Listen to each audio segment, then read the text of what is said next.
Good evening, fans of the Velodrome. We are just minutes away from starting our final session of racing here for the Marymoor Grand Prix. Welcome and thank you for joining us. Once again, my name is Corey and I'm happy to be hosting and running you through tonight's racing events, making sure everybody knows what's going on. Welcome if you're viewing us on YouTube. Thanks for tuning in and being a part of our broadcast today. If you're here in the park, you're part of what makes this racing series so special. Thanks for coming out and being with us today. Our athletes are just finishing up, getting ready to start. We're going to begin today with a sprint finals ride. The first matchup we're going to get to see for our finalists. They worked their way to some qualifiers today in our noon session.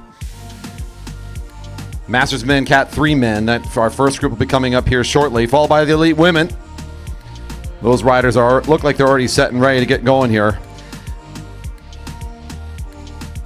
Lots of great racing in store for us this evening. If you're here at the Velodrome and want to take a look at our schedule, or if you're online and want to follow along with it all the way through the racing, don't forget, during the race, we always have our live results folder on our website, velodrome.org/live. Good place to see our start lists and the official results as they are posted. If you're here in the park, it's also a great way to pick up today's YouTube broadcast. If you want to jump in there, hit the subscribe button, a thumbs up, that helps support us. We're getting awfully close to 4,000 subscribers thanks to a recent bump here from our out-of-town visitors. If you haven't already done so, your support does really mean a lot for our growing YouTube channel and our community here in Redmond. We thank you for that. Riders getting start for this race for third and fourth place first. We're going to be watching some match sprinting to open up today's racing action. Just enough time here before we'll see their start. If you want to go put in your order over at Black Star, our food truck here behind the building. If you want to find a better vantage point, maybe over there in the beverage garden where you can pick up a pint for benefiting not just your evening, but also our checkbook. It is a way to give a donation, actually, to our organization. You consider that tonight. I think we still have some T-shirts available. If you want to come by the tent over there behind the grandstands, there are T-shirts for sale for this year's Marymoor Grand Prix.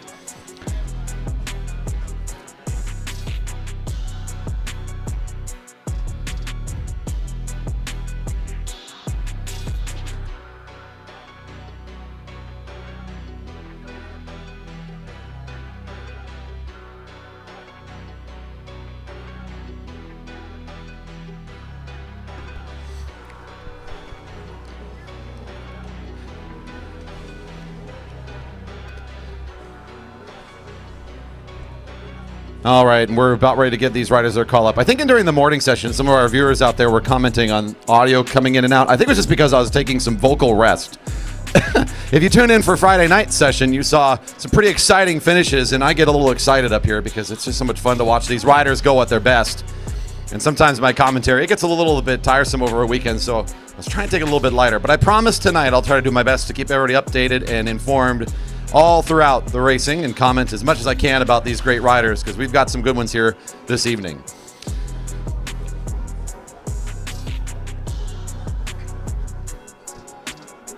And your first two now coming up to the rail. This is our first race of the evening. We are beginning with this matchup between Andrew Karlberg and Brent Berg for the sprint finals for the Masters and Cat 3 Men is presented by Pyatt Lending.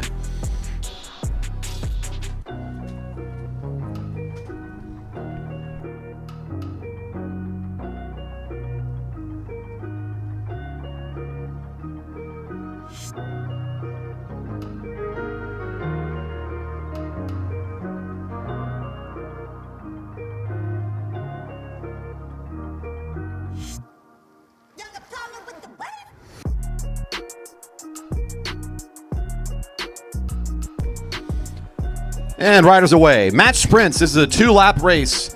And these riders have earned this spot first by qualifying this morning, really this afternoon, with a 200-meter qualifying time. That was the first step. They had to race a fast solo lap, essentially. We used those times to seed them against their competitors. And then there was rounds of these match sprints that they had to work through to get to this point. We are now left with our top 4 from all 21 starters today. Andrew Karlberg, rider number 12 for Leading Factory Racing, is the rider currently in front. He's got his name in our record book as the current champion, the current record in the Flying 200, known as a very good top speed rider, especially a few years back when he was putting in some record speed efforts around several velodromes. He actually traveled the world and got a couple of records during that time. Coming back to the Velodrome this season, putting in some good laps on Monday nights, getting ready for championship month. He's up against Brent Berg of the Cyclemeister and Bow Cycle team, number 57. Following him now, your highest qualifier of today's tournament is number 12. He comes in with a 10.885 was his qualifying time. Berg seated in third place overall, so the first and third seed meet here in what is going to be a best of 3 series for third and fourth place. Brent Berg sweeping downhill to take the short lane first. Carlberg's going to try and sit behind that wheel for just a little bit here. Has to follow him through the turn. Berg has the lead, looking pretty powerful here. Now Carlberg trying to make the pass. Ooh, not going to quite make it. He'll sit up just a little bit before the line, knowing he didn't have enough kick to finish. Brent Berg takes ride 1. We'll see more from both of them in the second matchup. Brent Berg's going to see if he can close this thing down and find third place in the overalls for the sprint tournament today. And now coming to the line, this is going to be a fun one, folks. This series between Steve McLaughlin and Alex Siegel coming up for the race for first and second place.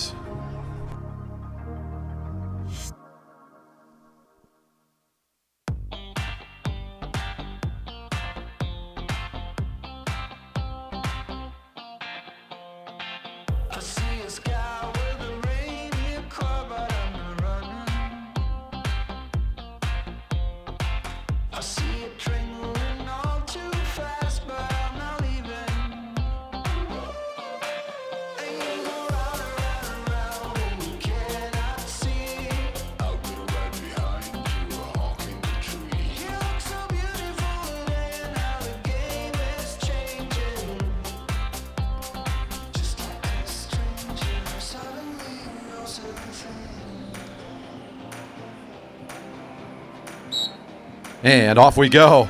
This is going to be a great one. Steve McLaughlin, hailing out of the Portland area, has many successful tours around a velodrome in his career. An incredible sprinter, a world champion for his age category multiple times. He actually, if you open up the record books, he's got a couple of records for his age group for the Flying 200 here. He is a fast rider and continues to have great results. Decades of success, not only down in the Portland area, but up here at our velodrome. He's up against Alex Siegel, who also is in our record books for his age category in the Flying 200. A very quick rider with also world and national championships under his name. Both of these riders very proud, very fast, great in their respective communities, respected for sharing information with others, helping build up the community around them. In fact, Siegel jumping in with the junior team here, our junior development team, has been a big help, especially for those developing sprinters, to get the inside knowledge on how to help them gear up and get ready for high-speed contest. Both these riders with plenty of experience in this exact format. So we'll see how this one goes. McLaughlin punching up above his weight class in terms of the qualifying time. He went up against this first seed in the semifinal round, and he keeled him from the line. It was quite the unexpected play, and it worked out really well for him. So he's seeded 4th overall today. Alex Siegel came in with the 2nd overall seed, and they now find themselves in a match for 1st and 2nd. Demonstrating, I think, in that moment, again, the savvy of Stephen McLaughlin, known around the track community as the Shark. He's a savage when it comes to this kind of competition. He has absolutely every trick up his sleeve ready to apply and use. Still from the front of the field here is McLaughlin as he watches Siegel moving around behind him, a little up and down movement from the rider in blue. Now he'll start to work his way down to the sprinter's lane, both riders pushing into turn 3. McLaughlin feeling the pressure. He has to pick up the speed. A little bit of room for McLaughlin here from the front as the catch from Siegel onto the rear wheel. Siegel trying to find the line. It's going to be close. McLaughlin on the first ride. 85 on the inside. Not quite a photo finish, but that was pretty darn close at the line. Siegel had the catch going together here. McLaughlin, I think, just pushed a little harder right when he needed to. It just made it impossible for the pass to finish. And a nice ride here for our championship in the sprints for our Masters and Cat 3 men.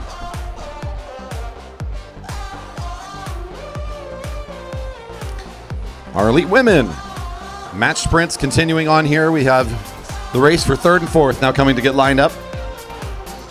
Diane Snoblin, Nintendo Mukahanana to the start line. On deck, a race for 1st and 2nd between Olivia Ray and Lizanne Wilmot.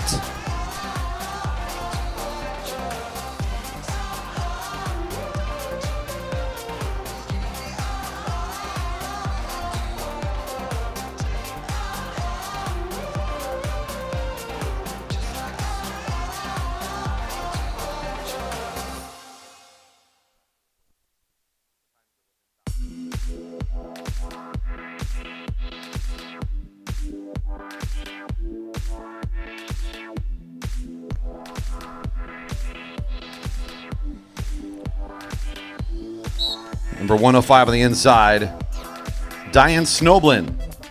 Burnaby Velodrome Club, our rider from up north of the border, taking on another Canadian right next door. That's Tendo in the green and black. A junior rider, has had success in Canadian National Championships. In this very event, is known for being a great sprinter in her age group. Up against Snoblin. Overall strong rider, good finishes in many of our big events over the last few years. She comes here to race for third and fourth against the junior. Once again, a bit of an upset in the previous round. If you're just taking the seeds into effect, if you're thinking about Tendo as the second overall seed from today's qualifiers, found herself beat in that semifinal round by Wilmot, and now pushed down here to race for third and fourth. She's going to want to make sure that she shows dominantly here. She's going to want to make Diane Snoblin regret this matchup. See if she can find a powerful victory here right away. Or Snoblin, who again has such great power and strength, has had a lot of great results at our Velodrome. If she can ride a successful first ride and get this advantage against this very good competitor, this junior rider that's following her around right now. Getting the bell, it's one to go. Your sprinters keeping it nice and patient here. Snoblin trying to keep posture and positioning between Tendo and that sprinter's lane. No left lane available right now for Tendo, who has to stay put right there up against the rail. Nowhere really to go, so kind of keeping it all in control all the way through this first corner now. Both riders keeping it so slow. This is going to come down to some kind of twitch movement, some kind of big jump, one or the other. Not much room left to accelerate. Tendo will make the first move. She's got about a half bike length of space now in front of Snoblin. Snoblin starting to recover here. Tendo hoping that the acceleration will be enough. I think it's going to play pretty well. Snoblin has good closing speed. She's found the rear wheel. She's in the slipstream, trying to make the pass. Tendo holding on from the front. Muka Hanana looking pretty good here. Tendo on the inside by about a half bike length. Nice ride for these two. I like the timing out of the hill. If she waited even any longer than that, I really do think that would have been tough for the junior to take that particular ride. The race for third and fourth. Tendo takes the first ride.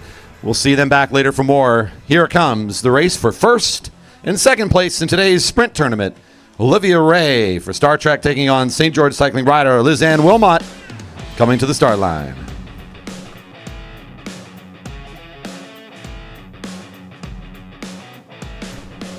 It'll be Lizanne down in lane one, wearing the red and white. In the blue for Star Trek, that will be Olivia Ray in lane two.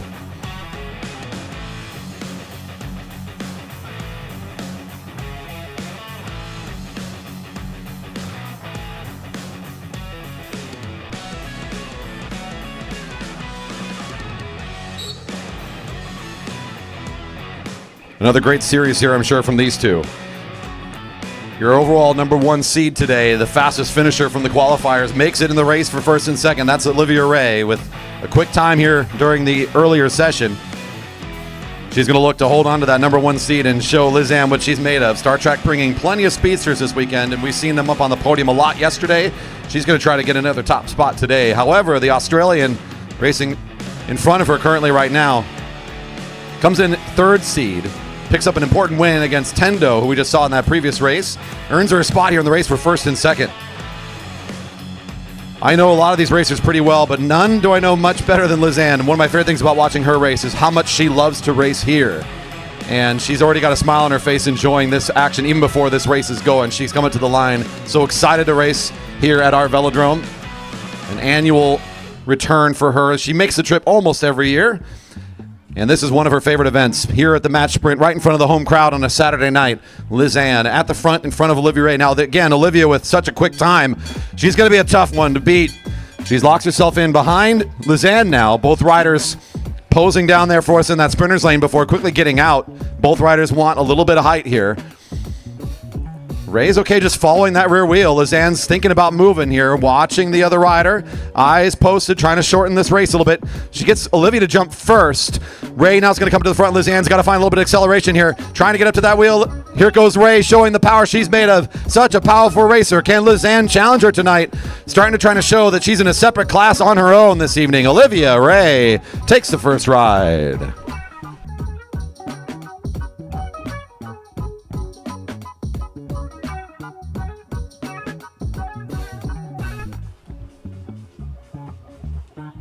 And now we move on for the Elite Men Keirins semifinal round, as presented by Greg Cycles.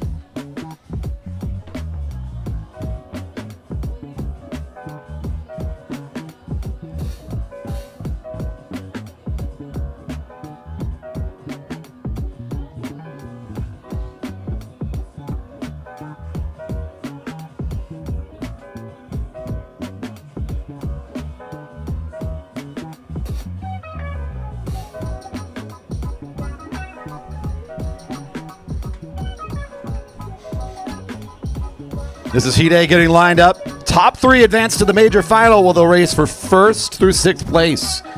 The bottom half of this group will instead race in the minor final, racing for 7th through 12th. An important race here. The top half advancing for the podium spots. We have Noah Mandow, William Monday, Quinn Kennedy, Summer Newlands, Thomas Andrew, and Grayson Hawk here. It's half Star Trek in Heat A. Up against a couple of our locals, we'll almost claim Thomas Andrew for the Flying Grill Academy team compared to our out-of-town Star Trek. Good matchup here for our Keirin, and our pacer has gotten the signal and is on the way.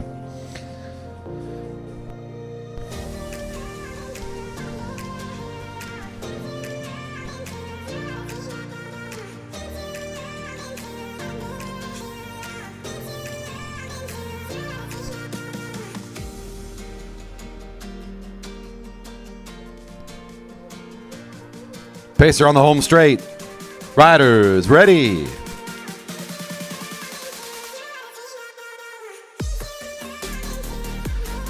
This is a 4-lap race. The Keirin always behind the pacer, so you'll follow the red bike around. Nobody's going to cross the rear wheel of that thing until it pulls out of the way. Riders will fall into position in the order that they drew at the start line. So you'll notice that down in lane 1 was Quinn Kennedy, the rider that's directly behind the bike now. And everybody falls into their correct order to start this race. There can be changes after this point, so you might see, as the race continues, a rider or two repositioning themselves. But at least to start things off, we have our order as they started at that start line. Falling behind the pacer. 4 laps every time around. The pacer is going to get a little bit faster. It'll drop them off with a lap and a half to go, so you'll see it go into the warm-up circle after it crosses the finish line with 2 laps remaining. And then the race will be all up to these riders to settle it out and figure out who our top 3 will be. Right behind Quinn Kennedy is Thomas Andrew, number 17. Number 2 is Noah Mandow, the current reigning champion here of the Elite Men Keirins from last year. Racing for Star Trek Racing. He's got another teammate right behind him. That's number 15, Grayson Hawk. Behind that is Summer Newlands. We're adopting Summer as one of our own, a Portland area racer making the way up here to compete in the regular Friday night racing series. And finally, also for Star Trek Racing, we have William Monday, our champion from yesterday's sprint tournament for the Elite Men. It's going to be a tough order for the front half of this group. Everybody behind number 2, they're going to be pushing this thing really fast once this gets going. Newland's sitting up a little bit here, letting some movement come from underneath, and his pacer's thinking about exiting. Look at this. The blue are starting to move. Newland's catching on to this, realizing they're going to try to roll this thing around and control the front. She wants nothing to do with it. Getting the bell. It's 1 to go. Summer pulling away from this field a bit here. Top 3 advance. Right now it's Newlands at the front. Here comes Noah Mandow, your current Keirin champ. The winner of the sprint tournament around his wheel, that's Monday. Newlands has got a long ways to hold on. Still in position. Look at the power from these two. As we saw yesterday, the 2 riders from Star Trek taking the top 2 spots at the podium, they're still showing the strength. And that's enough for Newlands to also advance to the major. I like the early attack. We've seen her use that a few times in the Keirin. Plays off really well here in this qualifying round, where she now will earn a spot alongside of Mandow and Monday in the final for the top 6 positions. Now Heat B coming to the line. On deck, Masters and Cat 3 men, ride 2 in the sprints.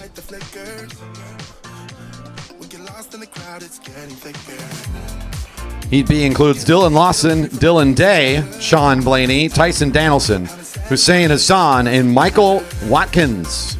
3 more riders work their way into the major final. The other 3 racing again for the minor final.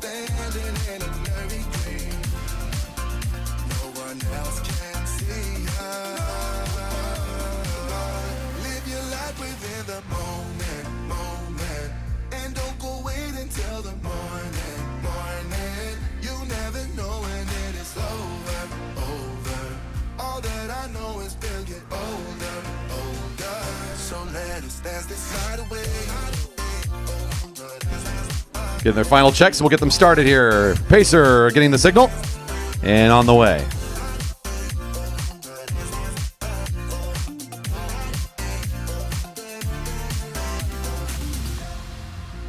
Feel the air get thinner.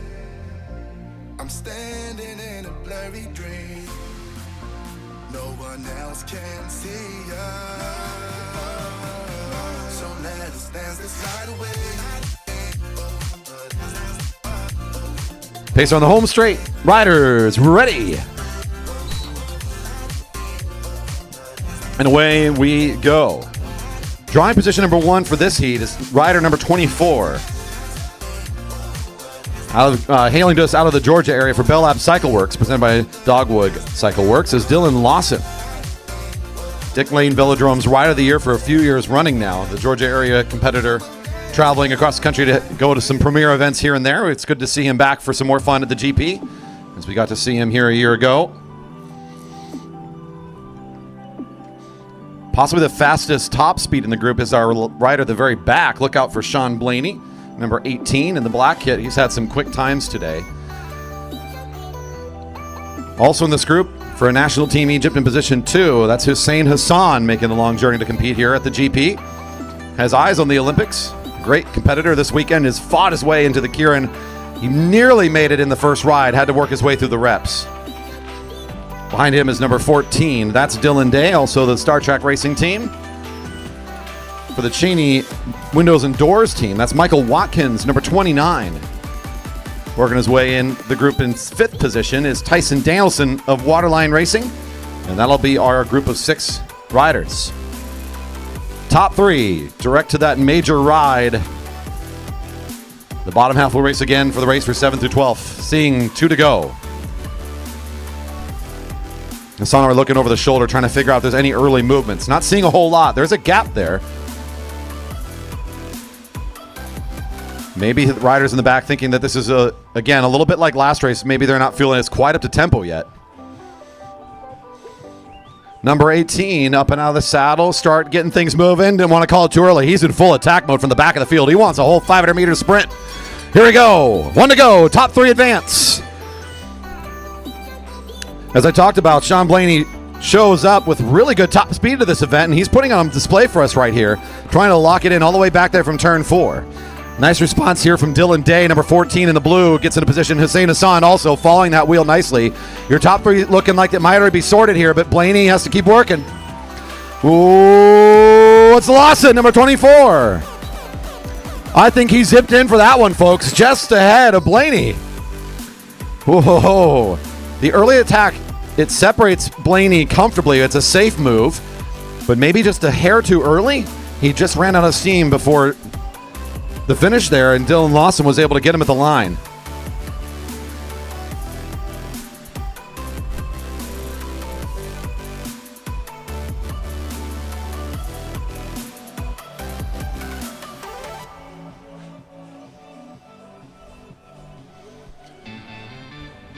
And we now go into round 2. This is second ride for the sprints.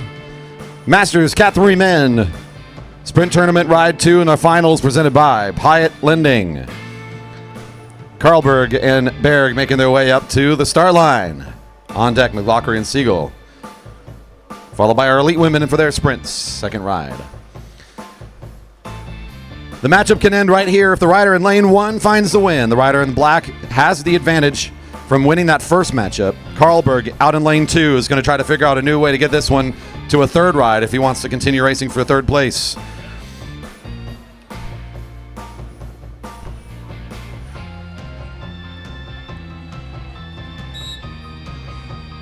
Too much smiling at the start line, guys. Come on now. It's a match sprint. Just teasing. It's good fun. Great competitors here does not mean that we can't show great sportsmanship all around, and that's another thing I really enjoy about the environment we got here at our Velodrome. Big crowds, lots of good supportive feelings here at our Velodrome.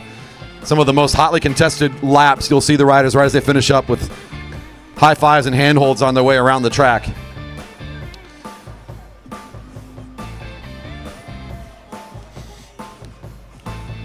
The elimination race already starting to get lined up for the Masters and Cat 3 men. They know the starting position at the rail is going to be important for them, so some of those riders already made their way over here. That's coming up after this round of the sprints in the finals.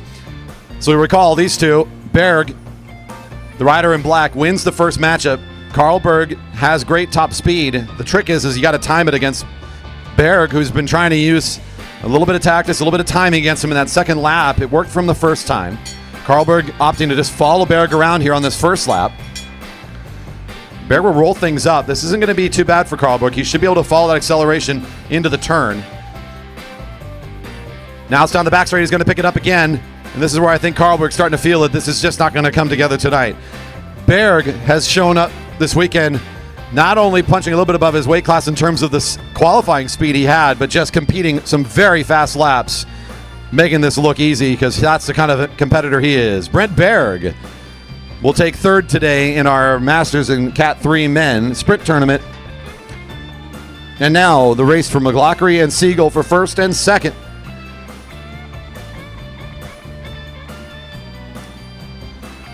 Drawing for positions will be coming up here in just a second.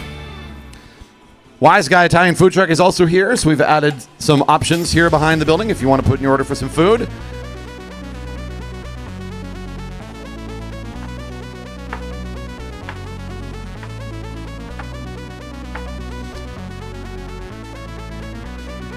And here they come now. Siegel and McLaughlin looking like it's all business time right now. This is going to be a good matchup. Ride 2. McLaughlin getting a big win in the first ride. Siegel knows he had a quick time today in the time trial compared to his competitor. He's got to find a way to apply it just right here if he wants to get the second ride in his pocket. Force ride 3. Top spot on the podium on the line for this race at the GP.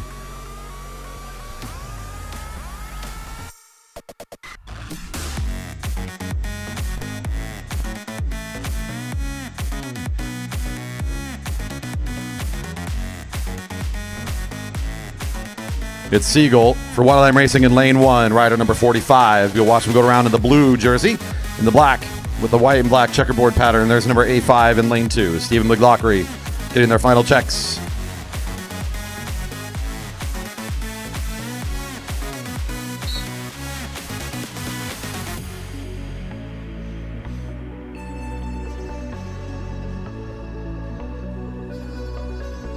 These two storied champions, lots of great laps of racing for them, and they bring it here together in this ride 2.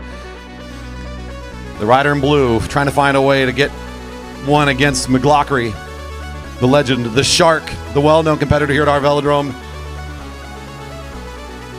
Picks up that win in the first ride in great fashion.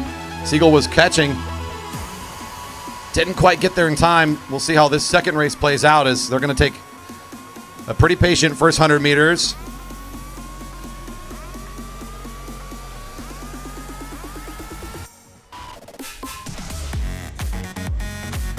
The threat of either rider accelerating at this point is very low, but it's not zero. There's always a chance that one of the riders could accelerate as early as here, so both riders keeping their eyes peeled in the direction of their competitor. Just want to know where they are. Keep position, keep control, keep information. Part of the game here in the sprints is that information battle. Like, where is my competitor? If you're in the front, you've got the shorter distance to the finish line, but you also have less information. You got to keep your eyes peeled, and you can see Siegel's doing just that. He's trying to stay mid-track right now. Eyes to the right.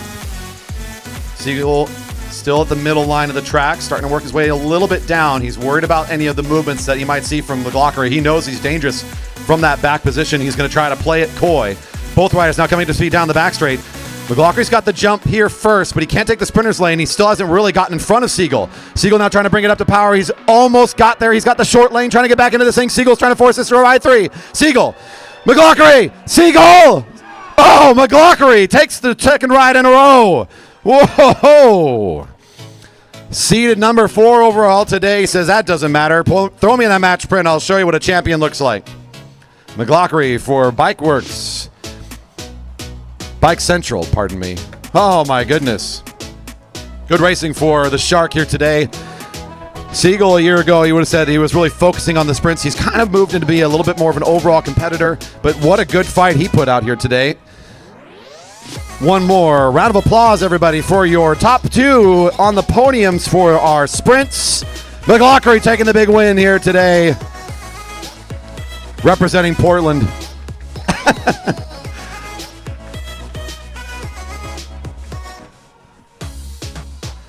Continuing on now to our Elite Women. Ride 2 for the finals. This is our ride for 3rd and 4th place.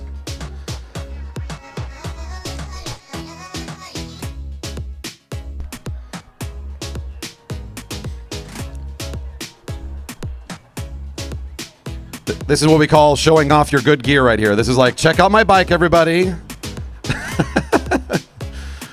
All right, just getting the right lane here for our start. Tendo Mukahanana, number 106 on the inside position. Lane 1 won the first race. Is trying to get a second one here up against Diane Snoblin, the speedster in lane 2, number 105.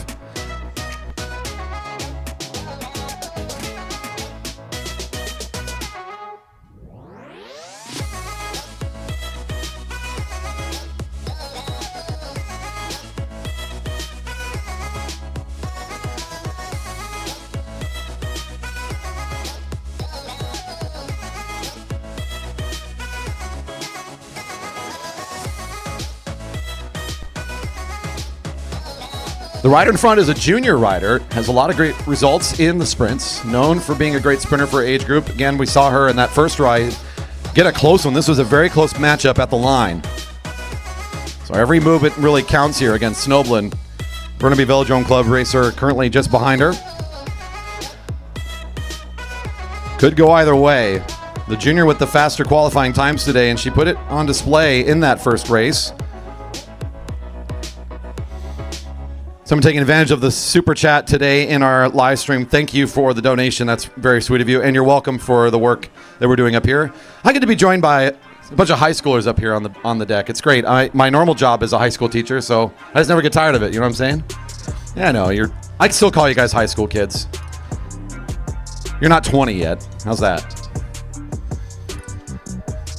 But thank you for the support. Thanks for tuning in. If you're out there enjoying the production, another really easy way to support us besides those donations and super chats is just hitting the thumbs up and hitting that subscribe button if you haven't done so yet. We really do appreciate it. And we love to hear where you're watching from. If you're here supporting any of the riders, it's nice to see comments in there. If you're in person, want to check it out, jump on the live stream, ask a question. We'll be able to answer it there. The bell's ringing with 1 to go. Side by side, a pretty quick lap in the back half of it here. Both riders bringing it up to speed. Side by side, Tendo's controlling the left direction of the track right now, putting herself between Snoblin and the sprinter's lane. Snoblin's got a good kick here, starting to pick up the speed. This is the long way to go. Tough for Tendo to find enough power here. Ooh, that sprinter's lane's technically open. She'll take it. Snoblin now takes the front spot. I think that might just do it, and I think Tendo knows it. She's got to save it for the next ride. Snoblin just gets enough space there to force ride 3.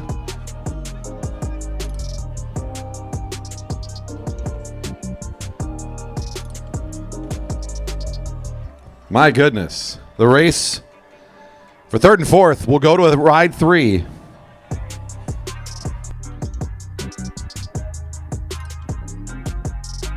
Before we begin the elimination, we need better sight lines across the inside of the track here, the interior area. If we could work on lowering tents. There's some that are pretty high. That would really help us out. Thank you. Again, folks on the infield, tents, if we could lower those ahead of our elimination, that would really help out for the sightlines. Thank you. The race for 1st and 2nd. Olivia Ray, number 110 in lane 1, with the advantage right now, winning ride 1, taking on Liz Ann Wilmot, now in their 2nd round. And away they go. Qualifying with a very quick time, and she showed what she was made of in that first ride. As great of a competitor, as tough of a fighter as Wilmot is, Ray has got a lot of power to show for it today, and she's not even going to try and mess with it. She says, hey, I watched McLaughlin do this earlier. I'm going to start going early. Almost right from the get-go, she starts to pick up the pace. Is she going to stay with it? Just a little bit of a psych out here. She's going to pull up in turn 3, and a reset. Now here goes Olivia Ray, rolls the hill, and rolls her opponent. We've now got ourselves a 500-meter all-out sprint. Wilmot in a really tough bind now. Olivia Ray says, I'm playing the same card game you are. I can play a better one, though. Here we go. Had a pocket ace ready to roll at you, and I think Wilmot realizing I had to try something. This kid's fast. O-Ray, as her nickname is absolutely a powerhouse competitor, and I didn't think anybody was able to show up this weekend that could give her a run for her money. Let's put our hands together for the strength, the athleticism, the power of this rider, Olivia Ray, picking up a big victory. And fighting her way, it's Liz Ann Wilmot, ending up in second place today in the overall standings for the sprint tournament. You did. We enjoyed your try. We always enjoy your tries. Much more entertaining than just letting it roll away from me. You got to give credit there. All right, I'm going to switch places and go over to the infield. We got their elimination coming up, and I think we are clear to call the riders to the rail. Riders for the elimination race to the rail. Masters Cat 3 Men Elimination Race, presented by John Duggan, cycling attorney.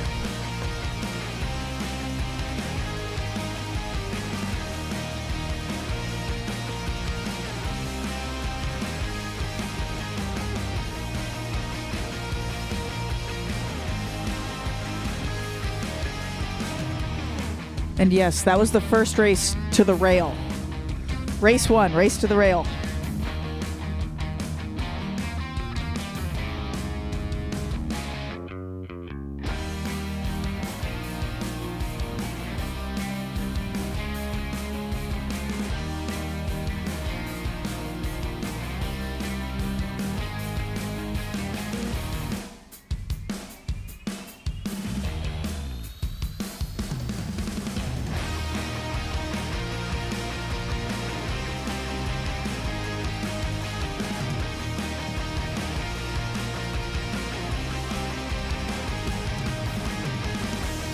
.32 riders on the rail. 32.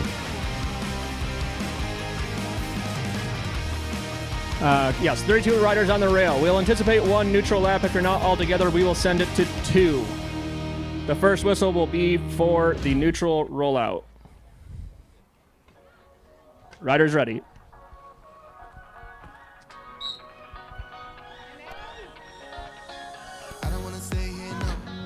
Riders in an important neutral lap now, going out for the elimination. The music will be down for the entirety of this race to make sure we can hear calls. Out of the neutral, we'll give them the start with the whistle, and after that, every single lap, as the field comes across, the last wheel to cross the finish line will be eliminated.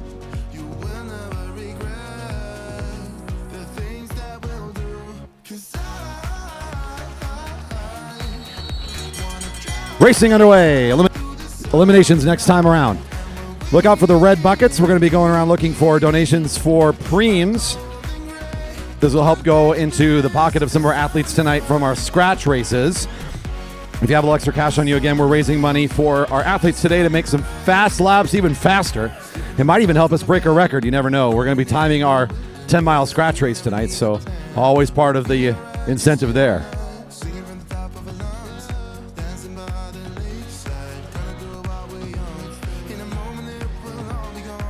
79. 79.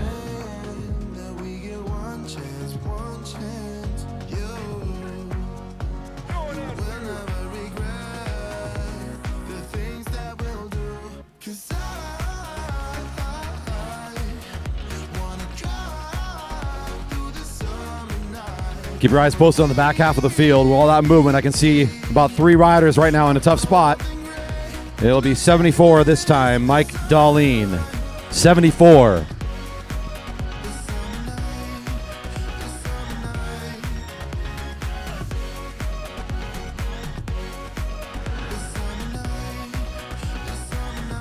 And we'll continue to work our way around. Oh, it looks like we might have a volunteer here.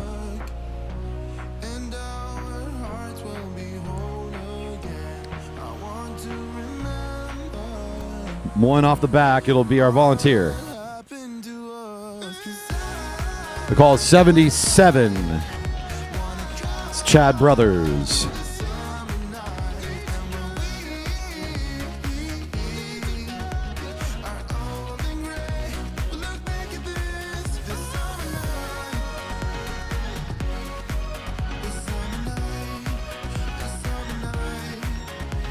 Ooh, good movement up on the top of the field. I think we'll be safe. He'll go down to the sprinters lane. Number 60 is James Campbell Harris.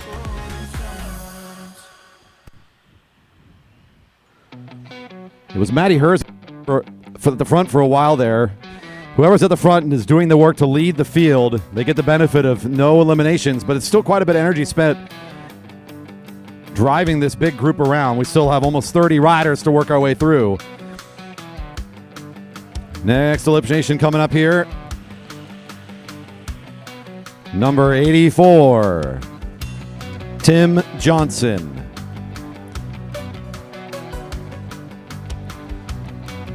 It's tough to get the sponsorship love out while we're doing the elimination, but I do want to mention this is presented by John Duggan Cycling Attorney, another one of our longtime supporters here and sponsors.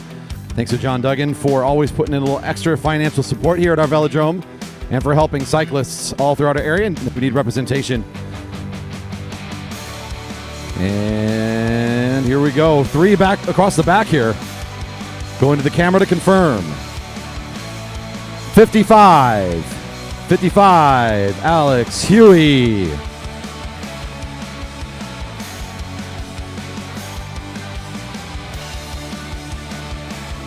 Lined up across the back there. 3 riders very close to the line. Now we got a couple sticking out the back right now.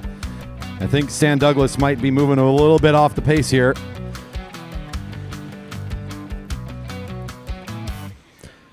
And that is number 67, Douglas.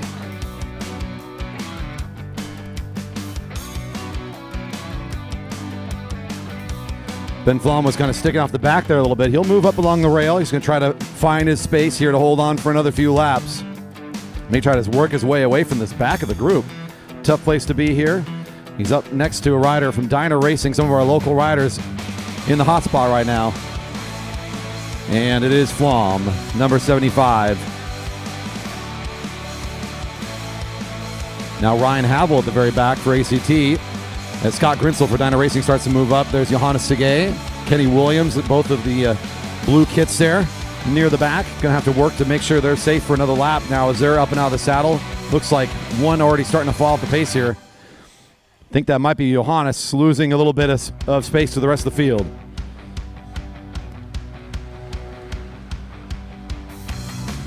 Johannes Sige, number 80. There's Havel at the back again. Looked comfortable just working his way up last time. We'll have to do it a few more times. Look down the sprinters lane. You can already see riders when they're getting to the back of the group, when they're down low. They're going to start looking over their right shoulder. They're trying to figure, is it time for me to back up and move up and around, or can I stay here another lap? Otis decides to stay there, the rider at the very back down the sprinters lane. I think he might have made the right call here, but could be close.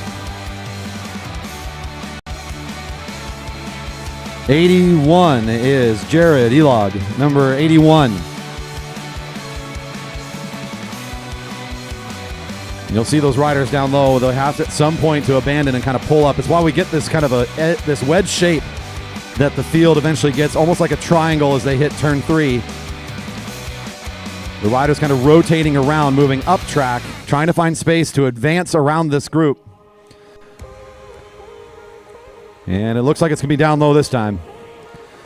86, Sean McGraw.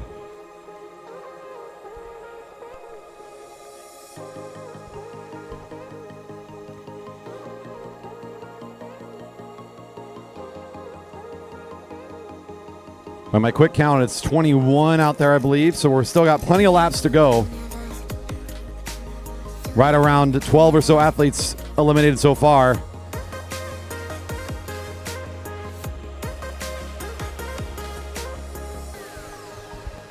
Scott Grinsel, 49.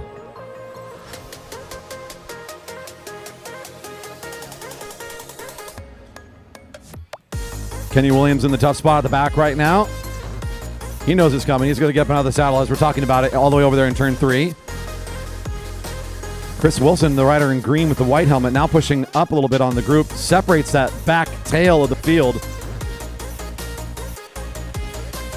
53, Kenny Williams, 53. There's 44 again, Ryan Havel at the back. He's been there quite a bit. He's looked okay recovering against this field. He'll have to do it again, this time leaving a little bit of a bigger gap. He's got Coalition Cycling right in front of him. Looks like he'll go down low. The three riders sticking out behind the field are probably going to move high and try to get a little bit of advance here along the home straight. And that'll be it for Havel. Number 44. 44.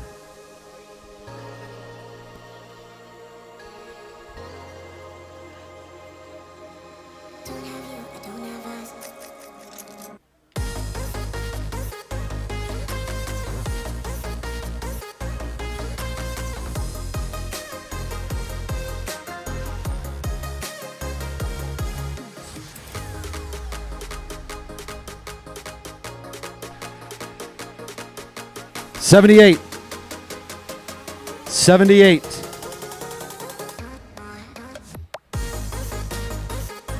That was Zachary Simon coming out this time.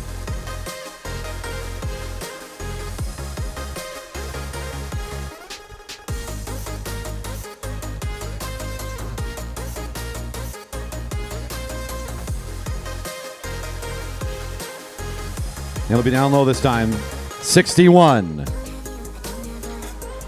Luke Ostertag Hill, 61. A little flustered there down in the sprinter's lane, hoping that the field wouldn't quite go over the top and catch him like it did.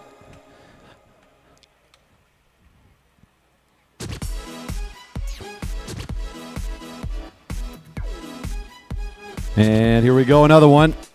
Rolling up on the home straight. The rider in black looking very good, advancing quite quickly. Leaving out number 34, Haldeman. Haldy caught that time.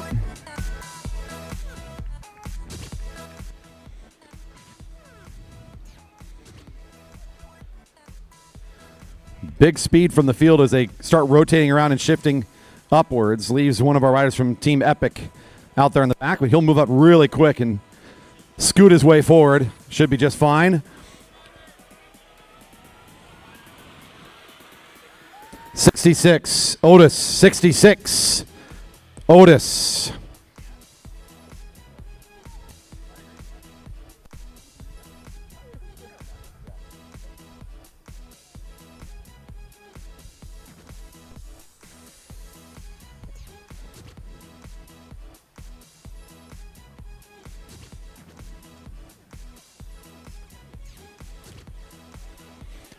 Here we go again. Ooh, found cycling looking for room.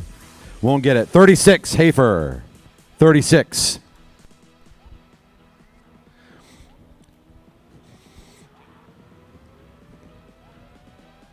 Andrew Martin now at the very back. Chris Wilson right in front of him. There's our rider from Team Epic again at the back, kind of making up the most dynamic part of the race. The back 3 or 4 riders.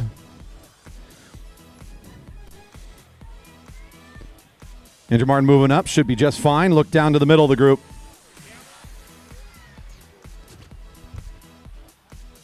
'92. 9-2. Carlson, Ryder Carlson. He hears it. We're good.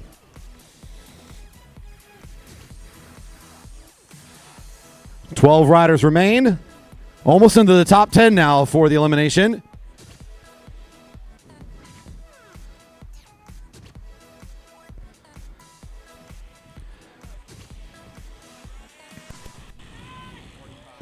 '45 is Alex Siegel. 45. Now down to 11.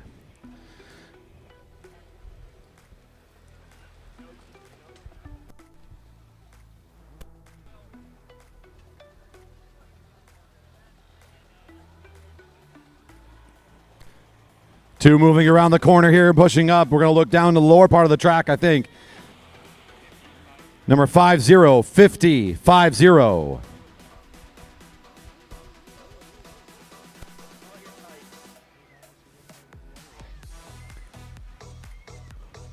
We're now into top 10 category here of this group, so worked our way through. It's 22 riders have been pulled from the field.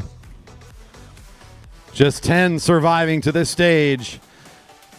Olmstead in kind of a tough spot. He's going to push up down in that sprinter's lane. Is it going to be enough?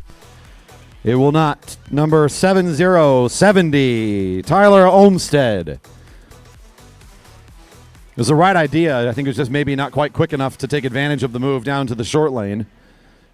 could have worked out for him. There's Andrew Martin at the back end again. Right in front of him is Willie Gonzalez. He's having a nice weekend of racing here. Chris Wilson right next to him in the green. They'll start to push up as here comes Martin now trying to come around the corner, gain a bit of distance. It does look like, once again, the sprinters lane in trouble. 68. Fergus Tanaka, Small Monsters Project. Now to 8 riders. Very close to the podium. Got to get through 3 more. Still Martin at the back, the rider in the white with the stripes across it for the 10-Speed Hero race team. A dominant local rider for us. Always in the conversation for Rider of the Year for the past couple of years now. Great in a bunch sprint. He's putting that on display tonight, and it looks like Dinah knows it's coming. 39, Nolan Adams.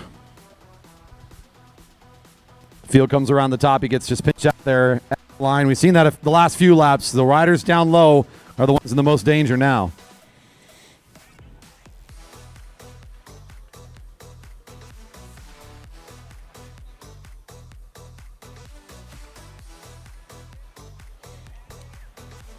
Oh, this is going to have to flatten out here. Ooh, it's going to be close. It's 59, Gonzalez. 59, Willie. One more elimination to get to the podium.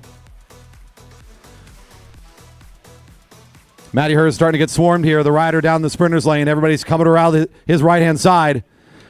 Martin all the way at the back. Hurst pushes up into the middle of the field here. Martin like he might be pulling off. Rider for 10-Speed Hero. He will not end up on the podium today, but he makes it all the way to 6th in the overall standings here for this race. 94, Andrew Martin.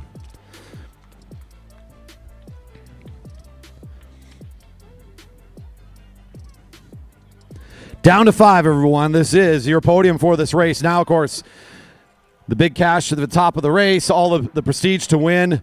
You made it this far. Here's where the fight really starts.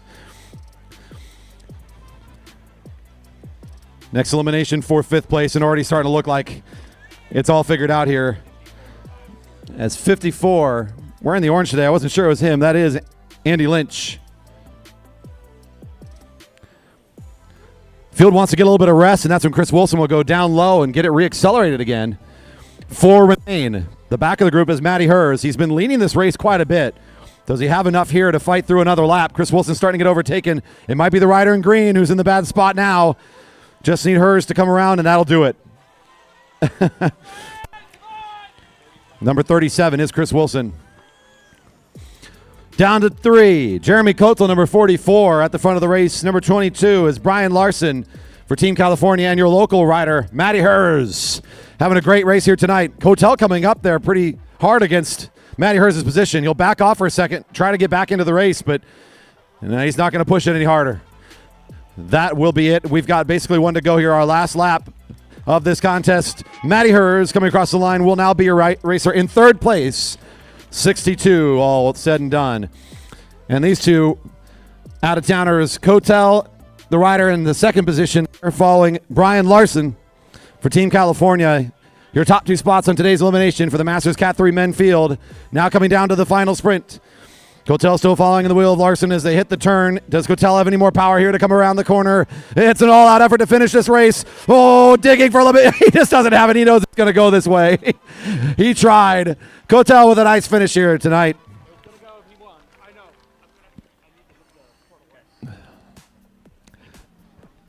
And they'll make their way around. We're going to give them a little bit more celebration here, as that was a hard-earned victory. If Kotel wants to make his way around, we certainly would be happy to cheer them on one more time.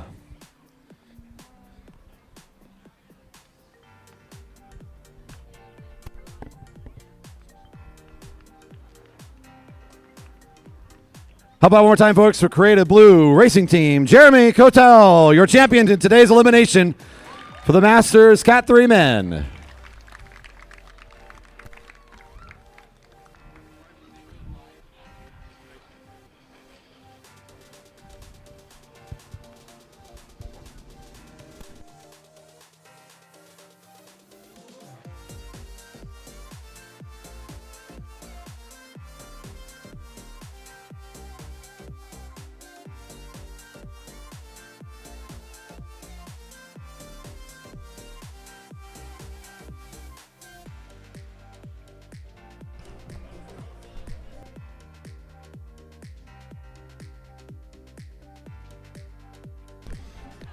Now getting set for the next race tonight is the Keirin minor and major final for the Elite Men.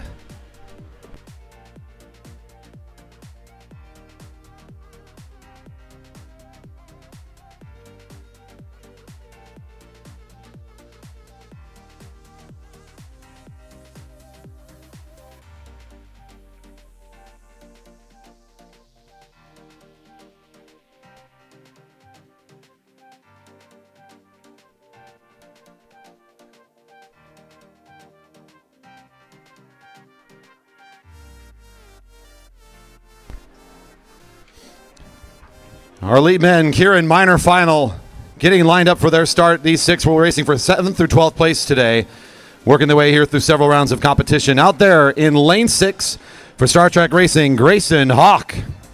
Next door, number 18 in the all black, Sean Blaney. For ACT Racing in lane 4, Quinn Kennedy. In the blue for Waterline Racing in lane 3, Tyson Danielson. Number 17, the Flying Gorilla Academies, Thomas Andrew in lane 2. And down in lane 1 for the Chaining Windows and Doors race team, Michael Watkins.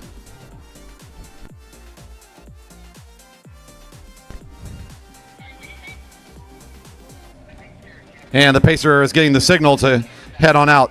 So here it is, folks. We made it to an exciting part of the GP. We get to crown the champions of our Keirin for the Elite Men. This is our minor final. These riders working their way through the rounds ended up in this race for 7th through 12th, just outside the podiums. They're going to make this race good as they know that there's a lot of fast riders around them, and they're in front of the good crowd here tonight. Up after this, your major final for 1st through 6th coming up next.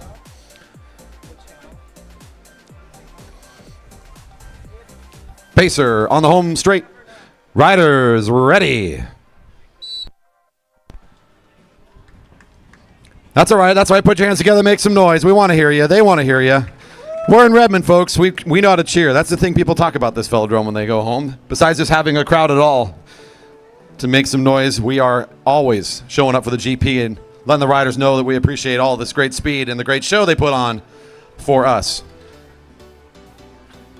At the front of this group, drawing position number 1. That's your rider for Chaining Windows and Doors, Michael Watkins, making his way here into this field.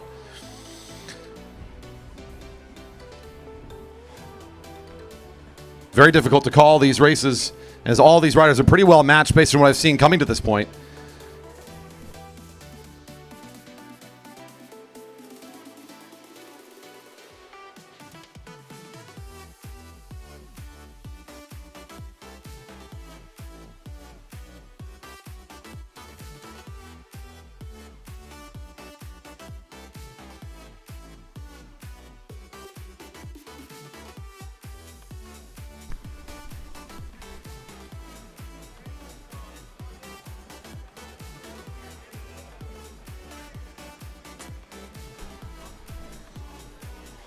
All right, getting ourselves up to speed again. This 4-lap race about top speed. These riders got some big gears here tonight. They're going to be brought up to power under the help from Scott Fowler, leading us around on the e-bike today.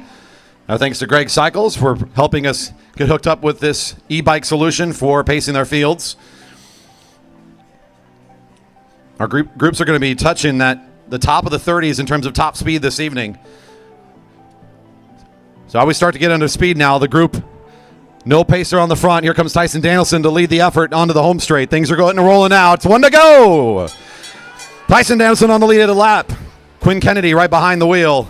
There's Thomas Andrew also following in there down in the sprinter's lane. Your rider, number 29, trying to put himself in a good spot here. A little bit boxed, though.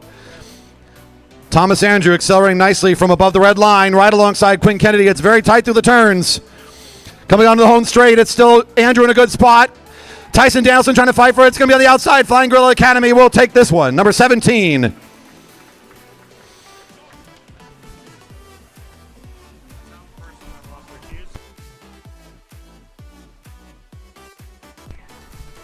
And now the race for the podium. For the Elite Men, your top 6 coming to the line in our major final.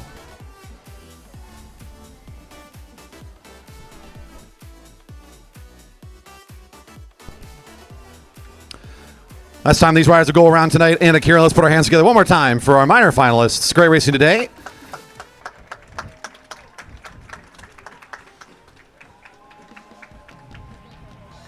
We continue on now as our major final is drawn for position is coming up for their start.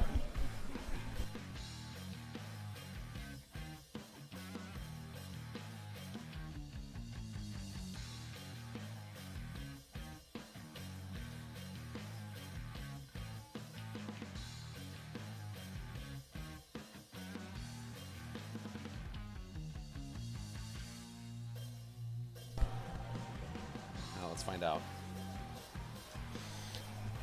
I hope I got this right, Star Trek. I think that's Monday on the outside, number 16. Do I got it? All right, very good. Out there in lane 6, number 16 for Star Trek Racing, William Monday. For National Team Egypt, in lane 5, Hussein Hassan. In lane 4 for Team, Summer Newlands. And next door in lane 3, also for Star Trek Racing, number 14, Dylan Day. In lane 2, your reigning champion of the Keirin, number 2, Noah Mandow. And down there in lane 1 for the Bell Lab Cycle Works, Dylan Lawson. Now getting final checks, and we'll be underway with this exciting conclusion for today's Elite Men Keirin, as presented by Greg Cycles. Pacer gets the signal and is on his way. Last chance to get to see him going this slow, folks. Again, we're going to be getting up to some pretty big speeds here today. 3 riders from Star Trek Racing all lining up. No surprise to see them here. We got the rider all the way up from the Georgia area, Dick Lane Velodrome's Rider of the Year multiple time down there in lane 1. The speedster out of Portland, Summer Newlands, trying to challenge here. And our team, Egypt rider Hussein Hassan, flying probably the farthest of anybody here to compete. Getting lined up for the fun. Pacer on the home straight. Riders ready. And off they go. Set to be an exciting race. Each lap, the riders get a little bit quicker again behind this pacer. Be interesting to see how this thing plays out. Your current reigning champion in this event, number 2, is in the 2nd position right now. So he comes back to try to defend his crown as the king of the Keirin from 1 year ago. At the very back of the field, the winner of yesterday's sprint tournament, and who it seems to have the top speed just really figured out this weekend, is his teammate, Monday, in position 6. Those are going to be my 2 favorites to watch as this race develops. Lawson and Hussein, the riders in 1st and in 5th position, get here through the reps. They have to kind of work the hard way to get here, if I recall. No, Lawson actually was a winner in his group. He was a top 2, so actually he gets here out of the not having to race through the reps. So the rider at the front position also coming here the short way. It's actually number 51 and number 9, position 4 and 5, that both had to race again to get here. Tough stuff to get to this position during that earlier qualifying rounds. Nonetheless, they're here at the most important stage of this Keirin competition, the final 4 laps.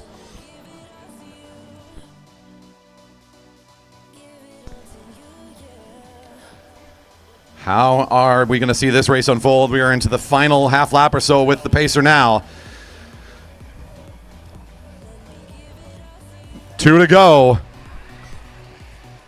Already starting to see the competitiveness at the back end of this group as Newlands and Hassan are starting to fight over position a little bit. It's now a lineup of Star Trek behind Dylan Lawson. Hassan doesn't like being so far back. He's already pushing up on this group. They don't have the bell yet, and it's already so compact in the turn. That is a lot of speed in a very small space. Getting ready to unload here on this bell lap. 1 to go, and here it comes. One of the fastest laps all year at our Velodrome now getting underway. Dylan Lawson on the lead lap. Here comes Mandow up and out of the saddle trying to find some room. He moves up. Monday's a little bit pinched right now. Newlands keeping him down a bit. Newlands following the wheel of Mandow now down into the back straight. Ooh, here comes the speed now from Mandow. He's got the lane. He's got the space. But here comes Monday. We've seen this guy with such good top speed this whole weekend. Can he come around his teammate? He does have it. It'll be Monday. Monday whizzing on a Friday, Monday winning on a Saturday. He's got them all locked up. Taking the sprints and the Keirin this weekend, trying to show Star Trek that he's got the top class figured out when it comes to top speed. Mandow in great position. Newlands racing a brilliant race as well. Did not make that easy for the positioning there in the middle of that race. Monday, your champ for the GP, Keirins.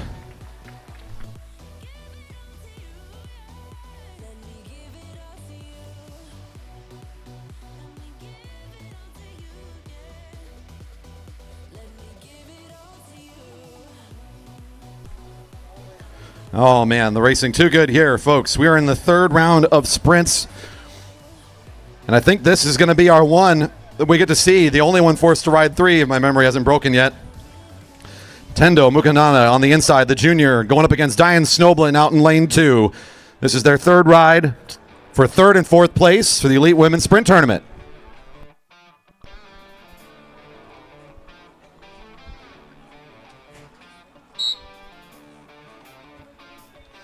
All evened up after 2 rides. Tendo, the junior, took the first one. Snoblin came back in the second ride. It was a very different set of races. Now, how are these 2 athletes going to figure this one out? Now the surprise is over. They've met each other. They've had an opportunity to go around the track a couple times head-to-head. A little bit more familiar with each other's approach. They're going to try something new. They got to find a different way to approach this contest and put themselves in a good spot here. Tendo with good closing speed, great acceleration. I felt like the last time they matched up, it was kind of the distance was part of the issue. It was just a little bit of a longer sprint. And she had to do a lot of work alongside of Snoblin rather than being in the slipstream. When it comes to top speed and acceleration, Tendo might have it, but Snoblin with a little bit better power endurance over the long haul. It worked well for her in that second ride. Tendo trying to keep check on Diane here as they both are rolling up to speed. Again, kind of lengthening the effort here as Snoblin goes faster. Tendo is matching. Both riders up and out of the saddle, coming into turn 1 and now down into 2. A little bit lower positioning here. Tendo's got the shorter lane again. This is looking pretty similar. Snoblin knows that the longer distance sprint's going to be tough for the kid to hold on. And now coming to the sprinter's lane. Can she hold on and try to come back in the slipstream, trying to dig in a little deep? Does the junior have enough? And it looks like Snoblin, she figured it out. A great recipe for success for Snoblin. We'll end up 3rd place today in the overall for the sprint tournament. Great racing for both of these 2 finalists. Tendo Mukanana with a great series today. It'll end up going the direction of Diane Snoblin for the Burnaby Velodrome Club. Great times. And speaking of great times, it's time for the crawl. If you're here to race a crawl tonight, you're going to want to make your way to turn 4 with your bike, hopefully. The crawl. Head to turn 4 when you're ready. You may do so now. Crawl competitors to turn 4. I hear tell, I think Amara's going to announce officially the amount, but I hear tell that some of the crowd premiums have now gone in as well to the Marymoor Crawl earnings. So the top 3 not only getting some cash like usual, but more cash. So even a little bit more incentive to come out here and compete on the crawl if you needed any more reason to join on the fan favorite, locally developed race. Yes, that is right. The crowd money is going into that scratch race, as well as this crawl. If you win, it's now $150. That's almost as much as a normal race. If you get second, it's $100, and third is now $50. So there's some decent money. This is also part of the Sprint Omnium. This matters for that Sprint Omnium. Those sprinters who just got done sprinting, just go straight back up to the rail. Star Trek team, just roll up to the rail. You're fine. You don't need a cool down. I heard there was liquid at that rail. Track stands are cooldowns, right? That's true. Yeah.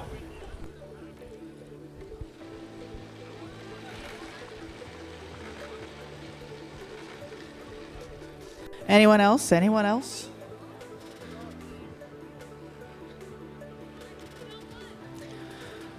For those... Oh, there we go. We got a couple more. Noah's up there. He just got second place. Straight back to the rail. For our riders, this is going to be a known time. It is 3 minutes and 30 seconds. So if you would like to try to time that,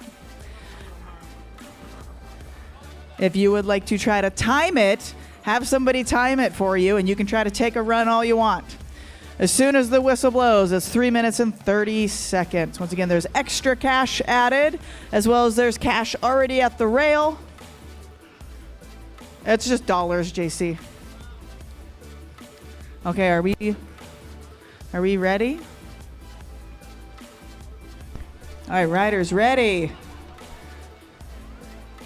Oh, not ready. Got to get on your bike. Overrated. I mean, a little bit.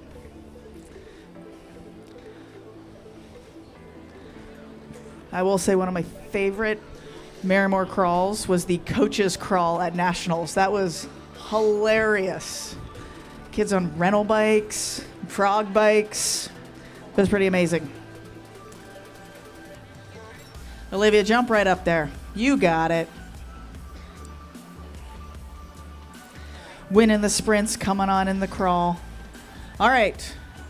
Riders ready. Roll. 3 minutes and 30 seconds. Like I said, if you want to try to time it, JC wants money. All right, underway.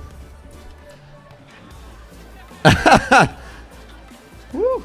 They're playing with JC over here. Trying to get him money. And then not. Pulling it back last JC's second. just showing off already.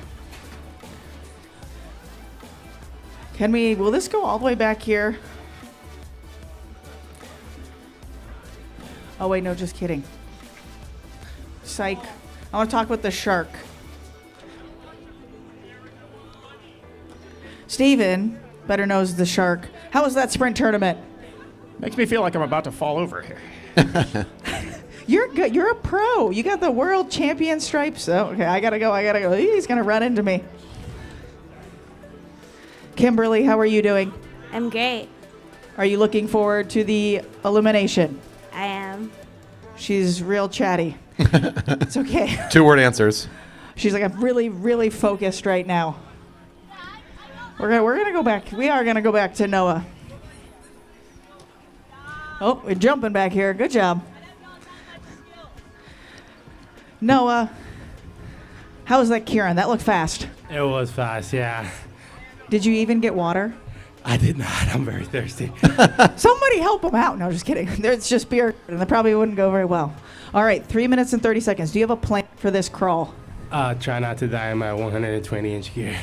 100, how big? 120. 120 and don't run into me. Saved it. We saved it. I'm gonna let him focus. Good job, Noah. I almost. Oh, Alex is gonna help. Okay, that is allowed. I'm gonna allow it. Oh, Get some water. I don't have a time.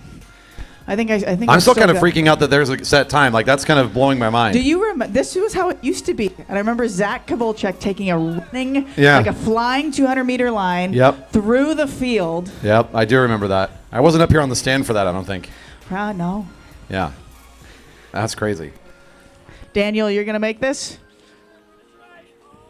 Oh. Okay, we got a few people. We got Swedish Fish hand-ups. Okay, Kat, let's get off. We're going to let them focus on this. Grayson's locked in, though. Woo! Oh, they got some time. Oh, sadly, going backwards doesn't work. Just going to circle Kimberly for a while. Just mess with your own teammates. How about that? Kimberly's locked in here. We have Lizanne, Quinn, JC, Harrison, Kimberly. I think that's Dylan. Is that Dylan? Okay, Dylan, Noah, and Justin. What was that? Time check. Well, you should have your own timer.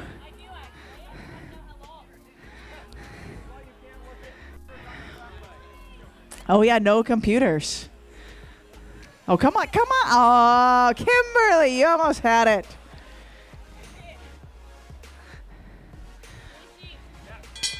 Go! Oh, Noah's starting that big gear. Oh, Lizanne will get the early jump. Start. Yeah. JC's in a good gear for this, too. He's going to make a run at it. Amara, why is he wearing that green jersey again? He is the national crawl champion as of last year. That's right. He's going to try to coming. defend his jersey. They're coming for you. Coming Come on, JC. Oh! The junior holds on. He almost sat up, though. Whew. He did. He was like, oh, my God. Oh, shoot, they're coming. They're coming Uh-oh. fast. They were. You said there was coming more cash fast. to the line. Suddenly, JC is working harder. Do we just have to pay him like $100 a lap to keep him in the field? Is that what you got to do? Basically, yes. Wow. All right. Okay. I think they're coming around, so let's hold off that next race.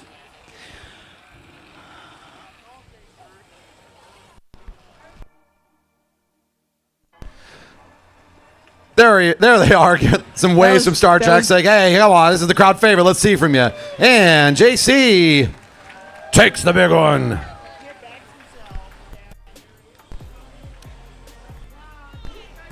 Good job, Lizanne. Crushing it. Yeah, Lizanne. I know, right? All Darn right. their speed. It looks like this next race is really angry. I'm going to guess it's an elimination. Ready, set, to the line. It's the race to the line. Look at him. Look at him run. Look at him run.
A couple of our riders need to make some gear changes real quick after the crawl before they can compete in here, so we're going to give just a little bit of wait time for them to join the field.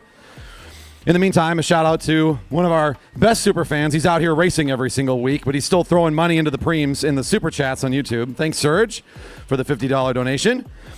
If you're out there watching right now, how about you hit that heart on there and let them know you appreciate the generosity.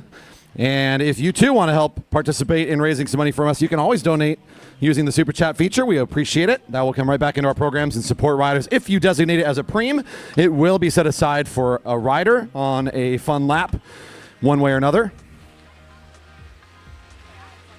All right, so then that donation here will actually make the win for this race $50 better. So there you go. Winner of the elimination for this race just got an extra $50. Thanks, Serge, for the extra donation. That's fun for our racing here tonight.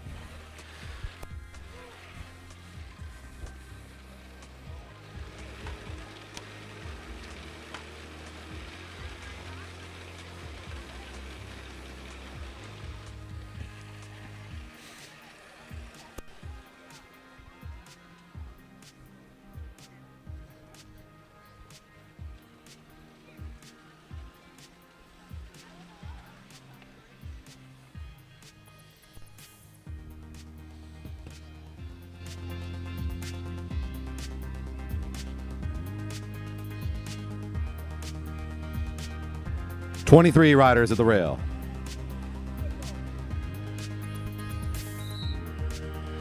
And there's the signal for the neutral, the elimination race for our Elite Women field. Getting started now.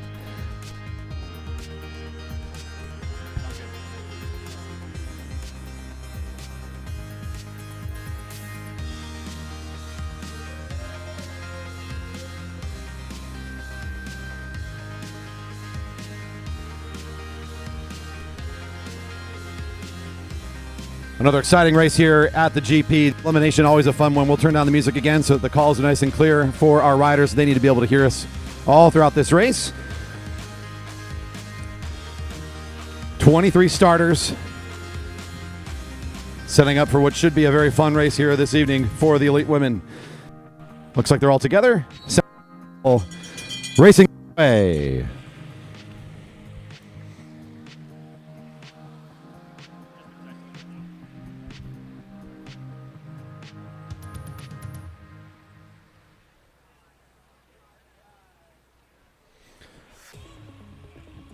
Hopefully all that commentary during the Masters Cat 3 men, you got used to watching the back half of the field. And if you're looking with me right now, you'll see we got one starting to fall off the pace a little bit early, maybe a bit of a volunteer on this opening lap.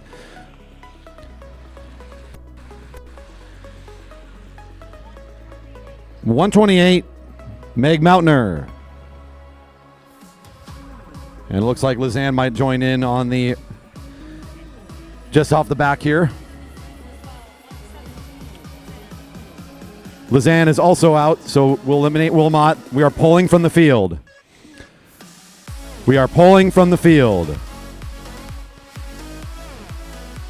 Look down low here as the field is coming around. One rider left out. 127, Jasmine. Jasmine Chuang, number 127.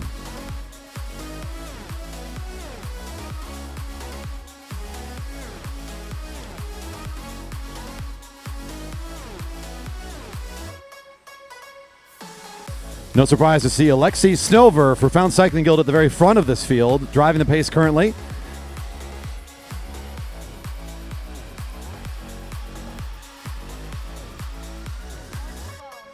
.112 is Tori Park.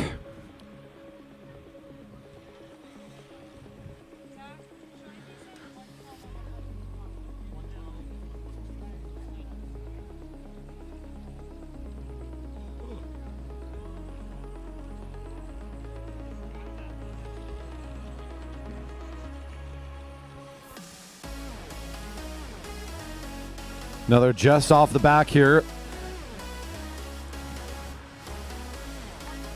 Gabriel Zaks, 115.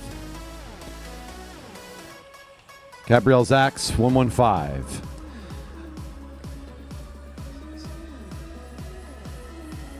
Looks to be 18 left in our group right now. That's Snowblin up at the top of the track right now, starting to move in front of Hillary Luther. Our BC area rider moving up ahead of one of our Portland competitors. She finds enough room. Oh. 113, Hillary Luther, 113. Jacqueline Winrow pushing up just enough there. That was number 111, who's at the back end still, starting to move around. Doesn't want to be anywhere near that spot again. It's still Snover, just consistent pace and tempo at the front. The whole field respecting that power right now.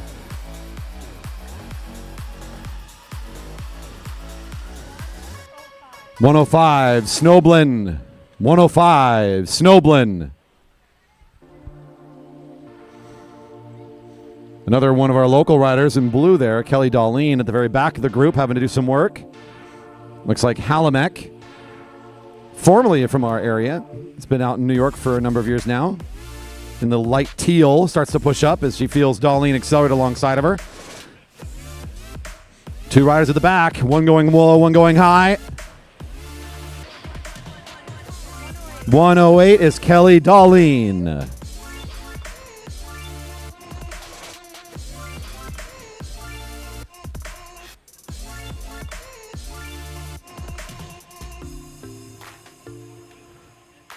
A lot of a scramble here in turn 3. Plenty of riders pushing up and moving around, trying to find some more space. A rider from Red Truck might be in trouble here, but she's going to push forward okay. Still two riders at the very back end. Look down towards the low middle part of the track as it's going to be 111, Winrow. 111.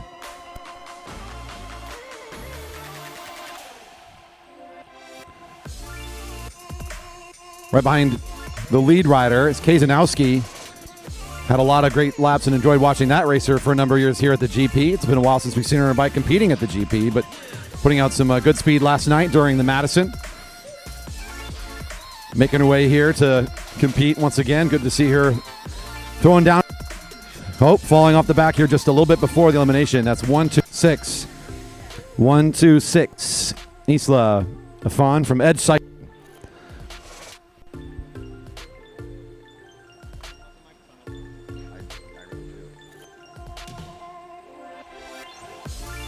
By my quick count, 13 left in the group.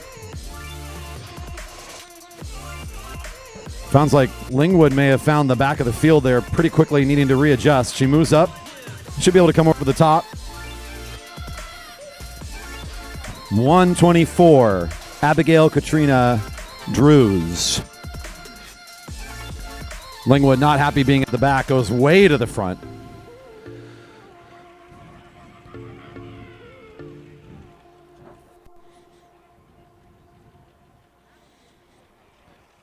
racing for Team S&M. In good form here this weekend. Lingwood's going to try to get a good finish here, now joining the front of this field. Back to the back of the group again. 119, Stephanie Halamek, 119.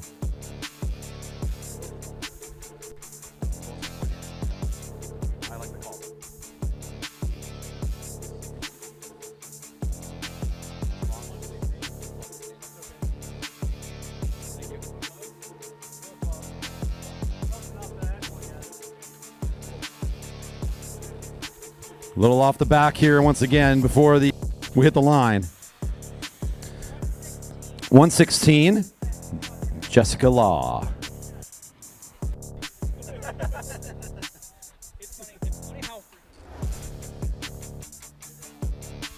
A little bit of rotations here at the front. Now Snover wants to take over at that front position again.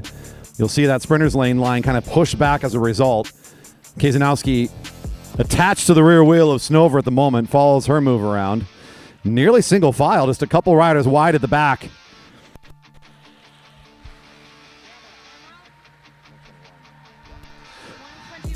$121, Sarah Beard, 121.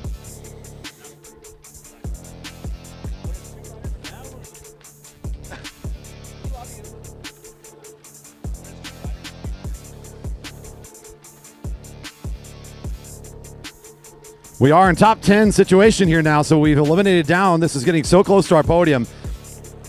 Every lap counts as elimination, but man, it really stings here before you get to the podium.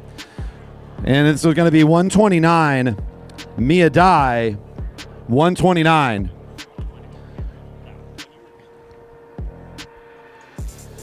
In position 9 for the race here. The next elimination will be 8th overall. That's Kimberly Chen. At the back of the field, good bit of acceleration here, trying to reposition herself quickly. Trying to leave one rider out. Oh, 3 across the middle here. It's going to be 107, Alcala, 107. Chen kind of caught behind the eliminated racer. She's going to have to do a little extra work to get back up there. Kind of feels like wasted effort, unfortunately for her, but she gets up quickly. Should be just fine here, hopefully. 7 riders in the group. Almost to the podium here. Chen trying to go down low. It just isn't there. 118, Kimberly Chen. 118. That's Lauren Fridman at the back of the field right alongside of Lingwood. Another rider from the Burnaby area. The Portland rider in the orange-yellow colored jersey there. Lingwood pushing forward towards the front. It's still Fridman at the back now. Trying to get enough acceleration to come around the top of the group. And it cannot quite come together, it looks like. 122, Fridman. 122. Now to the podium, your top 5 altogether here. We've talked plenty about Snover already, who's been at the front, and Lingwood, who's now at the back, starting to move forward. In the white, that's Joanne Kazanowski now in the hot spot. She needs to get a little bit of a kick here to challenge Lingwood and Kazanowski at the back of this group. Lingwood starting to accelerate alongside the rider in white. This is going to leave out our rider in green down low. And it is 114, Morgan Stern for Team Flickr in 5th place today for the elimination. That took a lot out of Kazanowski there on the acceleration. She backs off just for a second, finds herself about a bike and a half back behind the group, but she'll recover now. Olivia Ray for Star Trek Racing still out there. Your top finisher in today's sprint tournament. Also trying to finish at the top of the enduro event, this elimination. Kazanowski, Snover, 103. Alexi Snover, 103. Out in 4th. Kazanowski digging deep there for another elimination. Jenna Lingwood on the lead of the lap right now. Olivia Ray right behind. The all-around speeds are trying to show that she's made of all the good stuff here this weekend. Can win a sprint tournament. Barely touched in that tournament. And now here in the top 3 for this elimination. Kazanowski back behind, trying to follow the sprinter up here. And Lingwood already shaking her head, saying, dang, Abbott, got close. 102, Lingwood in third place. Kazanowski following the wheel of the one who not seem to be beaten. It's Olivia Ray trying to find yet another win here this weekend on both sides of the aisle. Dipping into the sprinters tournament and coming out unscathed. Now taking the elimination all the way to the line against Joanne Kazanowski, the veteran, the savvy, the always competitive Joanne. But Olivia Ray, the next generation of speed. What a dominant competitor this rider is. Ray will take the elimination over Kazanowski, and a great finish for the Elite Women. Your elimination all wrapped up. I guess we're going to get to see him one more time here as they'll come around. Your next race getting ready to start here in just a minute. A new place, a new home. For a while, let me feel alive. Nothing to hold me back. Take my time, just enjoy the ride. A new man passing by. Life is good, best I've ever felt. Get me up, something new, somewhere. And put your hands one more time together for Olivia Ray for Star Trek Racing. Your champion in today's Elite Women Elimination.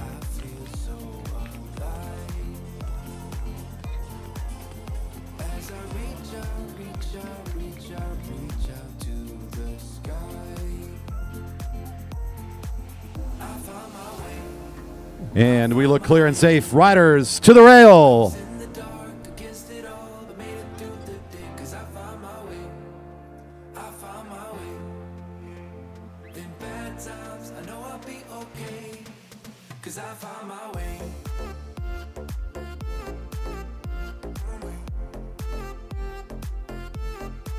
'Cause I found my way.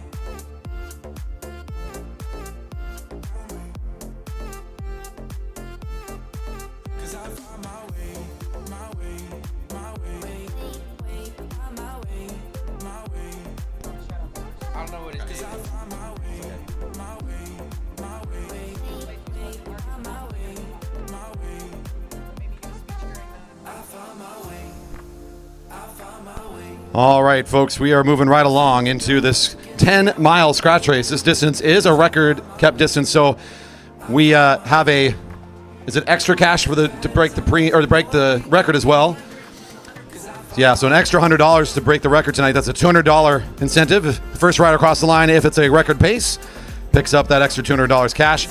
On top of that, our good friends in the Blyfoos family continue to help make racing special here this weekend in memoriam for Steve Blyfoos, who we lost a year ago in a tragic accident. We are tonight remembering him and all of his great contributions in our race community and continuing to celebrate those great moments together with him. And they've put up some extra cash to make racing faster and more fun this evening. We've got big preems this evening. I got two $300 scratch preems, plus donations coming in from online. And here in our crowd, we have a $250 cash preem as our third preem. So three big preems tonight. And tonight's win is worth $500. So all a big thanks and a shout out to the Blyfoos family. We'll talk a little bit more about them mid-race here. 36 riders on our rail today for this very exciting scratch race about ready to get started. For all preems riders, you will get a bell from me up here on the announcer stand letting you know that the next lap is a preem lap. Obviously, bell in the infield for the finish. We're hoping for a one neutral lap upcoming here. If we can keep it all together, we will be timing you for that record time based when you come across the finish line after the neutral.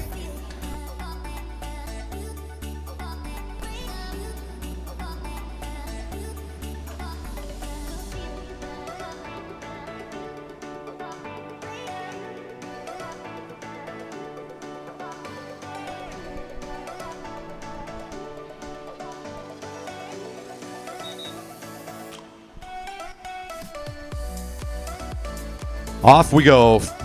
Friends, this is going to be another good one. 10-mile scratch race, a 40-lap event, currently in the neutral for our elite men. Thank you for joining us this evening. It's nice to see our crowd making their way in throughout the evening. While I was on the infield there during the elimination, we had a few more folks show up. It's a great crowd here for a Saturday night. Appreciate you all being here. And look at all of you out there on YouTube enjoying the stream tonight. So glad that you could be with us today. And I see not only we get that support from Serge earlier, another one of our watchers here with a super chat. Preem for the men's scratch, I guess. Got to match Serge. True that. I'll figure out who Lolbubs is eventually. See some new riders in the field, or in this field here tonight. Brings in new viewership. I see some of you out there in the live chat. Thanks for being a part of our online community this evening.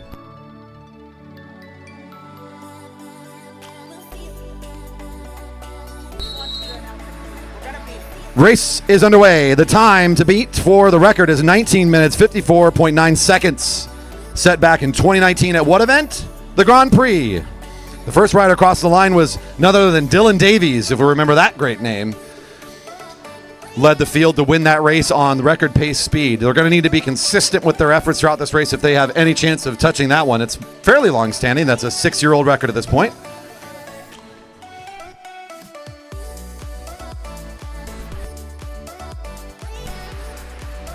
Don't be shy. When there's good stuff happening on the track, you can make some noise as they go by. I always will encourage them. If you want to see a record broken tonight, they're going to need your help. Whenever you see aggression at the front, you see a big move, you reward it with your applause, your hoots, your hollers. Let them know that you enjoy seeing that speed. Already this field cooking here pretty early. With this many riders in the group and so many out-of-towners to bolster our local speed, they are cruising.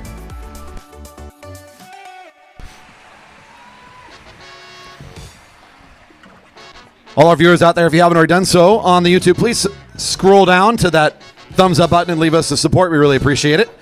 And don't be afraid to also hit that share button, get this link out there to more friends and family.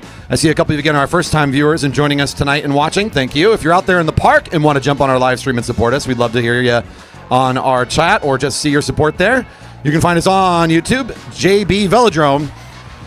Or you can go to our website, velodrome.org/live, where we have a direct link for tonight's live stream, the live results, and our overall program for the weekend. This is the fastest race on two wheels in the Pacific Northwest final session. And the big 10-mile scratch race, a 40-lap event here, is well underway. And our legs are fresh. They're just getting going. I like the speed. Let's get some more speed. I got $300 to lead the lap. $300 to lead the lap.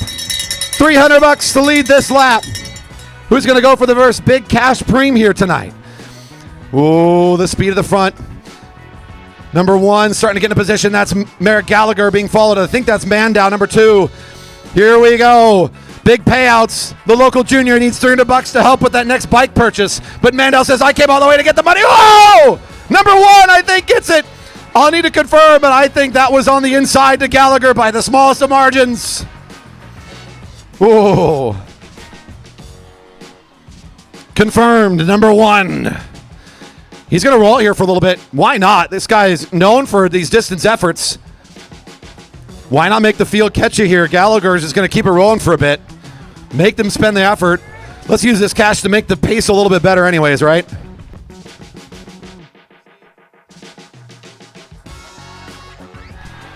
As Gallagher gets caught, though, he'll say, okay, good enough. I need to get back in the field, and we're going to reset this thing.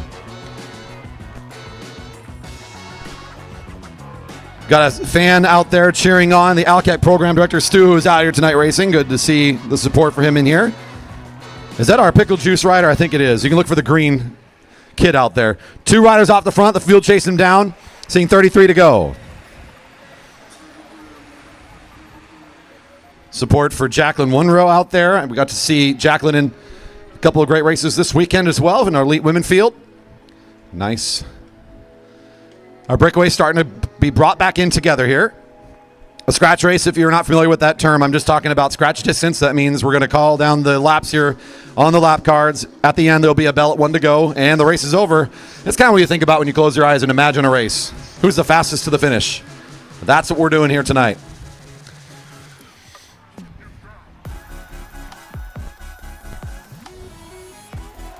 Uh-oh, here we go. Giving Holdy some love here. Number 34. In his 34th season of racing. We're going to be talking a lot about him during one of his favorite races, the Madison, later on tonight. Holly's Handbit Wheel sponsoring tonight's Madison. We'll have some fun with that later on.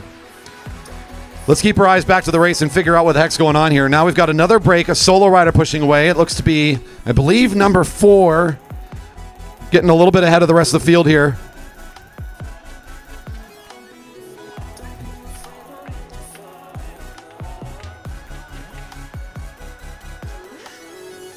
Indeed, that is number 4, Kyle Perry. First Internet Bank Cycling starting to pull away from the group a bit. This rider off the front, your current 35-plus Masters Madison champion in the track. So he's got some great history and a very well-versed competitor.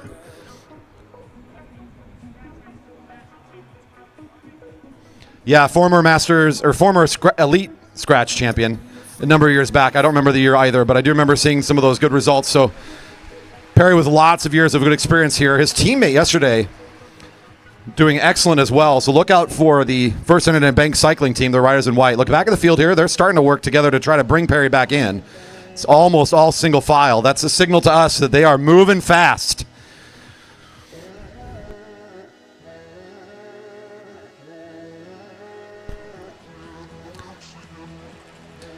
Beth Giddings with a $10 donation. Thanks for the love. Shout out to the Indy riders, KP and BB. I was just talking about them.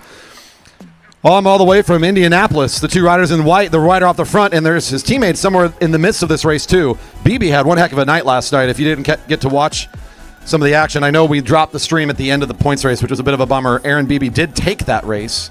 So Indianapolis showing up big here. Thanks for the donation, Beth, and great to hear from you. Still off the front is Perry. The field slowly chipping away at this. Number 5 was your Enduro champion from last year. Andy Brewer. Another $100 to break the record from you? Okay, you got it. Let's do it. Let's go. Let's make some noises, Haldy. What's wrong with you folks? Make some noise. They're not moving fast enough. It's unimpressive. We're bored. Haldy throws in another $100 to break the record. He says, go get that record. Andy Baker says, yes, sir.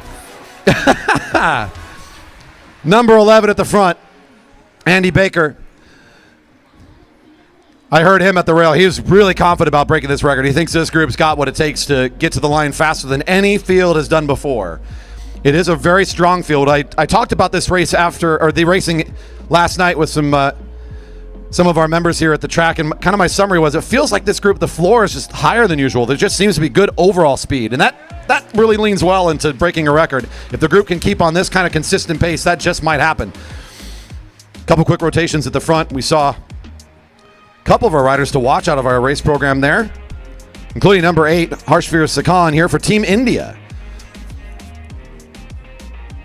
Quick rotations here at the front. The pace is looking very good. They're going to be seeing 24 laps to go. We're almost to the halfway point. We're going to get a time check at that point. That'll be fun to check.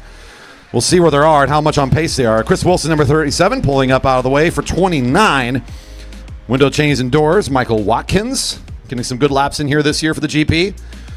I didn't shout him out last night, but he is here taking more photos. Where's Dennis hanging out at? Pretty close. Hey, right here down the finish line. Dennis Crane, dbcphoto.com. Always taking great photos of the racers all through all of our major events. He helps us with all of our materials when I'm sending out those newsletters to you. Thanks to Dennis for being here with us. dbcphoto.com to check out great photos after the racing has concluded. That was Max Haggard, number 41 at the front. He takes a good pull on the home straight. Now Zach Kavolchek, number 3. Always keep your eye out for number 3, Zach Kavolchek, in any race he shows up to. Going to be fun to watch him here, both in the scratch and later on in the Madison, the king of the Madison for the Elite Men. Well over a decade of winning that race. 22 to go. Need to keep the pace quick, says Haldy. Pyatt and Sims at the front for Star Trek Racing. That's number 6. He pulls up. Riders on our Velodrome, if they want to take a good aggressive pull, it's at least a 200-meter effort. It's pretty much the common courtesy. So you go down one straight, into the turn, and then you'll pull up. If you're going longer than that, that means you're trying to do a little extra work for the group. It looks like Gallagher was about ready to do a bit of a longer pull. How about we get a $250 cash premium to lead the lap here? $250 cash premium. $250 cash premium. $250 cash premium. Wow. Gallagher was in position again, but this time he's got somebody hunting him down. Is that Justin Pack? I think it is. Trying to hold on to the wheel of the strong junior. Here comes Pack to try to challenge him. Oh, the sprint is on. Star Trek is in great position. And number 7 takes home $250 cash. Coming the way of our online donors and our in-person donations. Thank you for the fun cash premium. Whew. This is a pretty big break here.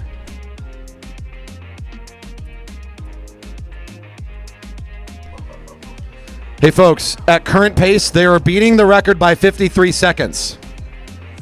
If they stay on pace, we are beating the record by almost a minute.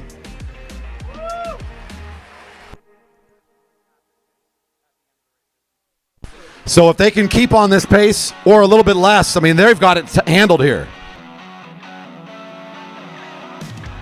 9 minutes, 30 seconds was the official time check. So about 9 minutes, 30 seconds, well ahead of record pace. Told you it's a quick field. They just got really consistent power. Every one of these riders has got so much in them. And they're laying it out right now to have some fun here tonight, making the 10-mile quick. 18 to go.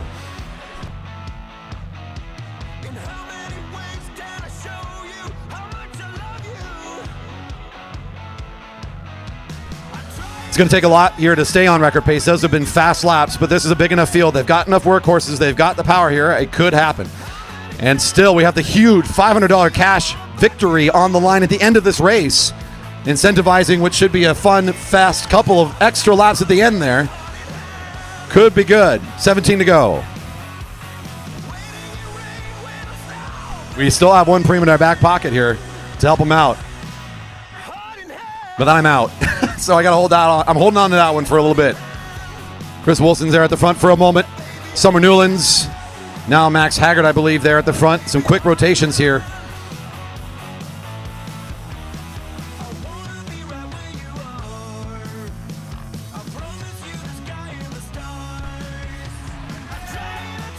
Some more quick rotations here. Here goes number 40, Tyson Danielson at the front for Waterline Racing now. Right behind him, number 31, Christopher Guzik has been an active attacker in this field. Yesterday, during the points race, he got aggressive on a couple breakaway efforts. He did one here earlier today in this race too, so look out for 31 to be an instigator. At 15 to go, we're closing down on it. We've settled into a little bit more intermediate pace, but it's still clocking along pretty good here. There goes Andy Baker again, who's been at the front half of this field. It seems like we've seen him a little bit more frequently than other riders. Maybe who come off the front a little quick there. The challenge here, right, to break that record, it's like, you want to break the record, but you really want to win the race. You want to win the race at the same time as you're going to break a record. And if you're going to go drive the pace to win a record, you probably won't be the one coming across the finish line first because you did all that work to make the group fast. There's a kind of a hard balance there. Zach Kowalczyk, number 3. For POA Racing at the front, pulls up. There was Sage Deleuze, number 35, in the blue with the white helmet. Also, similar color kit to Kowalczyk. Some more quick rotations here. Field flattening out a little bit, so a little bit slower tempo now. Perfect time for another attack. At 13 to go, here goes number 4, Mr. Perry on the way. He's got Gallagher on the wheel. 2 really good riders here off the front.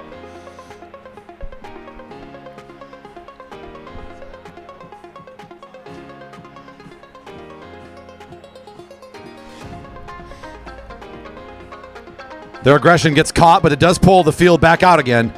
And at 12 to go, there's Baker one more time, followed by Chris Wilson. There's Kowalczyk. Deleuze, number 35. Number 6, Patton Sims, also been near the front quite a bit. He's the rider in the dark blue for Star Trek Racing, currently in 3rd position. A lot of rotations at the front again.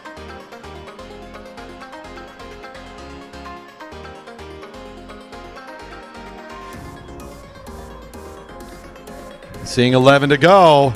I still have a preem in my back pocket. The time check was 53 seconds up on the record at halfway through. So if they're on pace, they can keep that pace up. We've got ourselves a record break. Looking pretty good here. I'm running out of preems. I got one more to throw at them. And we're down now into the final 10 laps as they come around the corner. They're going to be seeing 10 to go. There's a Texas area rider for the Pickle Juice race team there in the green with the red helmet. Coming up out of the lead, Dylan Lawson, number 24. The Georgian had a good showing here today in the Keirin and trying to make his presence known also in our endurance event, the scratch race. You need a good blend of endurance and top speed.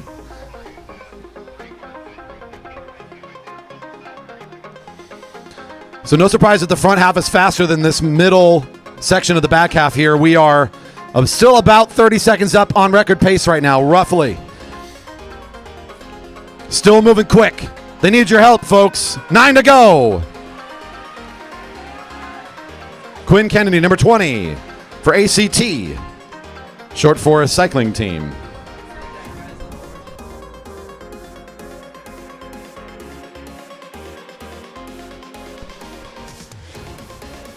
This is where that quick start can start to kind of evaporate as riders got to be a little bit more selfish. They're thinking about that $500 victory at 8 to go.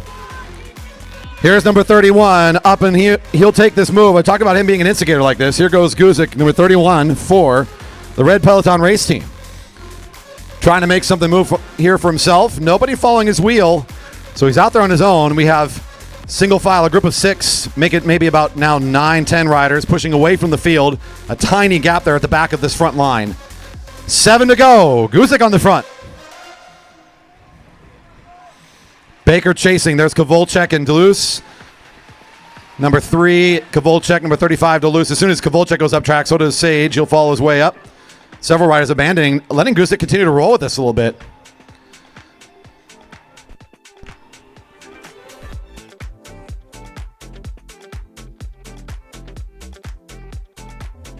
$300 to lead the lap right now. $300 to lead the lap right now.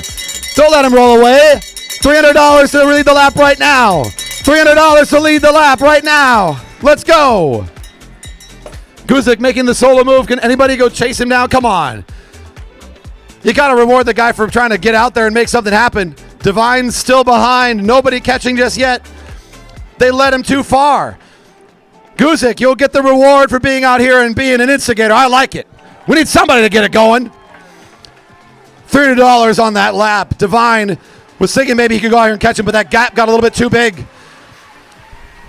They got to go get him at some point. Divine thinks that time is now. He's out there in sort of the no man's land in the catch. One of our riders from Coalition Cycling pushing away from the field. I believe that's Kyle Perry at the front of the field, starting to work things a bit closer now.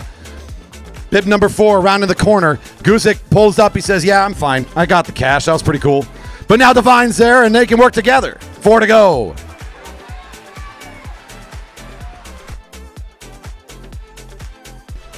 Perry working to finish this catch now. Guzik knows it's coming. He'll pull up. Perry down the back straight. Divine looking over the shoulder says, yep, okay, time to recover. Get out of the way.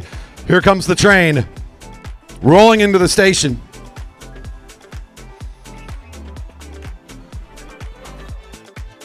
Keep your eyes posted on the track, folks. The next 3 laps, so critical for the victory. $500 at the line. There comes BB up to the front. We haven't seen a lot of 30 leading the lap. He's got fresh legs. He is going to be a figure in this race if he can position himself well in this big field. Kovalchuk up in front, trying to dance ahead of this big field. Duluth is just continuing to be right there on his wheel, no matter where Zach is. There's number 35.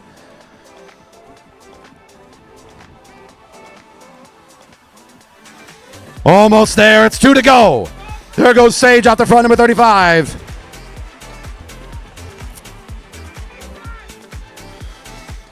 It's go time for this field. Team California starting to roll things up. The team in yellow now moving off the front a bit. Between Alexander Winter and Brian Larson, we've got some fast riders in that team. Chris Wilson's trying to get up there as well, the red and green. Coming down the home straight. Put your hands together, make some noise. It's 1 to go. Sage on his way. Right behind him, number 21, Alexander Winter, and here comes for Cheney Windows and Doors. Daniel Brewer is back to fight. Number 5 in position going down the back straight. Brewer has been silent this weekend. The champ from the Enduro a year ago. A great position in this bunch sprint. Kovalchuk trying to chase him down. Brewer on the front. Brewer on the front. Kenny It's Brewer. Gallagher coming in from the bunch sprint of the field. Finds second across the line. It's number 5, Daniel Brewer. What a race.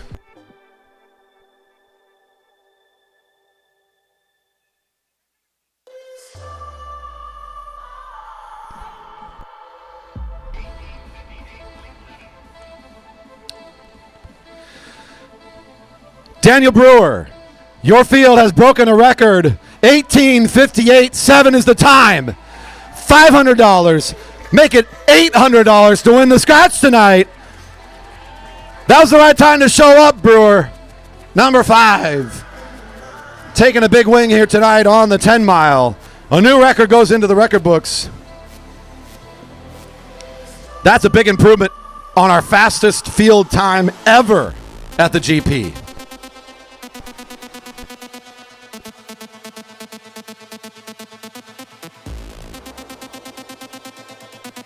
What an exciting moment. I'm still catching my breath. Yeah, just we're talking about beer on the deck. We do that race every year at the GP. We also do a 10 mile on Friday night races infrequently.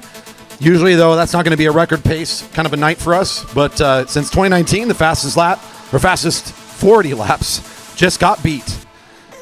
That's exciting stuff. Congratulations to our riders, and again to Mr. Brewer for a fantastic race and helping us come across the finish line at record speed. All right, I'm ready for the next thing now. Masters Cat 3 men coming up to the rail for their 20-lap scratch race. About ready to get their start.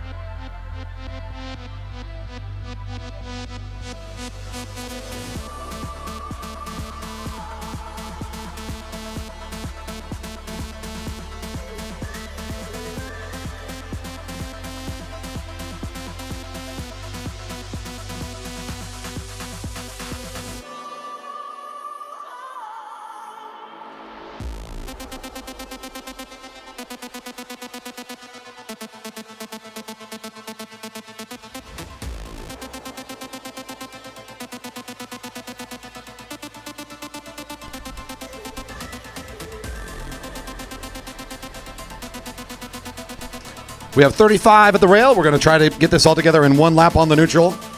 Get it all together. We'll give you the signal on the home straight here.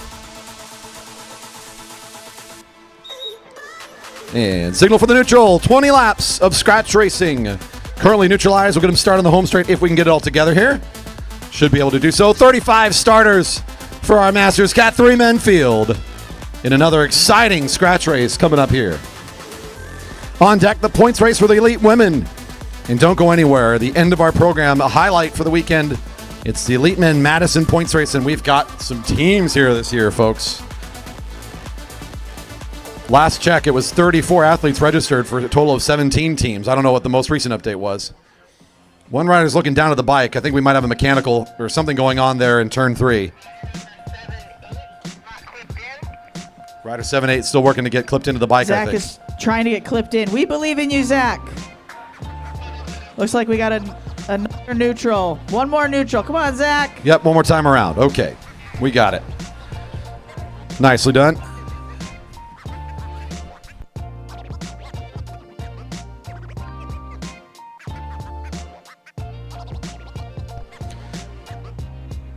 In the previous race, there's a warning issued to Brian Larson, number 22. Dangerous riding, entering the sprinter's lane while occupied. A warning issued to number 22 for dangerous riding in that previous race.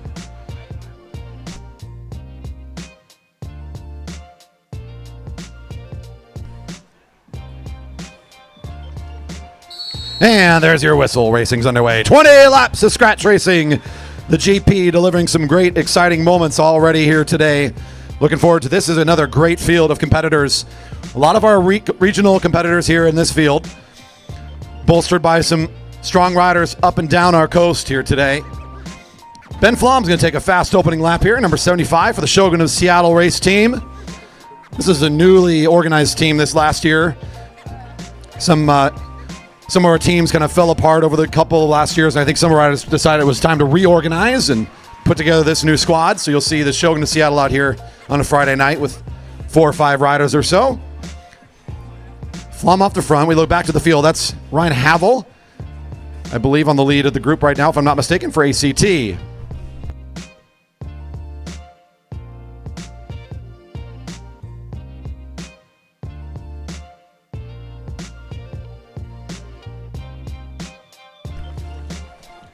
I do have a single cash premium during this race that was not mentioned at the rail. I was kind of still catching my breath. So we have bolstered it to $120 cash So we got a pretty nice preem here for the Masters Cat 3 men as well.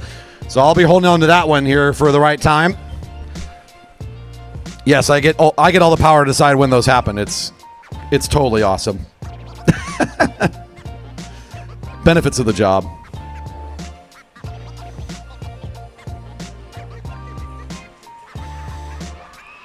Yeah, and if you're enjoying tonight's production out there on our live stream, don't forget to hit that thumbs up button while you're here. We'd appreciate that support. That helps us out in the long run, get more eyes on the Velodrome. We are fighting the good cause up here in the Pacific Northwest, making sure that track cycling has a great and bright future. We have a junior development team of about 50 young athletes, the Jerry Baker Junior Race Program. We have great racing like the GP. We're hosting junior nationals here, regular Friday night racing series, as well as Monday and Wednesday. Lots of great things going on at our track, and a simple thing as hitting a thumbs up on a video or sharing it can make a really big difference for our community, as well as hitting subscribe. It just takes a second. We'd appreciate your support before you leave today. If you're here in the Velodrome and enjoying the racing in person, you made the best choice of all. We're glad that you're here with us. And if you're over there on the new pathway behind the Velodrome on the way to the station, we see you over there. That's like an extra benefit of taking like a good afternoon ride into the park. Get to watch the racing over there from the pathway. Sean McGraw, number 86, pulling away for the rest of the field in a group of 3. The rider with that red helmet, Olmstead, at the front for the field now, keeping these 3 close.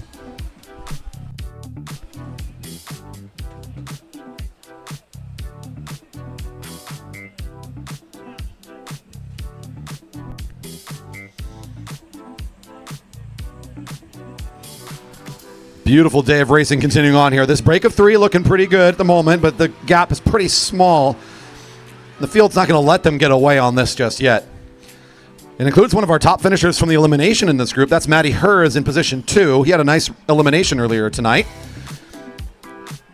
Trying to keep it good here in tonight's scratch race. Positioning himself at the front. He'll pull up as this thing's starting to... The break's starting to end here. 13 laps now remain. That's 86. McGraw still at the front. Andy Lynch in the orange jersey, throwing me for a loop here today. He's wearing some new colors instead of his regular Coalition cycling kit. A local Friday night rider. We see him here almost weekly. He's in really great shape this year. He's put out some really impressive laps. Good top power for that rider. See where he's going to end up in this scratch. Mike Darlene, Center Cycles, up at the front, number 74.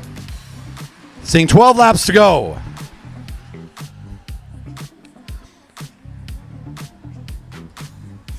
There goes Zachary Simon for Coalition Cycling. A couple of riders just testing the waters at the front is what it feels like. The field's just kind of letting them dangle out the front at the moment.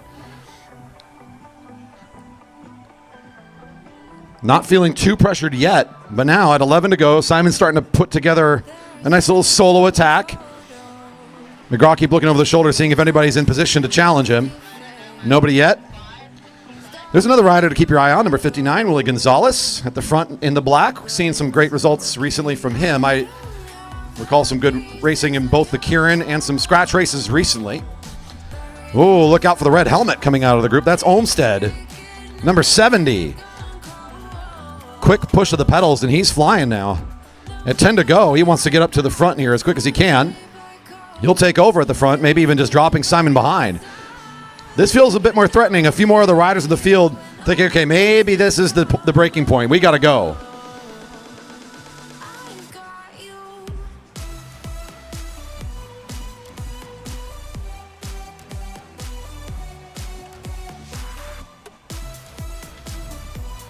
Olmstead off the front, 9 to go.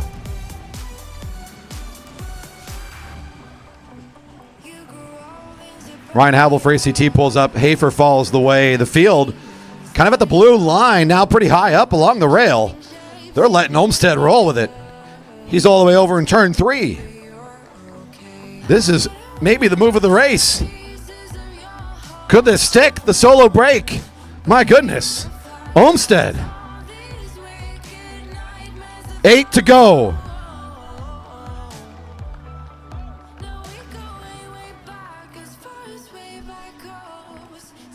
Corner 1 and 2 know what to do. They're putting their hands together, giving Olmsted some support there. He is doing it the hard way. No one to take a break with. This is Alex Huey, number 55, thinking the same thing. You could bring friends with you along in the party. You don't have to go alone, but he's not waiting for any help. He's just going to try to make this bridge all by himself.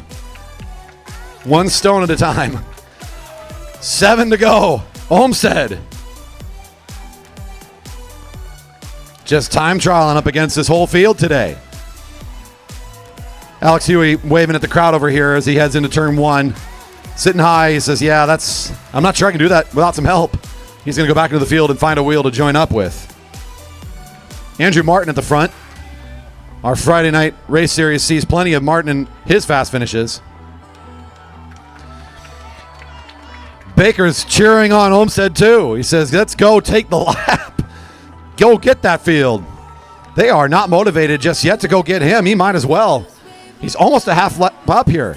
Hers, number 62 on the front for just a moment. There's Ryder Carlson, number 92.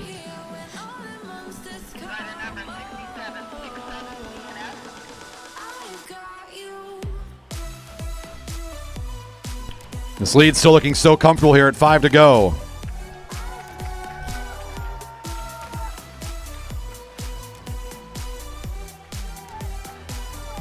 Corner 1 still being extra encouraging for Olmsted as he comes by.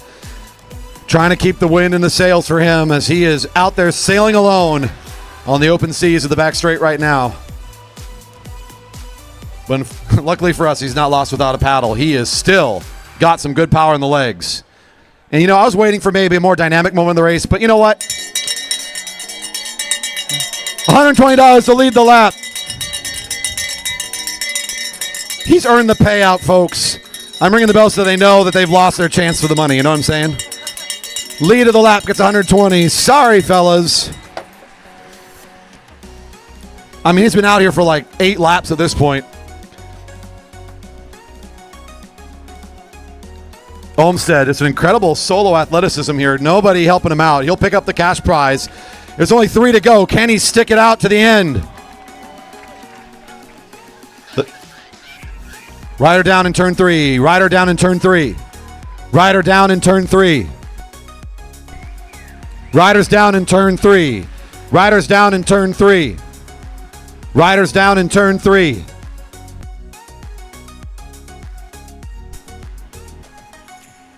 Riders down in turn 3. Ride high. Ride high. Ride high.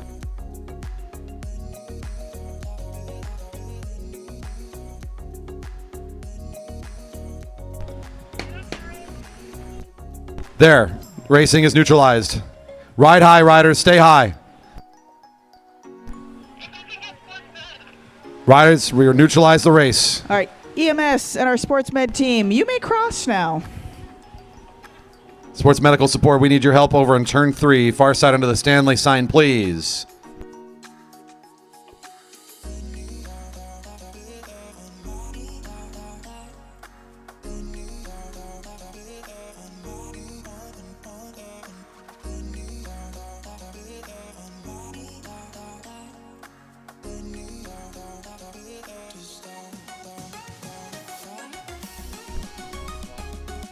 Unfortunately, I didn't have my eyes on when things went down over there in turn 3, but we are sending help to check in with our riders. And I'll get off the mic for just a moment to give myself a moment to collect my thoughts and get ready for restarting this race. The race is neutralized. We'll try to resume things as best we can to resume the state of the race when it was neutralized when we get there.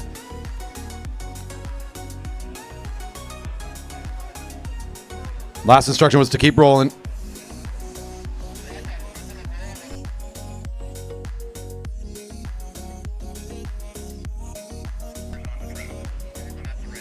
All right, so next time around, gentlemen, we'll come back to the rail. Next time you will come to the rail. Riders to the rail next time around, please. Thank you.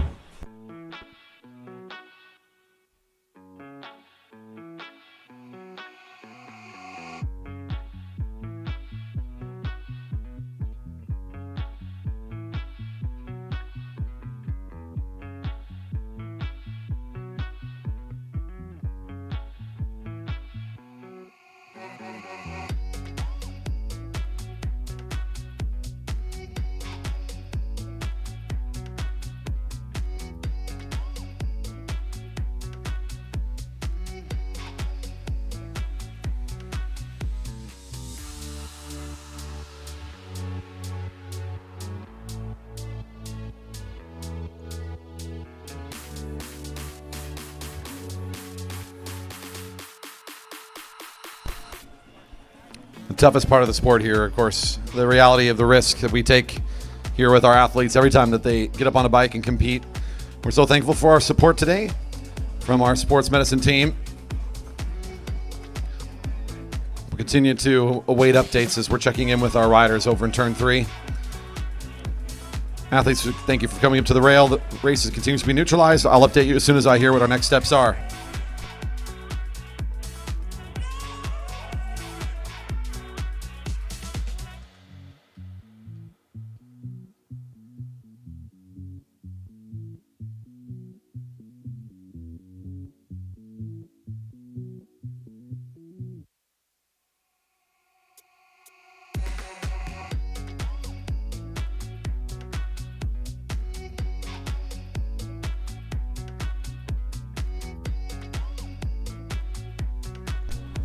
Impacted riders Johannes C. Gay and Fergus Tanaka are the riders that they're checking in with right now.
No updates yet. We are continuing to check in with our riders, and we're holding the race for a restart, determining our best way to resume the race in a competitive format that is fair for all the riders that were out here. So we'll make sure we get that all sorted out, and I'll update you when I know more.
Taking every precaution here with Johannes.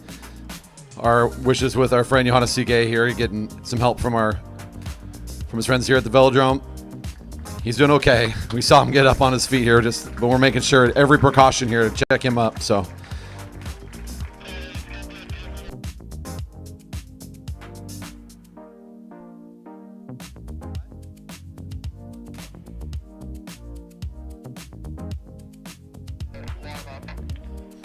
All right. Most recent update is it's going to be a few more minutes as we do really need to, I think we're going to need some support here for Fergus. Roll into the warm-up circle and or you can come away from the rail at this point. When we are ready to restart, once the track is clear, we will call you back to the rail. It's going to be several more minutes still. Riders roll. You may use the warm-up circle to keep moving. We will call you back to the rail.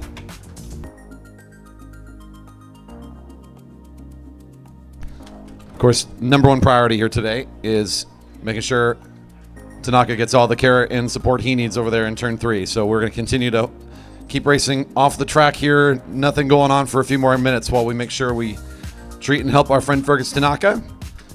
Racing still in a hold. When we come back, we will be restarting our Masters in Cat 3 Men scratch race. There will be some sort of plan to add some laps and make sure that it's a fair contest to end this thing. We'll give all the instruction when it's time for the restart. Thank you.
Should just be a few more minutes here. Masters Cat 3 men, minute or two, as we've got Fergus Tanaka also picked up and carrying him out of here. So it looks like we're on our way. The track has been cleared. So just a minute or two here for the restart.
How about a hand for Fergus Tanaka here, getting helped out of the track.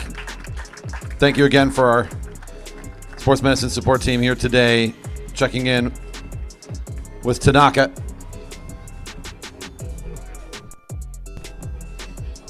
Awaiting final confirmation on the plan for the restart, but the track has been cleared. If we could close, if there's anybody over there for gate closure.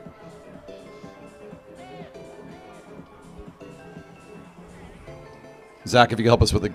Oh, Mara's got it. Very good.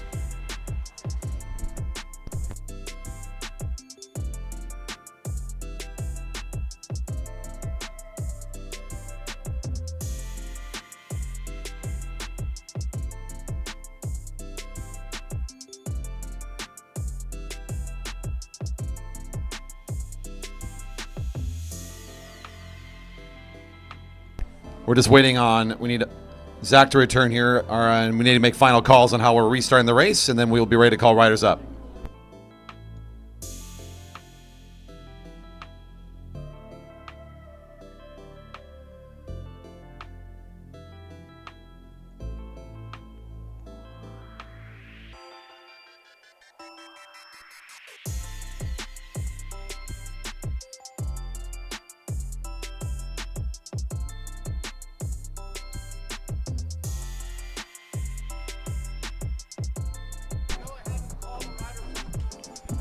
Riders to the rail for Cat 3 Master Men. Scratch race, riders to the rail.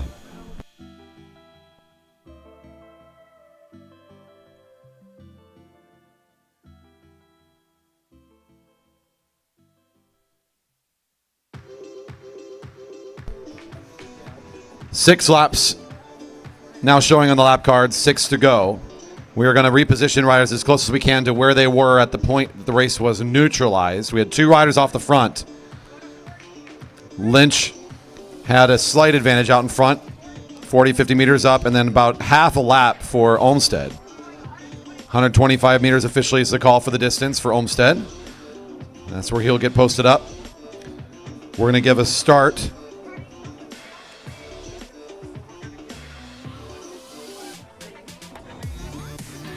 Okay. Roger that. So your instructions, riders. You're going to be going into a neutral lap after the whistle. You will start the neutral lap. You need to maintain the distances that are set right now. So we have a 40 roughly meter gap advantage to Lynch up here. Olmsted in the black has a 125 meter advantage. The field is to come together. We cannot start the race if it does not maintain its relative distance. He will We'll have the sound of the gun from the infield if the gaps are maintained through the neutral, confirming it's time to start.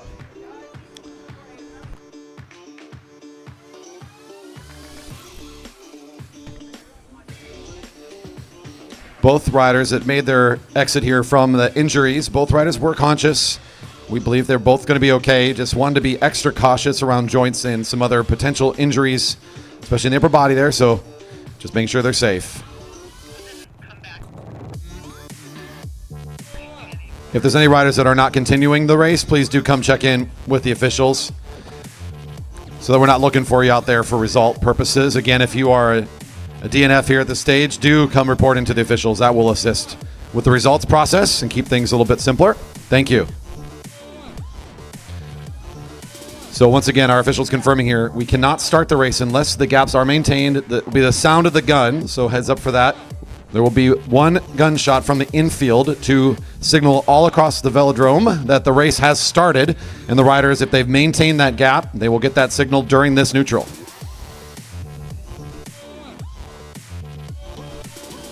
You'll see 6 to go on the lap cards here. That will not start counting down until after you hear the sound of the gun and the race is restarted.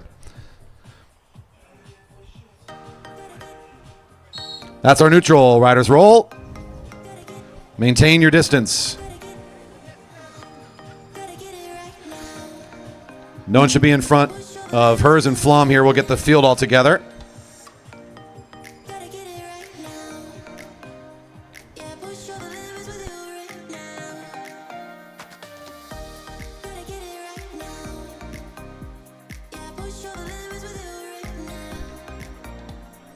Gap looks pretty good here. Still Olmstead on the front. We're trying to put him back to where he was when the race stopped.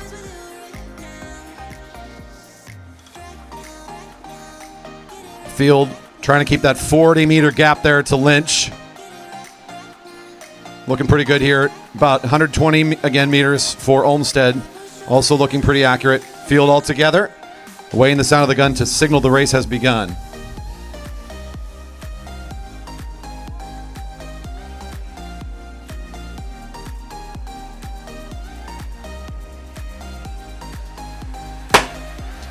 Race has started. We are racing. Lynch has no interest in staying in his position. He knows that that little gap he's got with the fresh legs, not going to be an issue. Olmstead also fresh, though, and he's got enough time here to try to reassert himself. Help him out, folks. This is a tough race to win already, and now he's got to do it twice. In a good spot. Number 70 rolling it up here. Right back to where he was. Off the front of this race at 5 to go. Here goes Ben Flom, number 75. Trying to help this fresh field get back up to the leader. The cash premium's already out. Olmstead collected that one. At this point, it's just the win. Olmstead, hold on for 4 more laps. This looks about right. This is about where we were with 4 to go. There was a rider or two pushing away from the field a bit, just like this.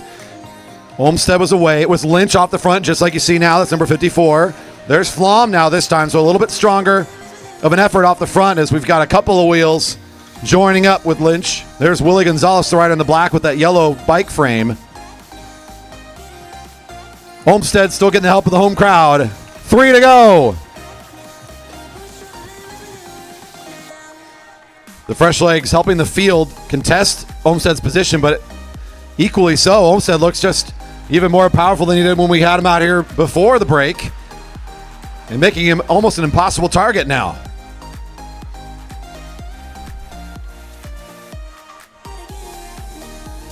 I don't think they're coming for you, Olmstead. This looks like you've got this thing pretty well wrapped up. 2 to go. The big solo break was in this position before we had the shutdown racing for a little bit there. We come back out, we restart him with that similar gap, and he's just got more power back in his system. A quick recharge. He's gaining on the field. Big move from number 48. That's Cattell coming out of the field. Trying to get ahead of this thing before the bell's ringing. Your leader getting the bell. 1 to go, 1 to go, 1 to go. Jeremy Cattell for the Creative Blue Racing Team makes the first jump out of the field. He's still leading the way. Trying to fight for second place. Cattell getting the bell and the rest of the field. 1 to go. 1 to go. Siegel comes out of the field, also trying to challenge at the front. There's Willie Gonzalez going down the back straight, the right on the blacks, making a nice move. Put your hands together for your winner. It is Olmstead coming across the line in first. A great win here for the home crowd at the GP's Master Cat 3 Men Scratch Race. Willie Gonzalez getting another great result here this weekend. Cyclemeisters showing up big. Andrew Martin comes across the line in third. Woo! Olmstead earns the top spot with the solo breakaway. That one's going to hurt, but wow, what a strong effort and an independent athlete from the beginning of his attack. He just started this thing all by himself. Ended up having to do a few more laps out there than he hoped for, but he still ends up holding on all the way through. He's in the warm-up circle.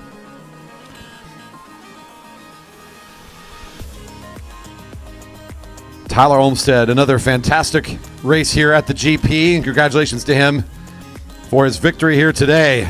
Great racing, Masters and Cat 3 men.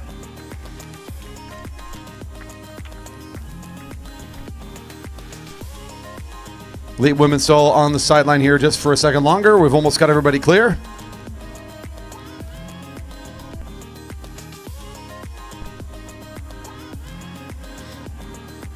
And Elite Women for the points race now to the rail.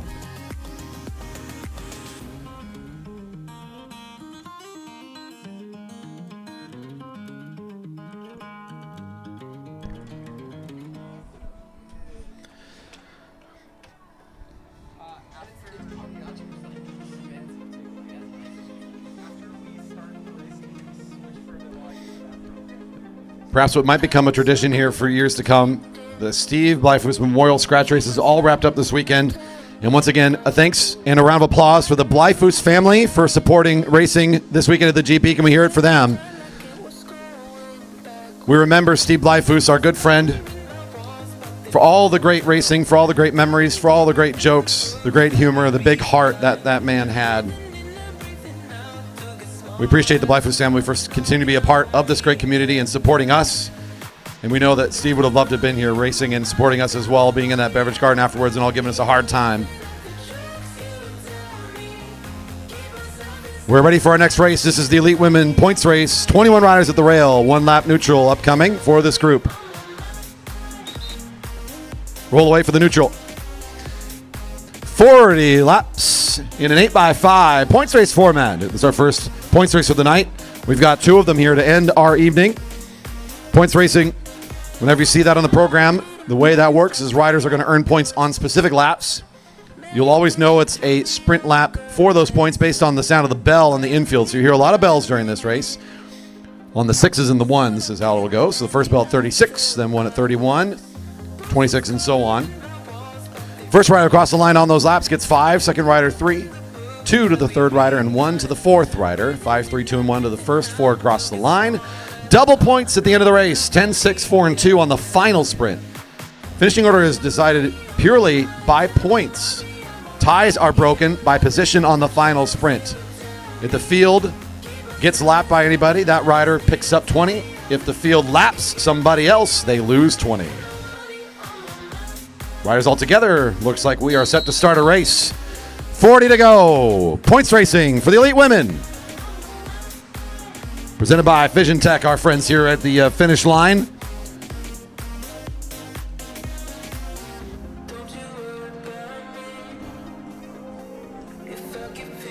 One of our riders to watch this weekend, it's Rue Tomko, the junior. Our open women field on a regular Friday night. Oftentimes watching Rue fly around on this track and taking Rider of the Year points, the vast majority of them all season long.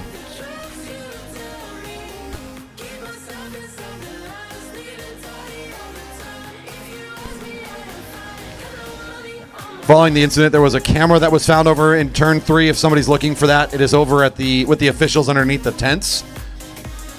If someone has misplaced a camera after the incident over there in turn 3, the equipment is currently over with the officials under the tent on the infield.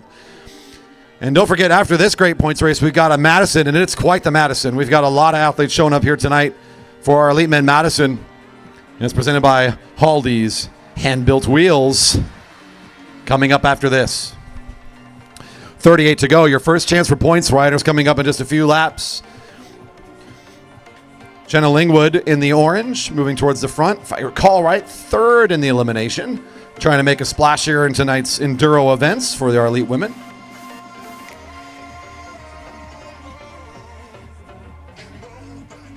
She's sitting at the blue line at the front of this quick field, who's all waiting for this first sprint to really start this thing rolling.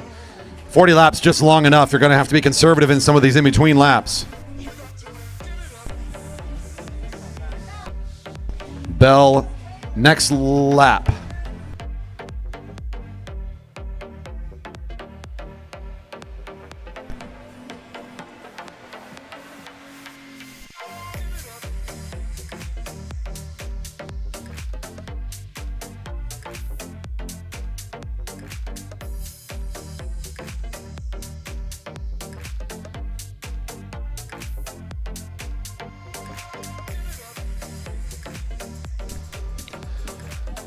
All right, coming into our first bell here now. Let's see which of our elite women are going to jump up to the front for the early lead.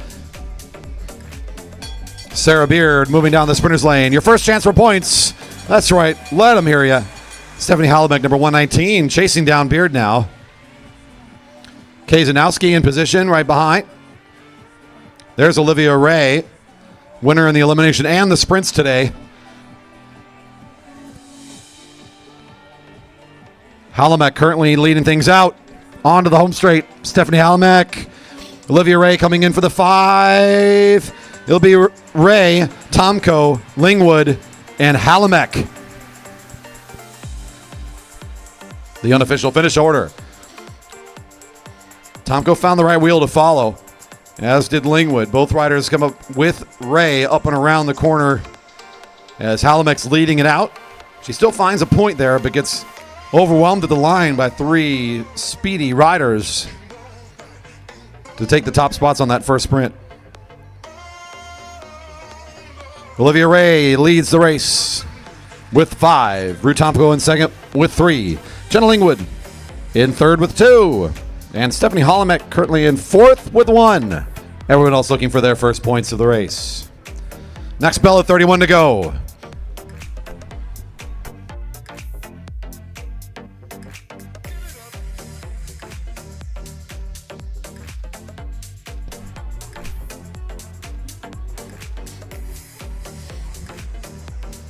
Seeing 33 to go. There's number 122 at the front. Lauren Friedman for Burnaby Velodrome Club.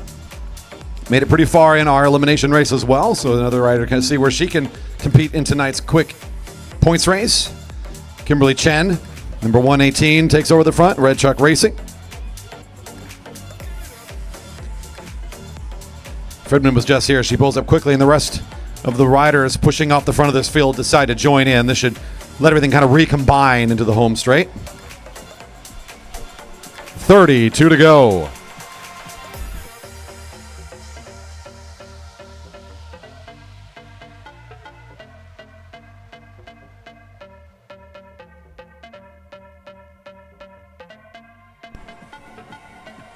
Your current leader this weekend for the Endurance Omnium, I believe also going to be your winner for the Sprint Omnium, Olivia Ray, coming into this race with 38 points in the Omnium. Joanne Kazanowski with 30. Those are the strong top 2. Kimberly Chen and Lexi Snover both with 17 in the overall Omnium. They're going to look to make sure they are competitive tonight in this points race. Bell's ringing again for points. Olivia Ray on the move, as she often does. Takes off again.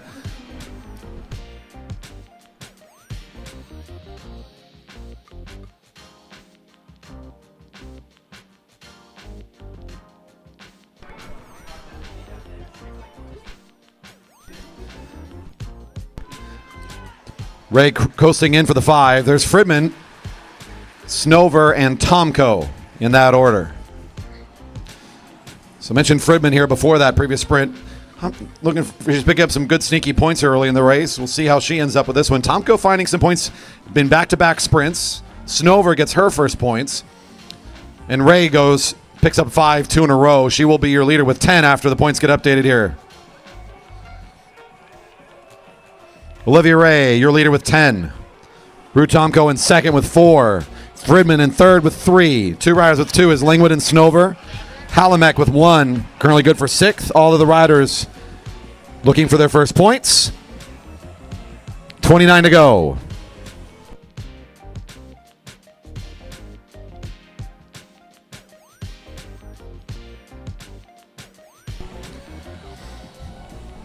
Tori Park at the front, Liquid Velo Racer in the pink helmet. Couple quick movements here at the front of the group. Now seeing 28 to go. Alexei Snover. The Venezuelan racing in the Texas area, the Alkek Velodrome. That's number 107, Jessica Alcala. Swinging up towards the top at the rail there. Halamek back to the front as everything slows down a bit. There's Tendo. Bukanana right behind her, one of our juniors. And there's the orange frame of Charlotte Westover, another junior out here in this field. And I think I looked at the racing ages. This has got to be the youngest rider in the group.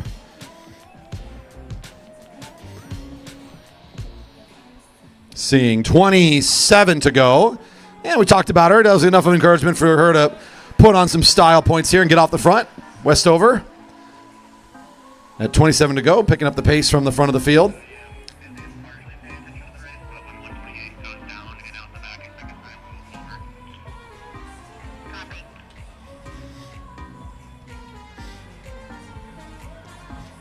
The big acceleration comes from the back of the group. That looks to be a lineup of 3 riders coming into the bell at 26 to go. No surprise. Who's leading this one? Olivia Ray. There's Joanne Kazanowski and Sarah Beard. Kazanowski pulls out of the way quickly. I think they're not able to quite match the tempo of Ray. She's just going to have to be on the front here. She doesn't necessarily want to be on the front as she's bringing these riders to the finish line. But she doesn't want to get caught by anybody else, so she'll keep on the pace. Ray picking up some more points here. 5 for Ray, 3 for Kazanowski, 2 for Beard, 1 for Fridman.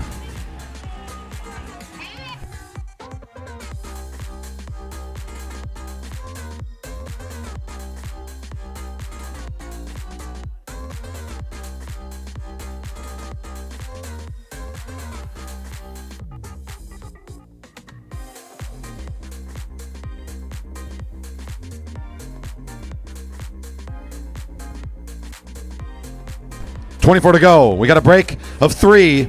That's Lingwood, number 102, with Kimberly Chen, number 118 in the red.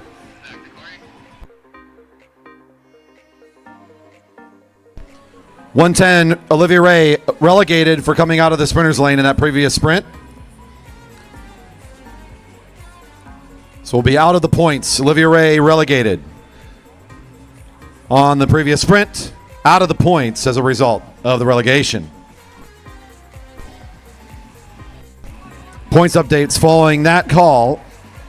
Your leader is still Ray with 10. Fridman 5. Kazanowski 5. Tomko 4. Lingwood and Beard 3. Snover 2. Halamek 1. Everybody else looking for points. Couple more laps for the next bell. They'll be seeing 22 to go as they wrap around this time. Bell at 21. Still the break of 3. That's Kimberly Chen on the lead of the lap for Red Truck Racing.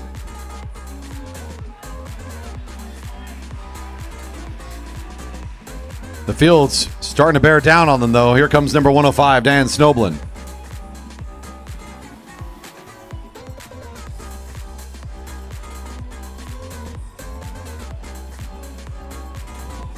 And with that catch, that's going to encourage your lead 3 to pull up and recover a bit here before the points sprint gets underway. Sprinter's lane is open for anybody who wants it. Ray looked like she might come up to grab it. Waiting for a moment at 21 to go. Tomko starts moving up, and that lane's still open. Tori Park will take it. Tori to the front. Here comes Chen, Halamek, and Tomko now. Brew Tomko, the back of that lineup, currently in 4th with 4 points. A little bit boxed in here, trying to find some room. There's that opening. They'll flatten out, and Tomko gets the space they need. And Tori still end up with a good 3-point result there, but Tomko steals away the 5. Halamek, 2 points. Kimberly Chen, 1. The unofficial call. Those 4 riders look like they're going to let this one come back together again.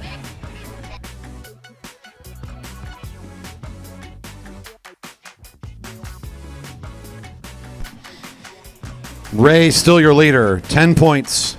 Rue Tomko now in 2nd with 9. Fridman and Kazanowski both with 5 and a tie for 3rd. Lingwood Beard, Halamek, and Park all sharing 3 points apiece. A tie for 5th. Snover with 2, good for 9th. Chen with 1, currently 10th place. And past the halfway point.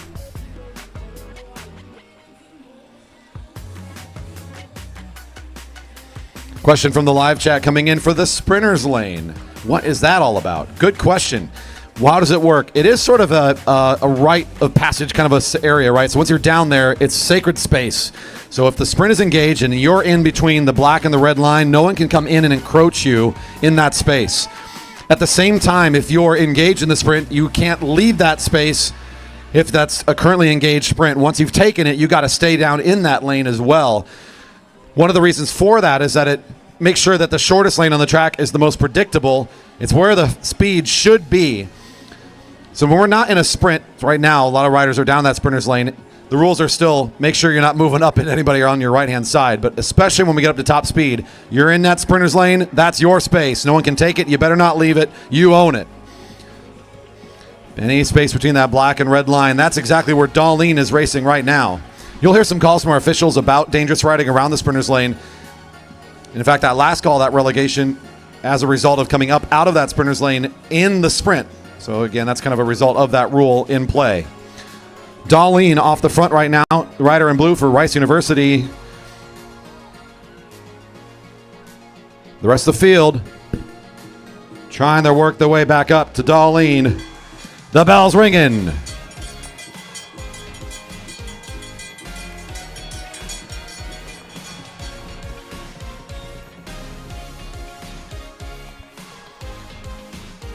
Here comes your race leader, followed by the rider currently in second. There's Tomko in great position. Snowblend also trying to get on the points here. Darlene about to get caught in the turn. The sprinter's lane's not quite going fast enough. That was scary. Ray and Tomko, I think Ray needed to come out of the sprinter's lane because there was a little slow from Darlene. That was tight. Snowblend benefits from the chaos in the turn and finds 5. 110 receives another relegation and will not be given points in that sprint as well. 110 relegated from the points.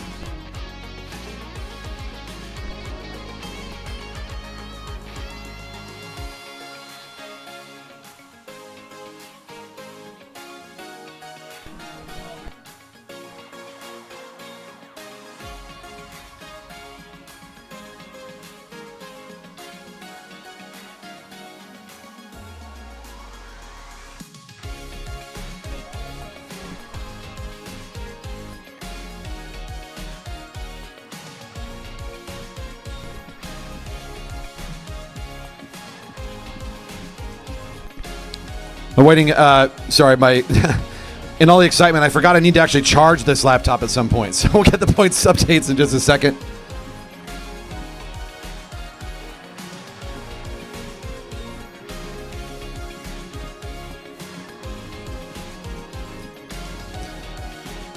Tomko takes the lead, now with 11 points. Ray in second with 10. Fridman in third with 8. Kazanowski currently with 5 points, as is Diane Snowblend with 5 points. Lingwood, Baird, Halamek, and Park all with 3. Snover with 2. Chen 1.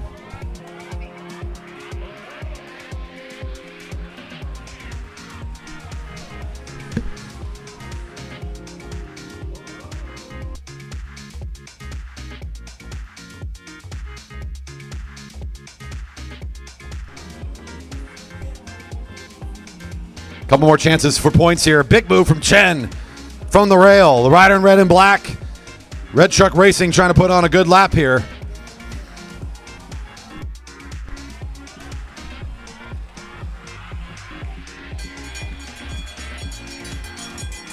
$11 to go. Number 118 off the front, looking over the left shoulder. Seeing the field is starting to bear down on her. That's Tori Park making the catch. Alexi Snover out of the points here for a little bit. She's trying to work her way back up into this one as well.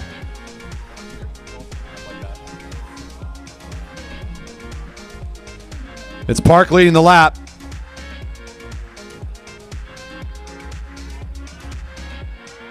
Olivia Ray coming around the corner for 5. Tomko 3. Snover 2. Tori Park for 1 there.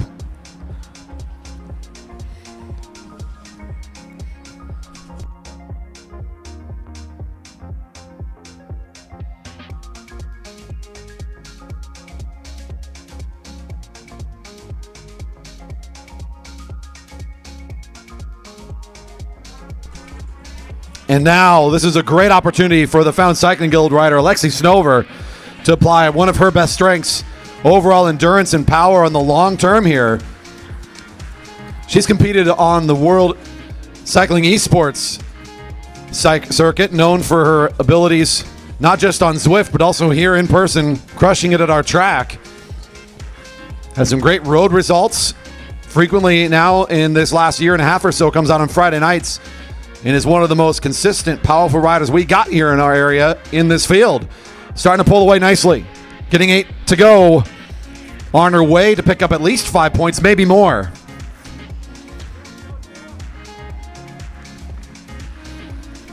.114 looking over her shoulder, about ready to pull up out of the lane is Morgan Stern.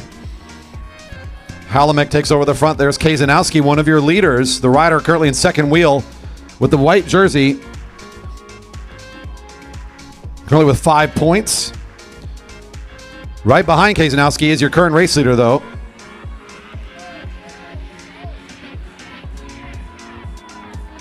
Pardon me, now in second place after the previous sprint, as Ray has taken back over the top with 15. Tomko with 14. 1 point separating the top two. So 101, the junior in this field for the Jerry Baker Juniors with that green helmet. They are in a commanding spot here, trying to challenge who seems to have been the fastest racer we got here all weekend for the Elite Women, Olivia Ray. We'll check in on our leader here as she rounds out of the home straight. Alexi Snover gets the bell. Good points coming up for the Found Cycling Guild rider.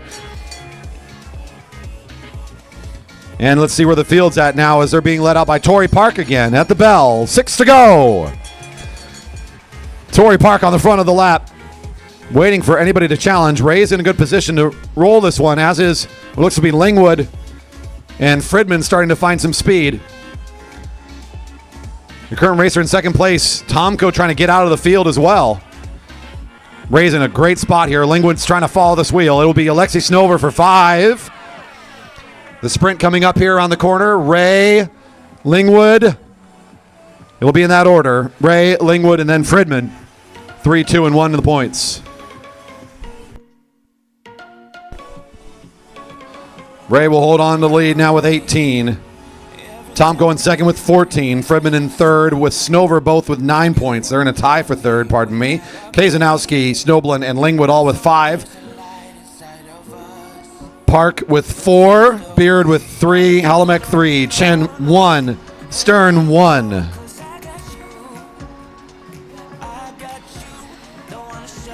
The GP just has a few more laps here for these Elite Women. This is their last event of the weekend.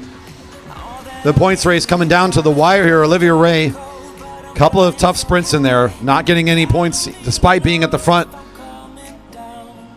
She still manages to pick up enough despite the challenges. She's in the lead with 18 points. The junior for Jerry Baker Juniors, Ruth Tomko, number 101 with 14 points. Not in this breakaway right now. Your leader starting to pull away from the field. Up in this break of what is about to be 4, Lingwood doing some good work alongside of Fridman to catch Snover. And there's all the points down track from the field. As Snover feels a couple more wheels joining, she pulls up out of the way for Lingwood. The field's doing some work too now. Look at Halamek got this group up to speed, and now it looks like Chen's doing work to do a bit of a catch here. 2 to go. Tomko's doing some work. Everybody's participating in it. 2 to go. The scramble is on, and the lead gets evaporated just like that. This race is not over. If Olivia Ray can finish at the front of this sprint, she will be your victor here. Tomko trying to get in front of Ray, as hard as that sounds to do. If she can find some way to get points in front, Tomko could be your champion here out of this race. Everyone else with less than 10 points, I don't see how they'll take the top spot. The race for second through fifth, though, very dynamic here. Here we go. Your final lap of racing for the weekend for the Elite Women field. The GP points race coming to its conclusion. Joanne Kazanowski slotting down behind Snoblin, who now leads the lap. Where are your leaders? I see them further back in the field. Tomko's trying to move up a little bit in the midst of this sprint. Snoblin's still in control. Look at the junior repositioning up along the top. Can she? Oh my gosh! Snoblin's still at the front. Can she win this sprint? No! Snoblin all the way around. She holds on. Kazanowski second across the line for 6. Halamek for 4. Tomko for 2. Ray does not score a point in that last sprint. If Tomko could have just worked up a few more places, they might have been our champion tonight. But I think because of the way that ended up, Olivia Ray will end up being your champion here out of the points race. Tomko with a very impressive second place for the junior tonight, 15 points. Snoblin, a big finish, will bump her all the way up into third with 10. Where are our champs at? There's Tomko getting away. There's Snoblin enjoying that last lap. And where is Olivia Ray? There she is.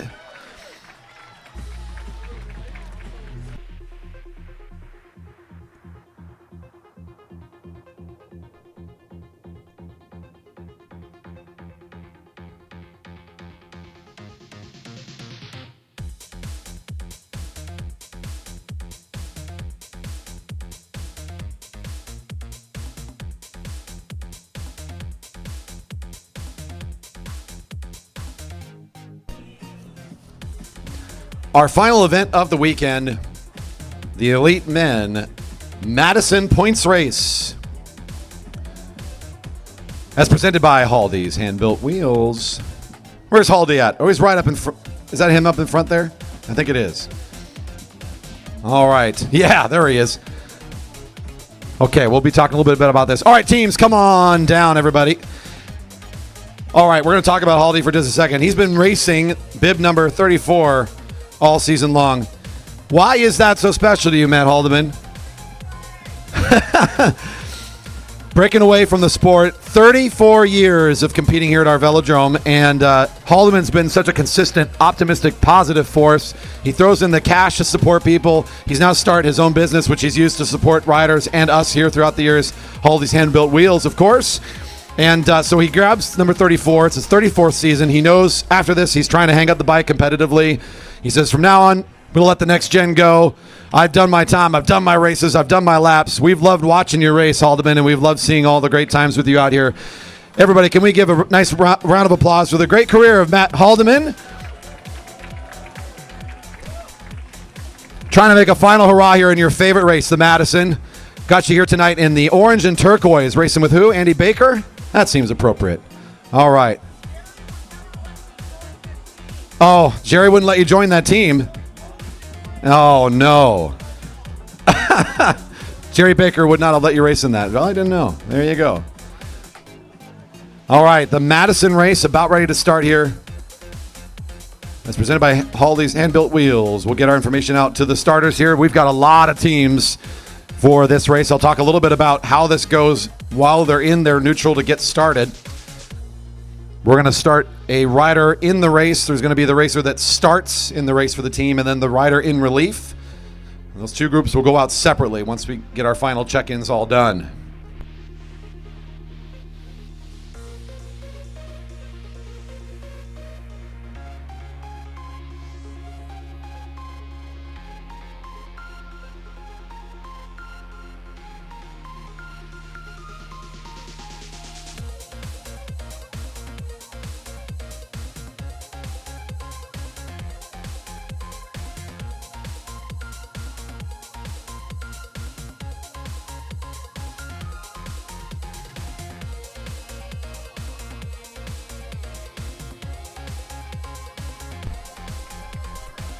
Off we go.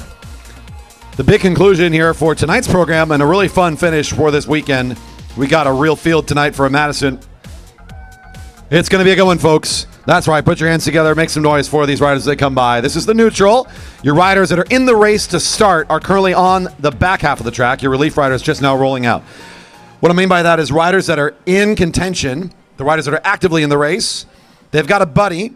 The buddy out here is called in the relief until they've been activated. How do you know it's their turn? They're going to hold hands and do an exchange in the race. So you'll see that quick exchange happen. That lets us know that this rider is now going the relief. The relief rider will come into the race representing their team. The format for the race is a points race, so the same rules as a points race apply. Only the active racer will be scored.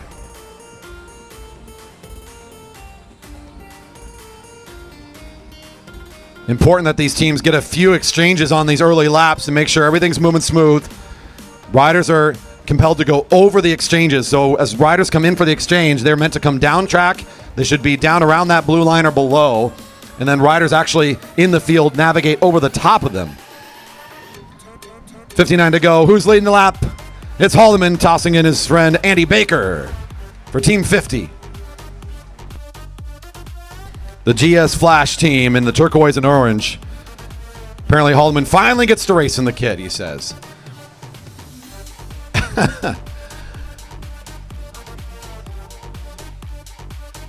Yeah, it's. I haven't seen a non-pink and blue single malt velo kit on.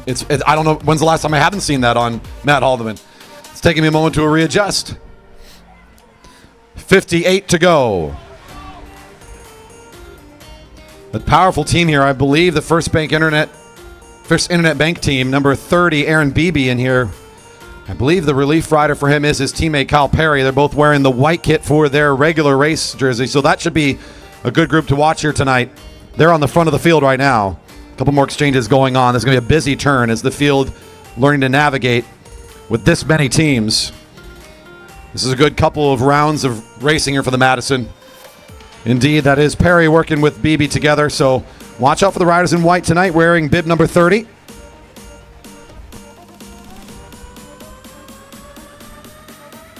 The Cheney Windows and Doors team also, we have two riders from that squad racing together tonight. So the light teal colored jerseys.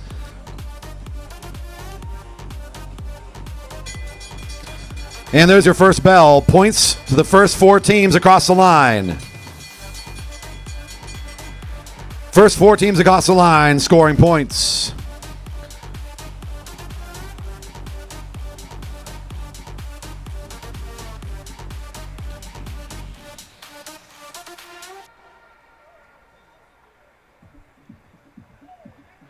Round in the corner, our first point's coming up here. Kovalchuk fighting for the 5. He'll pick it up. Brewer down low for his team, bib number 29. Lots of communication here, navigating through what is a very fast lap, and things starting to pull apart a little bit here. Kovalchuk has won every one of these races for the last decade plus here at the GP. No matter which partner he goes out and finds, he's always going to make this race tough. He and his partner looked to get this race started in the lead with that first sprint. It was Kovalchuk in the race on the critical lap. And we'll get these first confirmed points from the first sprint announced, and we'll continue on with our race here. Kovalchuk and Gibson are racing for the Green Greg's race team tonight, wearing number 3. They are your leader with 5. Daniel Brewer, Michael Watkins for the Cheney Kit team, bib number 29, in second with 3. Merrick Gallagher and Harrison Devine in the Rainbow Ride Kit, team number 1, in third with 2. Kyle Perry and Aaron Beebe for First Bank. They're racing team number 30 in fourth with 1.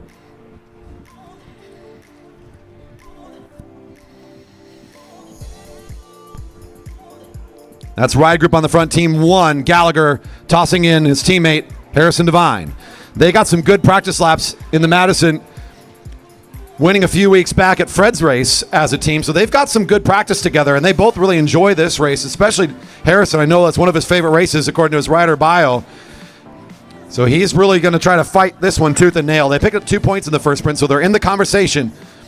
It's just going to get harder from here. Team Pink with a really high speed exchange there in the turn. Well done. 51 to go. More points here on the front. First Internet Bank. Kyle Perry about to toss in his teammate, Another big one. And a great throw into this important sprint for BB. Team White trying to get the 5 this time. Ride group getting thrown in the middle of this. Not sure there's going to be time to recover. Internet Bank takes this one. The pink team, number 6 across the line next. There's the green of the Greg's team. Your former leader is getting 2 this time. Ride group for 1. Everyone else behind. The windows, Cheney windows and doors in the back straight making this exchange just off the leaders. They're trying to get up there where the points are. They're almost there. Fresh legs trying to get up there right now, I believe. This should be enough to get up there if we can keep on this current pace. Kovalchuk and Gibson are still your leader with 7. Perry and Beebe in second with 6. Brewer and Watkins 3. Gallagher and Harrison with 3. Winter and Patton with 3. Your lead team still the Green Greg's team. They're wearing bib number 3.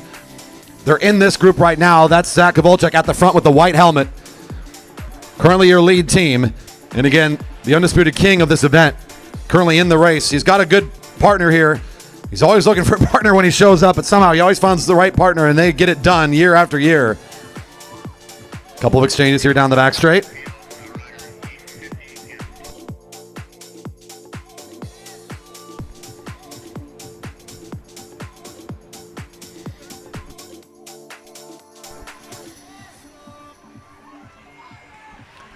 Down 50 and 2 down the lap as they get caught here. The field is coming through in the turn.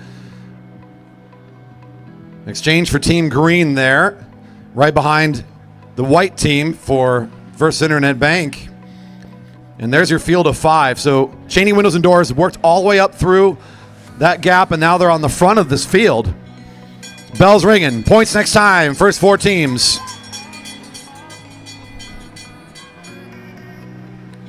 The pink team has 3 points. Alex Winter working with Patton Sims is the 2 riders I have for that team. They're in this race as well, trying to get a fresh set of legs in after that exchange. Cheney windows and doors leading things out right now. First Internet Bank right on the heels. Ooh, good sprint for the 5, but a little too smooth here from BB. He'll find 5 for the white team. Pink, I think it's 3 even.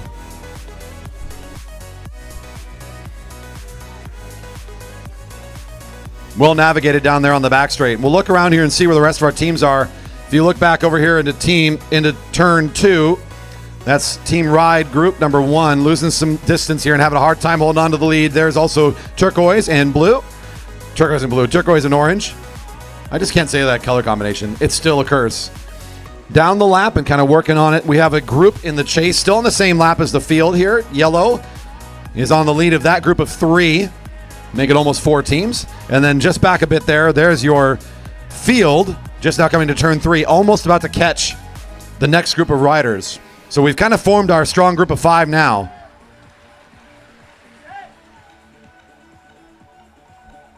And I miscalled that. Ride group is in the group here. So bib number 1, the young Merrick Gallagher in that for that group right now. In the group of 5. Part of this field. Team Green as Kovalchuk throws in Anton, his partner here tonight.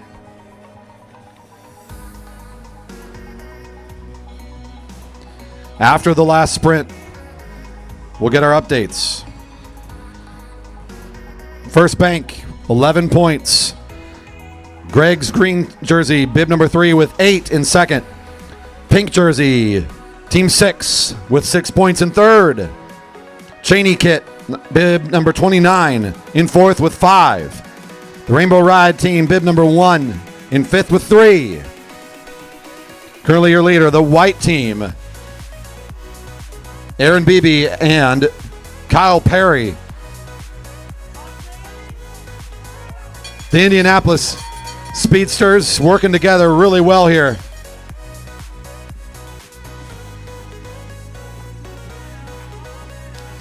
Kovalchuk coming right down in the middle of that for an important exchange right as things are going to have to speed for another bell lap. He knows he needs to scramble quick. Team White's going to try to do a very high-speed exchange at the front of this sprint. Well done. Executed very well here, trying to keep this gap open right in the middle of all that speed. Kyle Perry making it look real good here. He picks up 5. Kovalchuk fighting his way up for 3. for the green team. Team Pink making another quick exchange right after picking up 2 points. Ride group for 1. That's the rainbow team in bib number 1.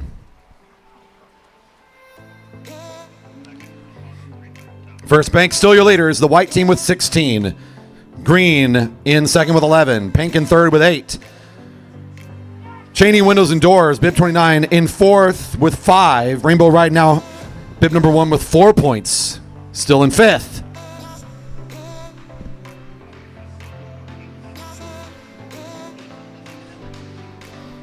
The Madison really well developed here. We're well into this race. Some of our teams down a lap already, and a few more getting caught here recently. Team Yellow, another casualty of the speed of this quick group. 38 to go. Also looks like the black and pink, the single malt kit. Team 34 being caught down the lap by the field as well.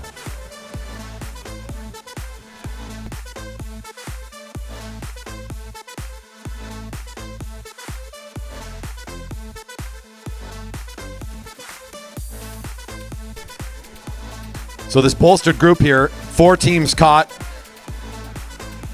They're all back and eligible for scoring at this point, but they have lost the lap. Your 5 teams on the lead lap,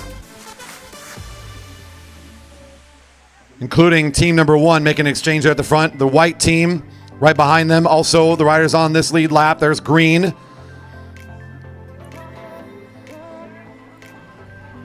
Other teams on the lead lap are pink and the teal blue color of Cheney Windows and Doors. Bells ringing again. All these teams are eligible for points. We keep track of it when you get lapped by taking 20 away from the team. Here goes your current race leaders down the back straight. Kovalchuk's really trying to hold on to this wheel. First Internet Bank is trying to make it really hard for Kovalchuk to defend his championship crown. He wants to win these Madisons when he comes here to the GP. Another 5 for Kyle Perry, looking very smooth here in the Madison. Kovalchuk, second across the line for the green team. Team Pink for 2, and 1 point again for the Rainbow Ride team.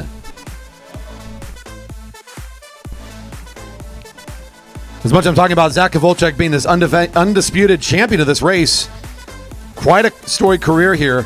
Don't forget, Kyle Perry, currently your Masters National Madison champ for his age group, as set last year at Lexus Velodrome when he competed in the event and in stunning style. He's trying to do it again here for the GP, against some pretty tough competition. Points updates. First bank, 21 in the lead. Green Greg, second with 14. Pink with 10 in third. Cheney Kit and Rainbow Ride in a tie for fourth with 5 points.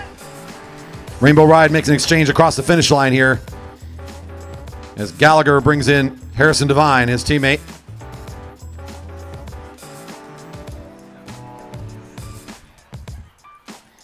Anton Gibson tosses in Zach Kovalchuk for green team as well. Yellow trying to scramble back up to the leaders. They were down the lap, but they can work their way back up and still fight for points. 32 to go.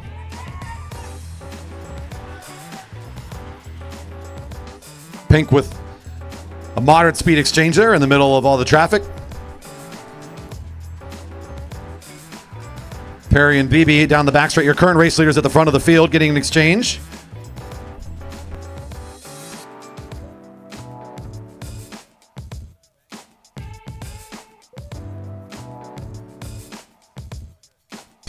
Bells ringing, 31 to go. There goes Kyle Perry once again for your leaders. A miscue there for the pink and green team, as I think a little overspeed there from in the exchange move. Big moment here for Rainbow Ride Group. It's bib number 1. Gallagher at 30 to go picks up 5. Perry for the First Internet Bank, 3 points. 2 for the green team. Pink picks up 1 at the back of that sprint. Cheney Windows and Doors just out of the points again.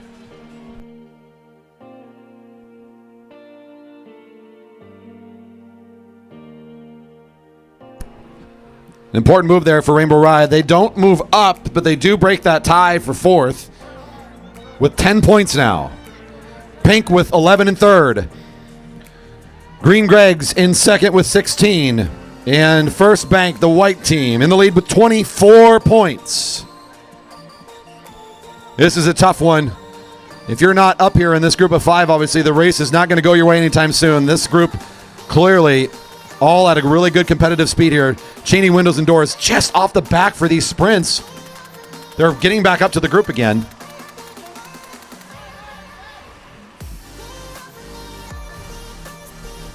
Wearing bib number 29, Michael Watkins got tossed in by his teammate Daniel Brewer there. He works his way back into the midst of the field. He's currently 4th in the lineup of the teams down the back straight. There's Gallagher getting brought in by Divine. The winner of the last sprint. They've been at the back for several of these. They're able to put that together this time, and for the first time in a while, we see somebody besides First Internet Bank at the front. 27 to go.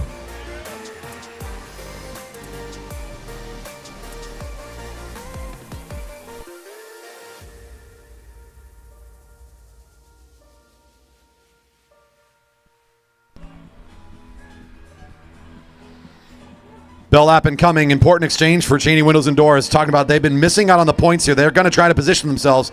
I think it's Brewer that's brought in just before the bell's ringing. Kovalchuk will send in his teammate here who encourages him to get rolling, and he is. Green needs some points. They got to work against First Internet Bank, who's just been in front of them in the last several sprints.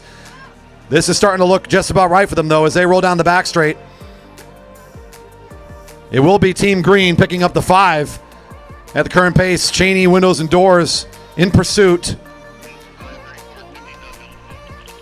5 for Green, 3 for Pink, 2 for Cheney Windows and Doors.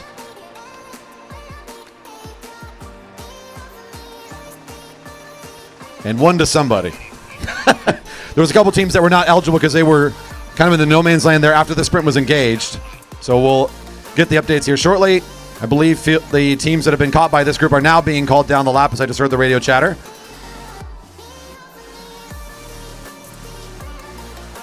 Pink still very much in this race, and an exchange here for them coming into turn 1.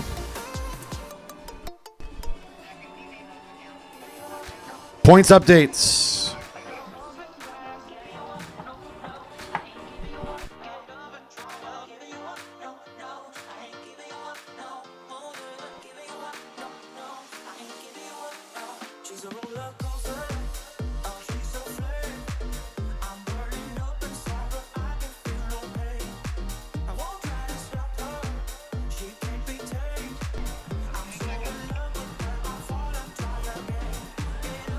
Stand by on the points updates. I think we might have had an entry error here, so we're solving it before the next one comes up.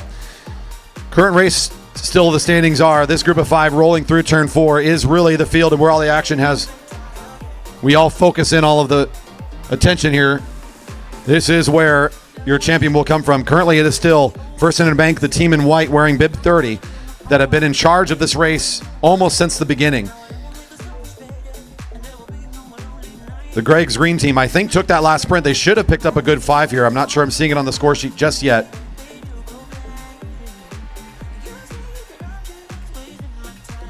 And there's your bell ringing. Cheney Windows and Doors on the attack. Daniel Brewer. Here's the toss in for your current leaders. Pursuing this attack. Whoa. That's some quick acceleration. Brewer's about to be just dropped in the dust here. My goodness.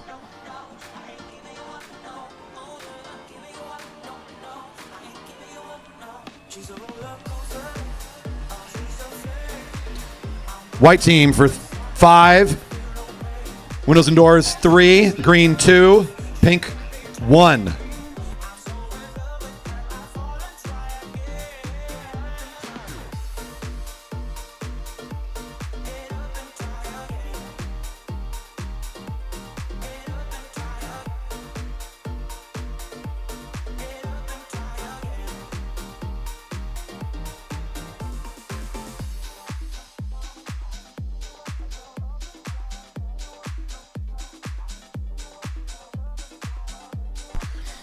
We have a break of 1 rider for First Internet Bank off the front of the rest of the main field here, who's just now coming into turn 3. A couple of quick exchanges there for the chasing riders.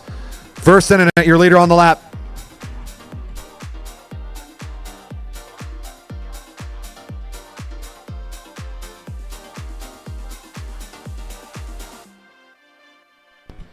Points totals.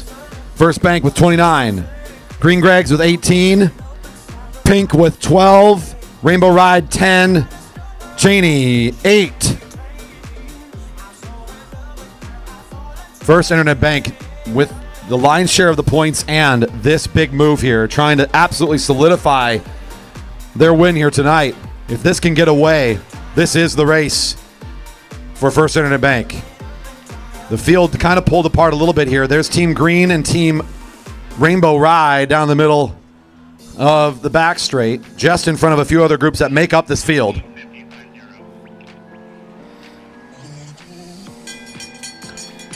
Bell's ringing for your leader. A team in white at the front gets the bell. Your leader with points and in the positioning on the race. Divine brings in his teammate Gallagher, who leads the effort for the field. A big sprint here. Kovalchuk's trying to hold on to it.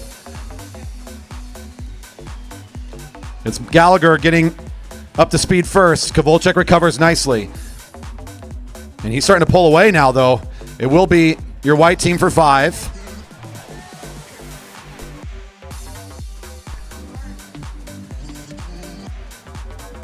Ryder's down in turn 4. Ryder down in turn 4.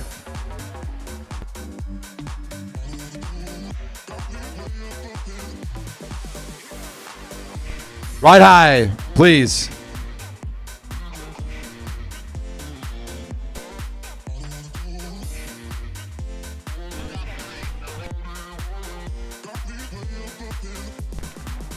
Stop the race. Stop the race.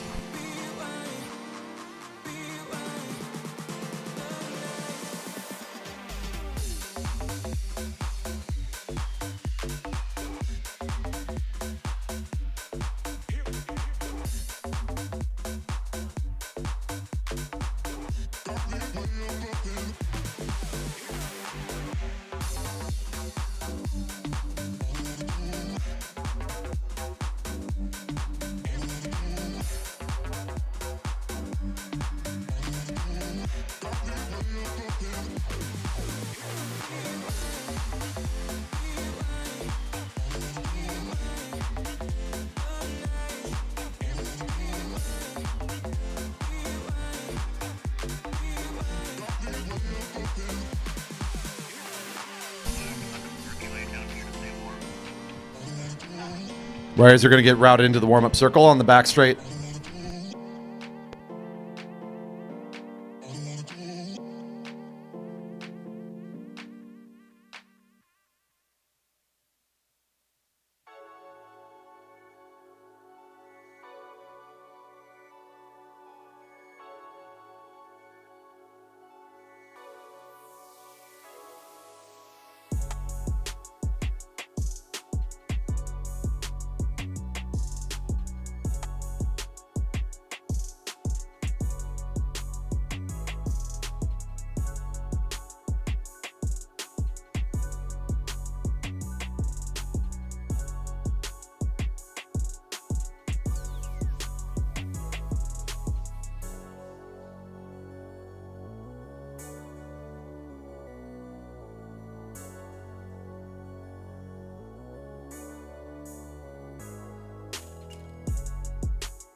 Again, we're going to hold here for rider injury and making sure that everybody's okay before we restart anything. Thank you for your patience.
All riders of the Madison to the rail for your restart, please. Riders to the rail for the Madison restart.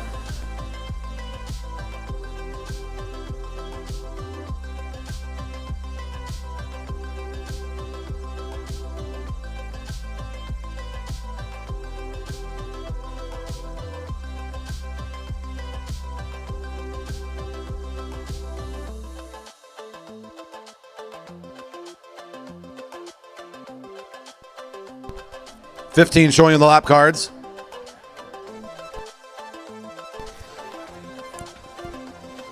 All teams for the Madison to the rail for your restart.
We'll be starting the group together. Points have been scored as they were scored. We're starting back up with 15 to go in a bunch. Again, riders are scored as they were scored at the end of that previous sprint, and for all laps that have been lost as the field was taking down groups, that has already been all recorded. We will start it back up. Riders all together with 15 to go.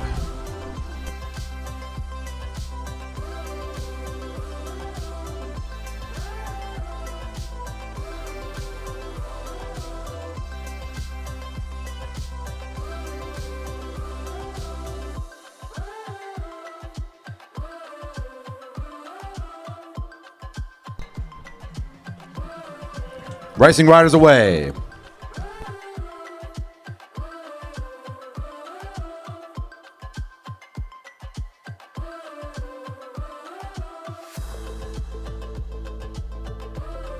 Relief riders away.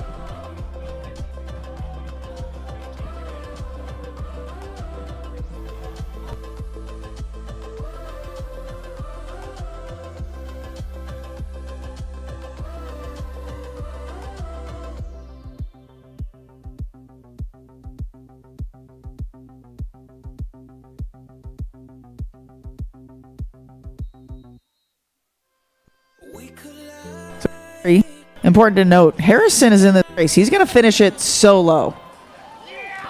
Harrison is finishing this solo. A couple teams did get pulled that we're down more than a lap here, so kind of cleaning things up a little bit for us on the track in terms of positioning and where everybody's at. Some of the riders in this group right now altogether are down a lap. Your top 5 teams remain. First Bank, the team in white. The Green Greg's team, bib 3. The pink team, team 6. Rainbow Ride team, team 1. And the Cheney kit, sort of that turquoise blue, are our top 5 teams. The points after the last updates came in. First Bank with 34. Greg's team with 26. Pink with 16. Cheney with 12. Rainbow Ride with 11.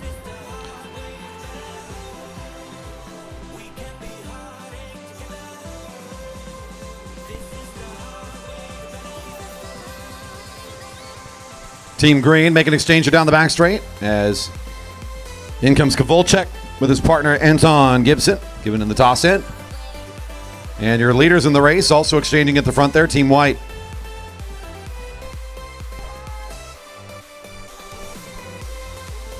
$12 to go.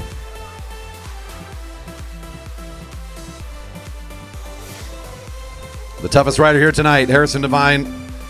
His partner, Gallagher, going down in the incident there. He's up and okay. We're still checking on him, but everybody's conscious. Everybody's doing all right after our incident there over there in turn 4.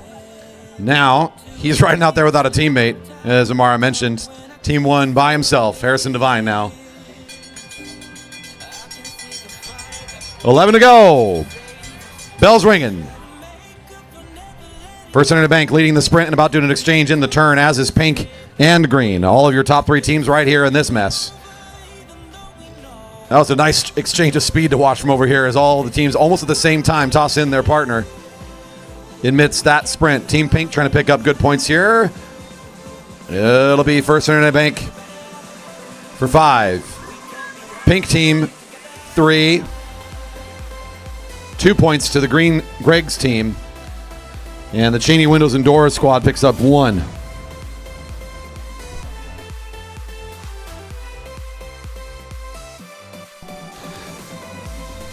The racing still pretty close here for the top teams, although First Bank starting to pull away a bit.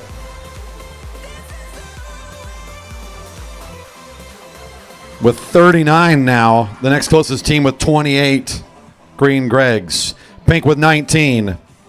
Cheney Windows and Doors with 13 in 4th. Rainbow Ride holding on for dear life with 5th place now at 11 points.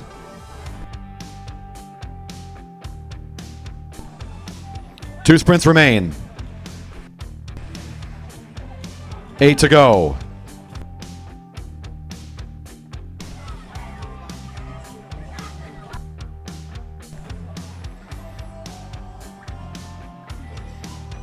Reese Levine and Jeremy Cotel for the Yellow Bikeworks team are out here, and they're currently in the middle of the back straight there in pursuit of the leaders. Speaking of which, our leaders now on the home straight, seeing 7 to go. Bell next time around.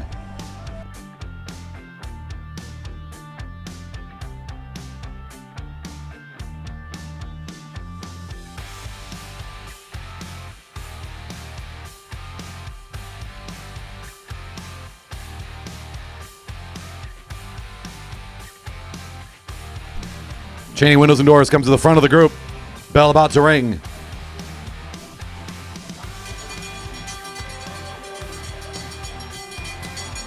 Anton Gibson looking over the right shoulder. Trying to pay attention to any moves from behind. Looking for the relief riders. Looks like Green's going to position themselves pretty far up here, so he's going to leave Gibson in for the sprint. Kovalchuk's waiting a little bit further down track. Pink going to make an exchange here in the middle of the action. Whoa, big one here. Kovalchuk trying to time this right after the sprint finishes up. Gibson coming to the line. It will be pink, white, green. And then the Cheney team getting 1 point at the back of the sprint.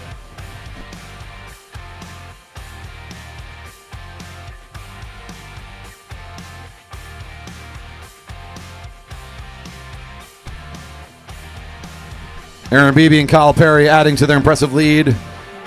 42 points now. Kovalchuk and Gibson working together, currently in second. Team Green with 30. Pink climbing up nicely after that sprint. They pick up 5, up now to 24 points in third.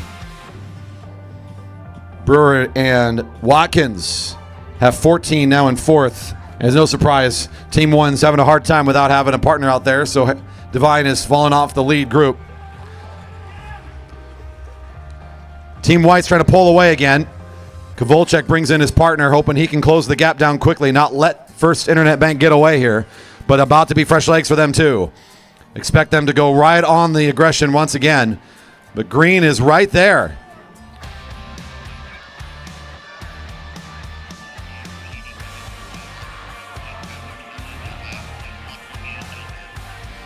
Anton Gibson for green has found that wheel nicely. There's the front of the race coming through the second turn now as they put Rainbow Ride Group into no man's land currently. Pink with an exchange trying to get back up to the leaders. Here comes Cheney Windows and Doors also through the turn trying to overtake Team 1, which I think would then score them down the lap at that point. 1 to go. Your final lap here of racing at the GP. One more chance for some points. Kovalchuk wants in for the final lap. Trying to pick up a Big 10 here up against the First Internet Banking team. They're about to get fresh legs as well. Kovalchuk trying to get away from this during this exchange. Leaving a bit of a gap here. First Internet trying to get back on it. Kovalchuk to pick up the final 10. A strong lap from this contender. It will not be quite enough to take the top spot, as I still think with 6 points, First Internet Banking will be your champion here today for the Elite Men Madison. And we're giving a special love here, Divine, not giving up the fight. He gets some good laps out here without help. Nice job to Rainbow Ride Group team number 1. Everybody finishing up on this lap, and you'll exit on the back straight. We'll keep things rolling for tonight's podium presentations. If you'd like to cheer on your riders that are up here on top of the podium, we'll keep things awake. Everybody put your hands together for First Internet Banking, your champions here today. There's Kyle Perry waving his hand for the crowd over there in turn 1. Aaron Beebe's on the warm-up circle over there. A well-earned effort for these two tonight. Your champs at the GP. It's been a long time since we haven't called Kovalchuk at the very top of this podium, but these two brought their A game, coming in from Indianapolis to make things fast for us here at the Madison. Divine's still looking for the love. Yeah, well done, Harrison.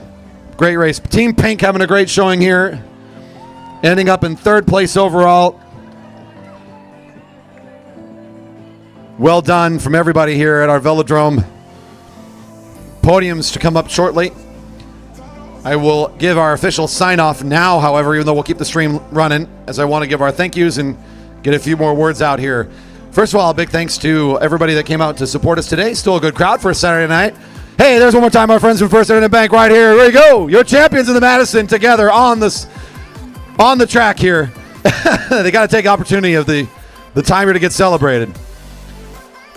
Congrats again to our Indianapolis Speedsters. Great effort here today. So fun to watch. Aaron Beebe and Kyle Perry.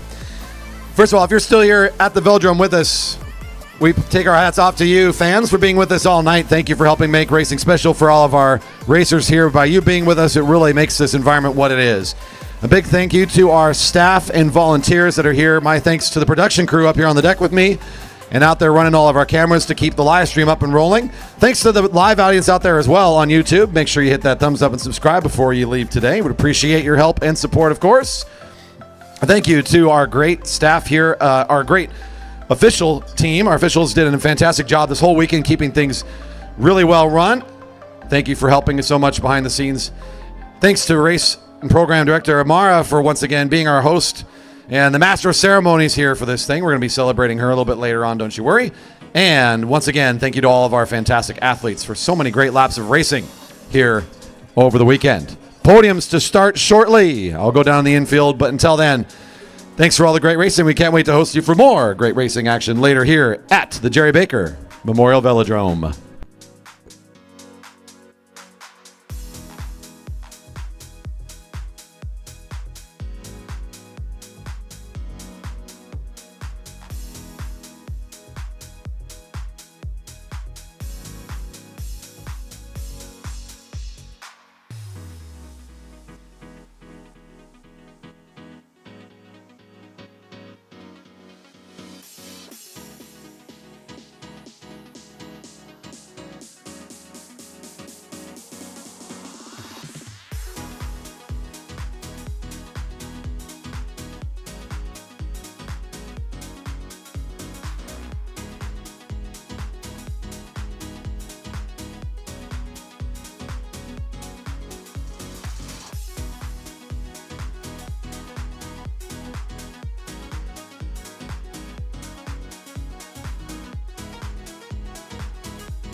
Pizza available for all athletes. Come over and celebrate with us. Come on now.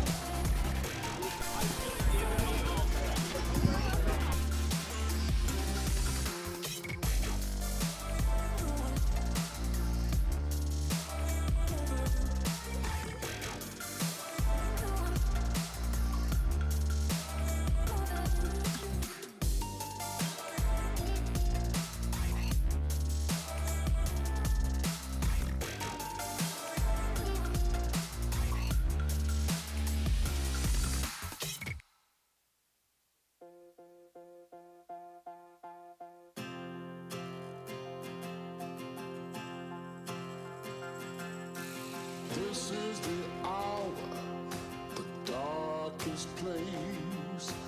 Dante's Inferno, the devil's maze. It's a good world,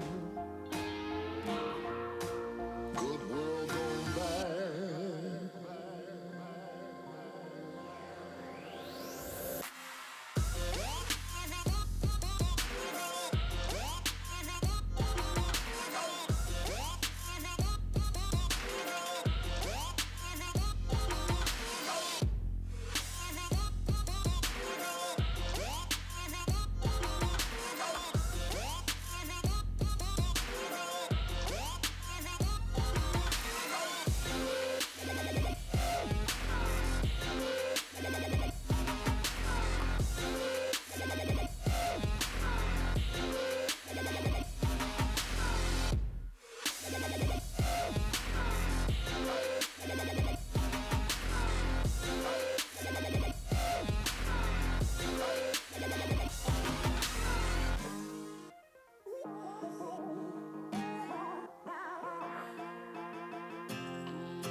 It's a good world.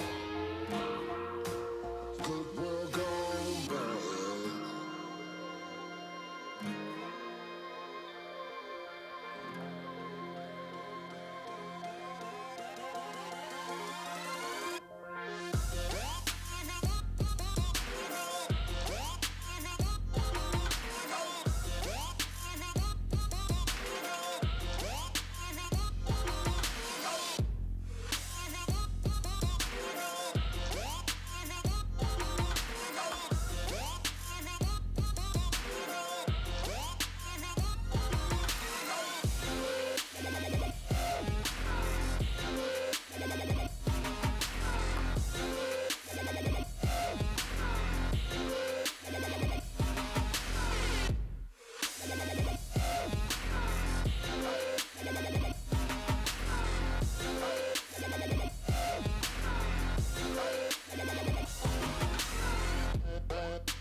2 minutes until we'll start podiums. 2 minutes till we begin podiums.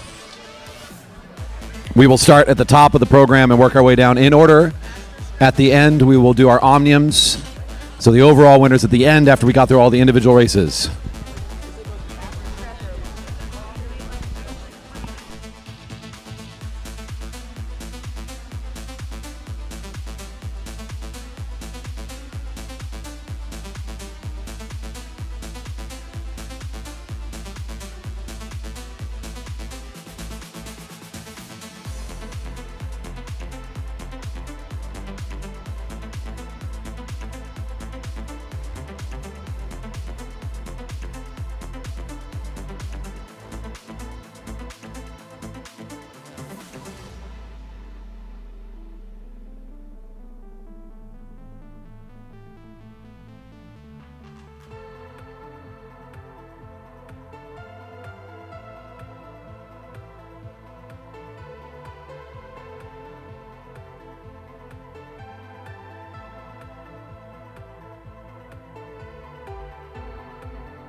Our first group we're calling up is Masters Cat 3 Men Sprints, followed by the Elite Women Sprints for the podium. Top 5 will be up on the podium today.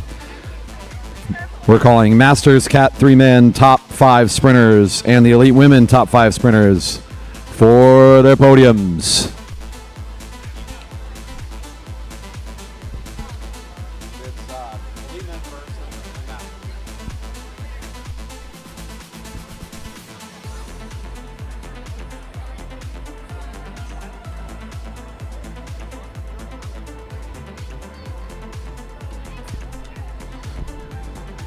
Now your top 5 in the Masters Cat 3 Men's Sprint Tournament.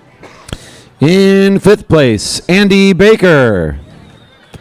In 4th place, Andrew Carlberg.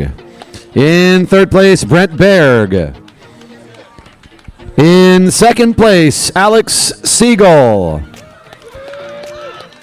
And your champion today for Bike Central Race Team, the Shark, Stephen Aho.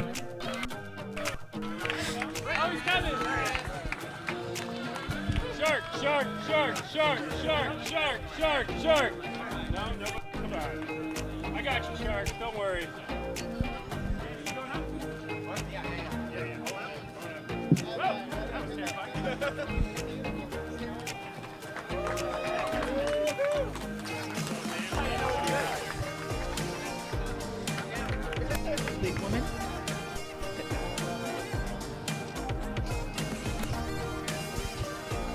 Top 5, the Elite Women Sprints.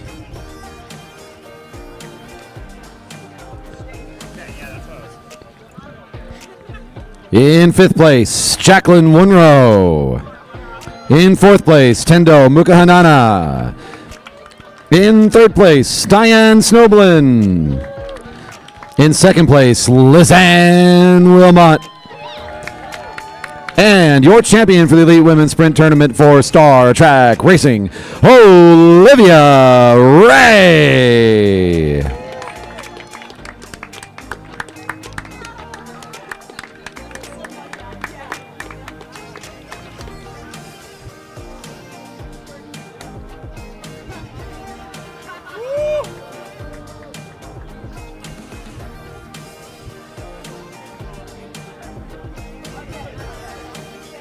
Elite Men Keirin upcoming. Elite Men top 5 for the Keirin. Top 6.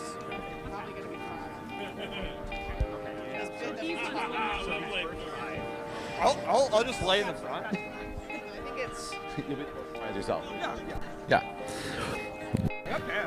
In 5th place, Hussein Hassan. In fourth place, Summer Newlands. In third place, Dylan Day. In second place, Noah Mandow. And your champion for Elite Men Keirin for Star Track Racing, William Monday.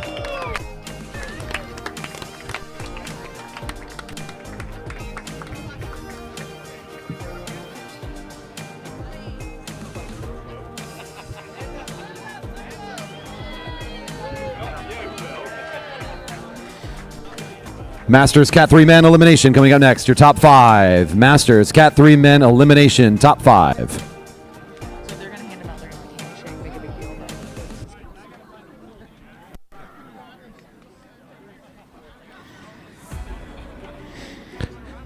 it. In fifth place, Andrew Lynch. In fourth place, Chris Wilson. In third place, Maddie Hers. In second place, Brian Larson.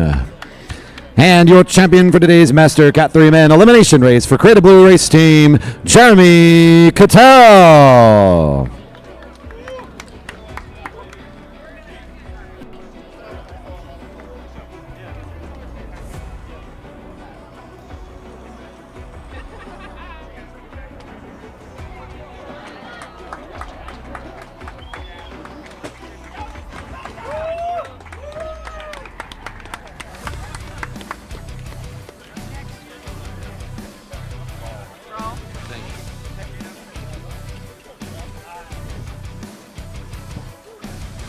It's like, yeah, geez, okay. Elite Women Elimination.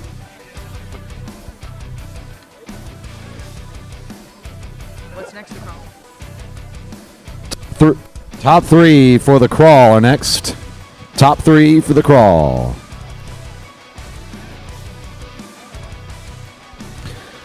In third place, Noah Mandow. In second place, Dylan Day. And your Marymoor champ today for the Jerry Baker Juniors, J.C. Pyle.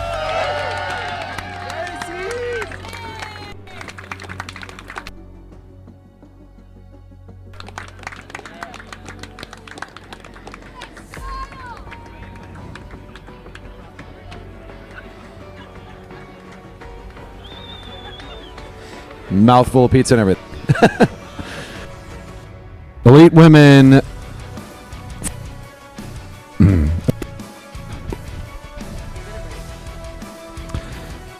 Elite Women top 5 for the elimination race.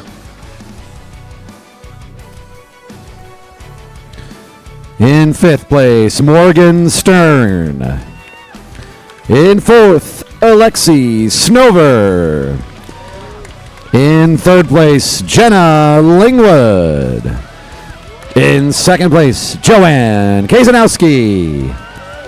And today, your elimination champion for Elite Women for Star Track Racing. I'm going to break this microphone. Olivia Ray. All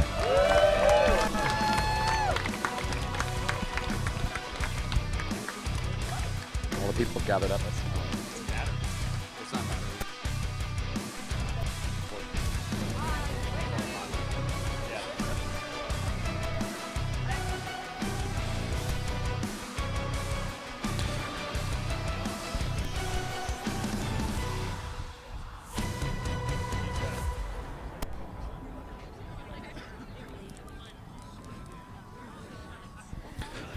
Next up, the Elite Men for the Steve Blythefoos Memorial 10-mile scratch race.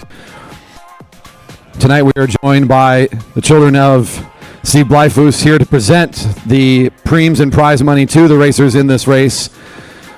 So we'll see them come up to the podium here as part of our celebration of Steve. Thank you for being with us. Again, to the Blythefoos family for supporting us today. The Elite Men, top 5 for the scratch race.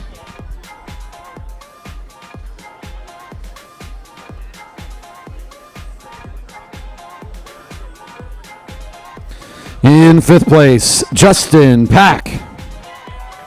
In fourth place, Aaron Beebe. In third place, Zach Kovalchek.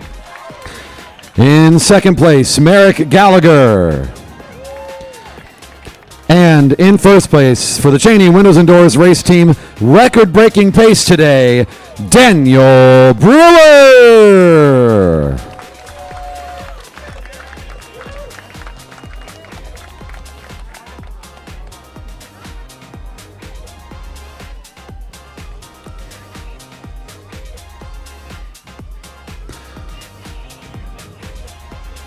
JC, you're going to be a stand-in for Merrick.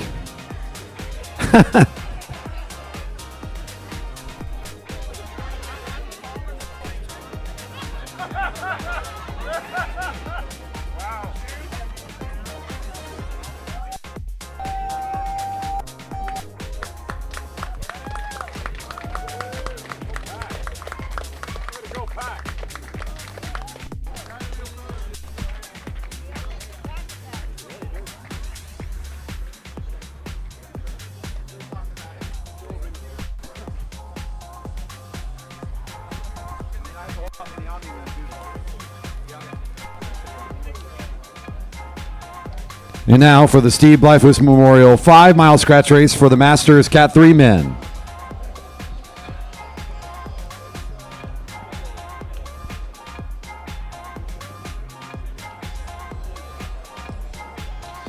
Your top 5 to the podium. Starting off in 5th place, Jeremy Cotel. In 4th place, Alex Siegel. In 3rd, Andrew Martin. In 2nd place, Willie Gonzalez. And your champion today for the Masters Cat 3 men scratch race on top of the podium, Tyler Olmstead.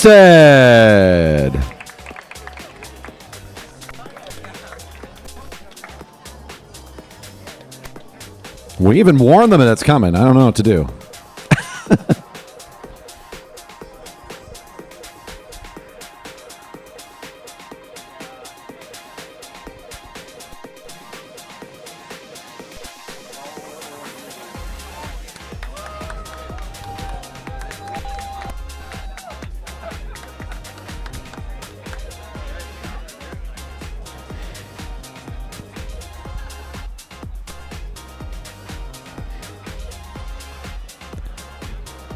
Elite Women Points Race, top 5 to the podium next.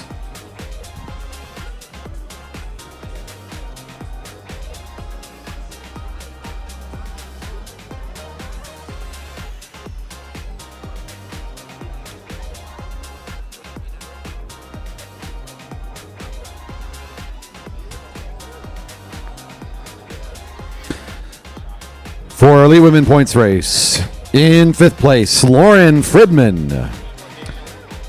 In 4th place, Joanne Kazanowski. In 3rd, Diane Snoblin. 2nd place, Rue Tomko. And your champion for the Elite Women Points Race for Star Track Racing, once again, Olivia Ray.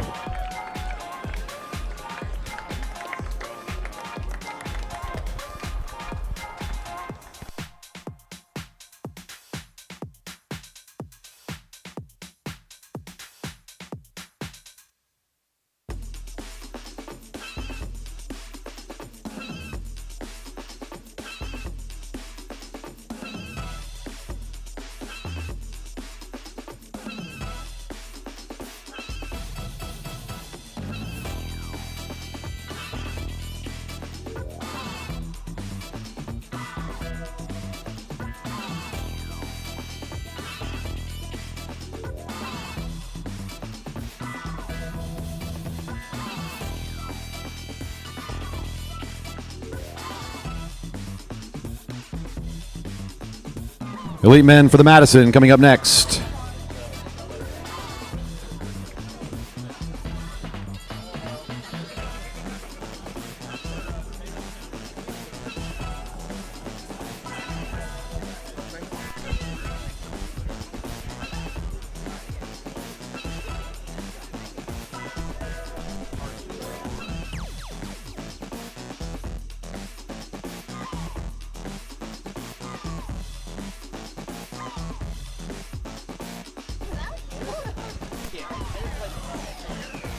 All right, calling our top 5 teams now for the Elite Men Madison. In fifth place, racing in the Yellow Bike Works kit, it is the team of Jeremy Cotel and Reese Levine. In fourth place for the Cheney Doors and Windows racing team, Michael Watkins and Daniel Brewer. In third place, racing today in the pink jersey, it's the team of Patton Sims and Alex Winter. In second place in the green Greg's kit, the team of Anton Gibson and Zach Kovalchik. And this year, your champion racing for First Internet Bank race team, Aaron Beebe and Kyle Perry.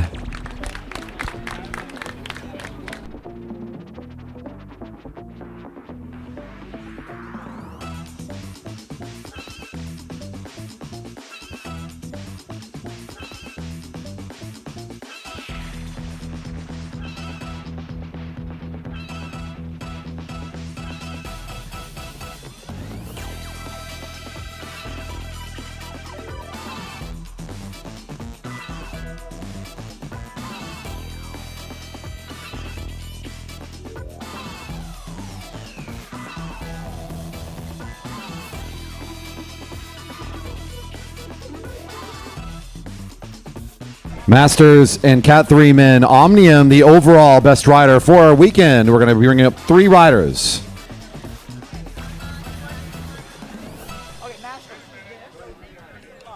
Again, top 3 going to be called here in the overall Omnium for the Masters and Cat 3 Omnium.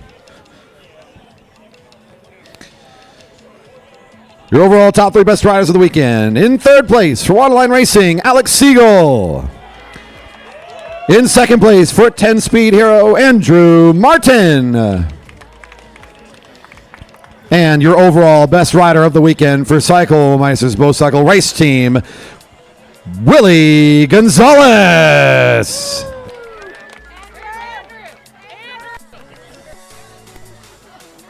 Someone go yell at Andrew. Where is he at? There he is.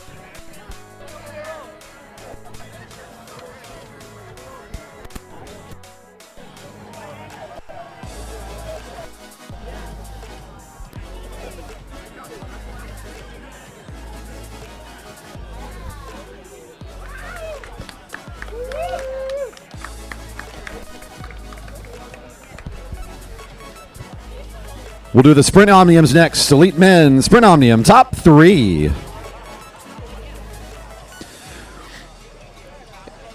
Your top 3 from the weekend for the Sprint Omnium. In third place for Star Trek Racing, Dylan Day. In second place for Star Trek Racing, Noah Mandow. And in first for Star Trek Racing, William Monday.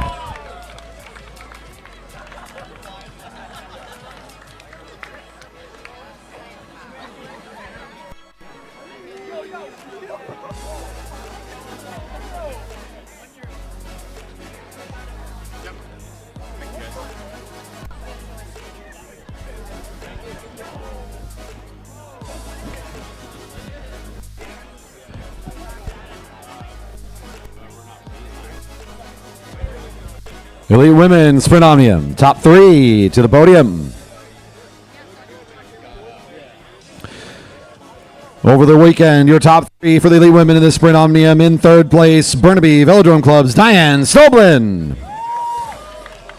In second place for St. George CC Racing Team, this is Lizanne Wilmot. And in first place for Star Trek Racing, Olivia Ray.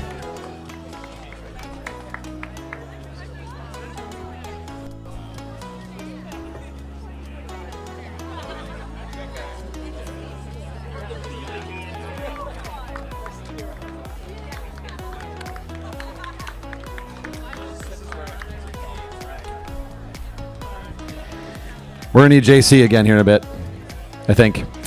Elite Men Endurance Omnium.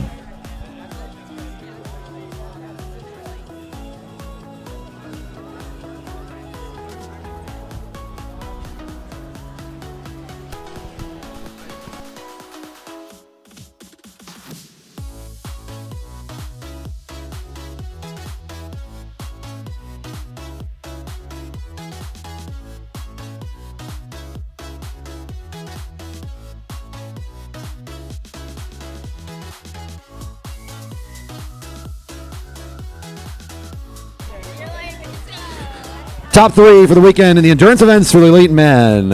Up first, it's JC, our substitute, standing in for Jerry Baker Jr.'s rider, Merrick Gallagher. In second place, for First Internet Bank Cycling, Aaron Beebe. And your overall Omnium champion for the weekend for POA Racing, it's Zach Kovalchuk.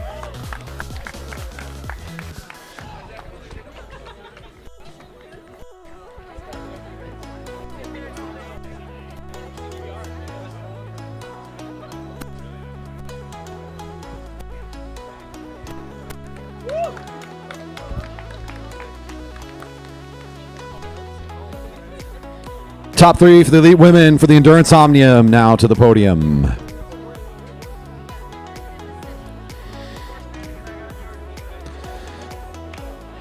And your Fast 3 for the weekend, they're overall for the Endurance Omnium, your Elite Women for the Jerry Baker Juniors. In third place, Rue Tomko. In second place for Rally? It's a 10-speed hero kit? I don't know. Joanne Kazanowski. Yeah, I see this. I see the colors. And your overall champion for the weekend for Star Trek Racing, taking both Omniums, Olivia Ray.